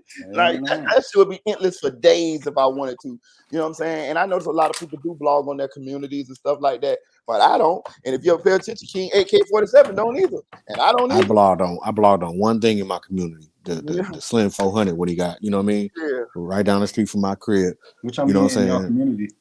Where you from? Oh, okay. You know, because it's easy to get information on. It's easier to get information on the areas that you. Yeah, but I stayed away from the information. I just went to the scene. I walked down the street, and shit like that. After like 3-4 days later, show where shit like that. I didn't speak on the situation because but I had to. You got to do something from you because they gonna press you about that too. Yeah. Oh, nigga, you doing all this content, but do something from your city. So you do something from your city. Right. But you ain't got to do it in depth. Like, you know what I'm saying? Just do something and that's it. Because they're gonna press you for everything, my nigga. Like, I don't give a fuck. Like, you could be sitting comfy. They gonna comfy. They gonna make something up. That's the thing about the internet. I hate that a nigga can actually get on here and say something that does not make no sense and is not true at all. And people believe it. Believe it. That's weird to me. Like, I'm sorry, maybe I'm old. Most people, but that's weird. You're not old, bro. You just real. That's just weird to me though. And I'm just like, nigga, and then you got your chat open and you got your StreamYard open. But then when I come up there and I wanna ask you a question about what you said, I'm the bad guy. Right. Man, that's fucked up, bro. Like that's why I don't fuck with this shit. That's why I hate this shit. I love it, but I hate it. Don't stray away from the content, bro. Cause I'm motivated, bro. I see, bro. This shit is some life changing shit, bro. You do it, whatever way you do it. You can This shit goddamn could change your motherfucking life on this You can make platform some alone, money. bro. You can make some money. I understand like all the downsides. My bad to cut you off, Marita. No, you go ahead. Go ahead. I understand all the downsides of people do this, do that. That's why me personally, I'm trying to stay in my lane. I ain't really like I fuck with genuine people, and if it ain't that, then fuck it. But it's like I don't say just fuck it all in general and don't make content, bro. I say you do it, audio, because you literally could have that video tomorrow, bro. That shit set you free, my nigga. Like, yeah, I feel you. feel I me? feel you. But I do. I still get to free myself by like going to Trigger Man. Like you can agree to disagree. I can go to that motherfucker and say something that's totally wrong. And then they'll tell me I'm wrong, and I find out I'm wrong, but like, my bad, y'all. You know, I was wrong, nigga. And then we just keep going. It ain't like, oh, you fucked up bad nigga. I can come Meritaboy. I can be totally wrong. You feel me? Like, so I still get mine off because I had to find a way to get mine off because I really do love this shit. But it's just that, nigga, I'm not gonna fuck my head up every day. No. You know, no, I'm not in my free world. I'm free, my nigga. I ain't letting no niggas live rent free in my head. I'm not, bro. So And they I will, get my shit off that other way. And Go they ahead. will if you get too caught up in this shit, bro. He Man, right. Listen, it's easy. Yeah. Because you're as a man, you're gonna want to defend yourself because you come from the street. You like, nigga, if a nigga sock on you tomorrow morning, nigga, that whole night you ain't sleeping because you can't wait to get to school because I gotta beat this nigga. I gotta knock this nigga out. It ain't no nothing else, nigga. It's because he got the best of you. And that's the same thing on the internet, but it's different because these guys know how to talk, like and call you and say this and do this. And I'm not finna tongue wrestle with you. I'm just gonna get, you know what I'm saying? Like, yeah, I'm not finna sit up, nigga. Fuck you, nigga, bitch ass nigga, hoe ass nigga, your mama. Like, man, come on, bro. Like, I'm 40, I'm 44. I'm not doing that. And Too old to do that. And whoever got the mic, they kind of control the narrative at whatever point they got the mic. Like, let me give you an example. Like, I can say whatever I want to say over here on my platform as defending myself or my perspective on things. But then the person that whoever I'm in opposition with, when they get on their platform and they talk, they got the mic. So they got people over there that's like, yeah, we believe. That's the narrative. Yeah, you know what I'm saying? So that's why when I come to Meritaboy, there's no narrative. You're telling me how you think you feel. I'm telling you how I think I feel. Right. It's only opinions here. Right. You're not coming up here saying, I know this shit is bullshit, but I'm finna, you know what, nigga, I'm finna get up here tonight and say this. And if you did that, I would hope you would call me and let me know so I can play the narrative with your ass. Right. You feel me? Don't let me get up here and be like killing your narrative, nigga. Like, I'll play with you if you want to, if that's what you want to do, but nigga, we free. I think that's one thing we kind of never did over here. Like, we all of our didn't do that. we kind of like that's how we feel about it. And we'll talk about it, and we'll just that's the put it shit. out there. Yeah, we just that's put it the out shit. there. Yeah, that's the shit. That's real conversation. That's barbershop shit. That's where a nigga don't LeBron, he hate him. Nigga Jordan is it, nigga, whatever it is, and then we all laugh and we leave. And I ain't we gonna do lie, it again tomorrow. When I first had my channel and we had the click and all of us was up here, you know, the old click, Tennille, y'all remember the click.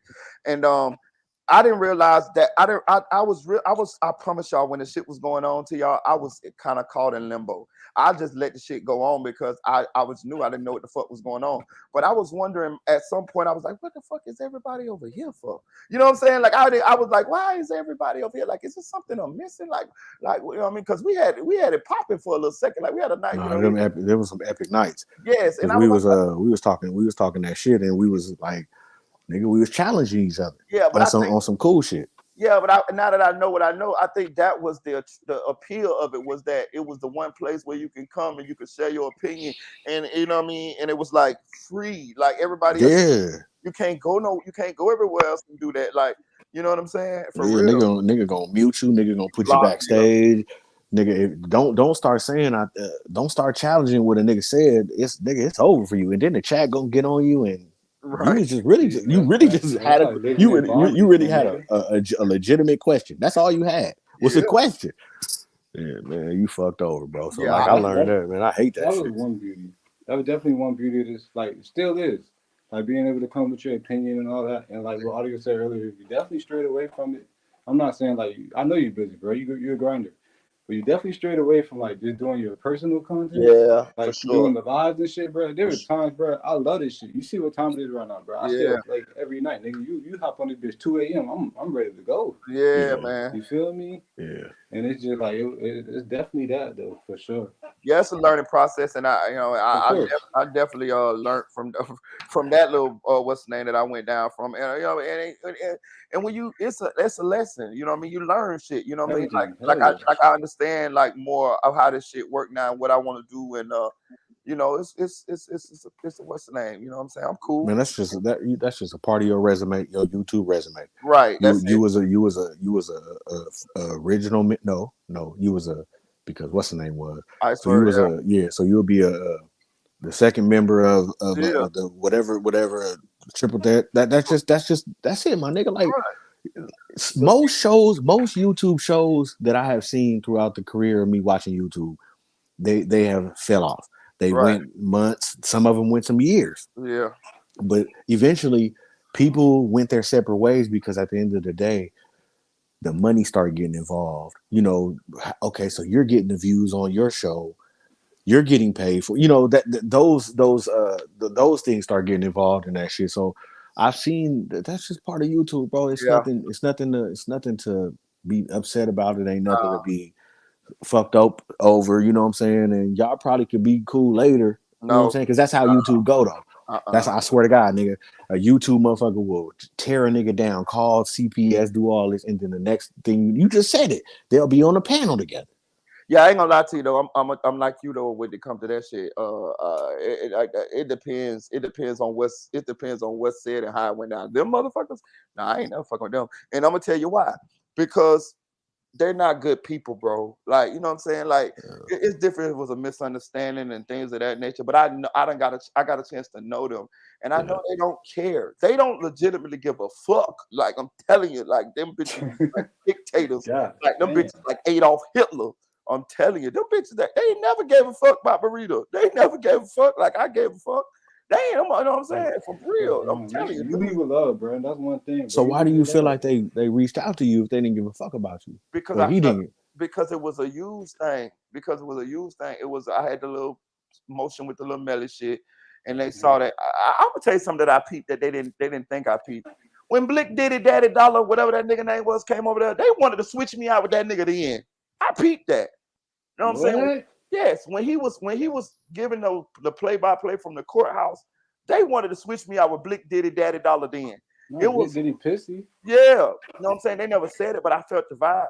But what it really was like I had the wave with the Melly shit, and then what kind of throw it off was me and old boy went through it, and the Melly case ended. You know what I'm saying? So you know what I mean. And then another thing that happened was my subscribers didn't like the mesh. They didn't like that I was not my normal self that they had grown to love over on this platform. So they stopped supporting me on Triple Threat. Well, you do got to give yourself. You got to take some accountability on that because you stopped going live on your own platform too, though. At that point in time, right? You feel me? Because it was like you was going live all the time on your platform, but then when you went to the show, you wasn't going live on your own platform, right? You feel me? So you gotta, so some of your people, if they didn't like them, then they wouldn't see you except for maybe one time every 3 weeks or 2 times because you was doing the show. You feel me? So. Right. Yeah. Right. You got a little Hollywood on the nigga. A little Hollywood. I wasn't gonna say it. I wasn't gonna say it. Hollywood on the nigga. Hey man, that nigga had all the. That nigga was Michael Jackson. That nigga moonwalked on us, my nigga. That nigga had the gloves on and everything. I said that nigga got the gloves on. Happy birthday, bro. Not the gloves. That nigga got them bitches sparkling too. I said. I got Hollywood. Got the fuck on. Nigga, what? Gee, bro. Nigga changed his number on me and all some more shit, my nigga. I said, what? I said, don't this feel old bad, audio. He changed his number. They ain't get that shit to me either. Oh man, listen, hey, listen. It was what old. you want for your banner? Nigga ain't hit me back in a month.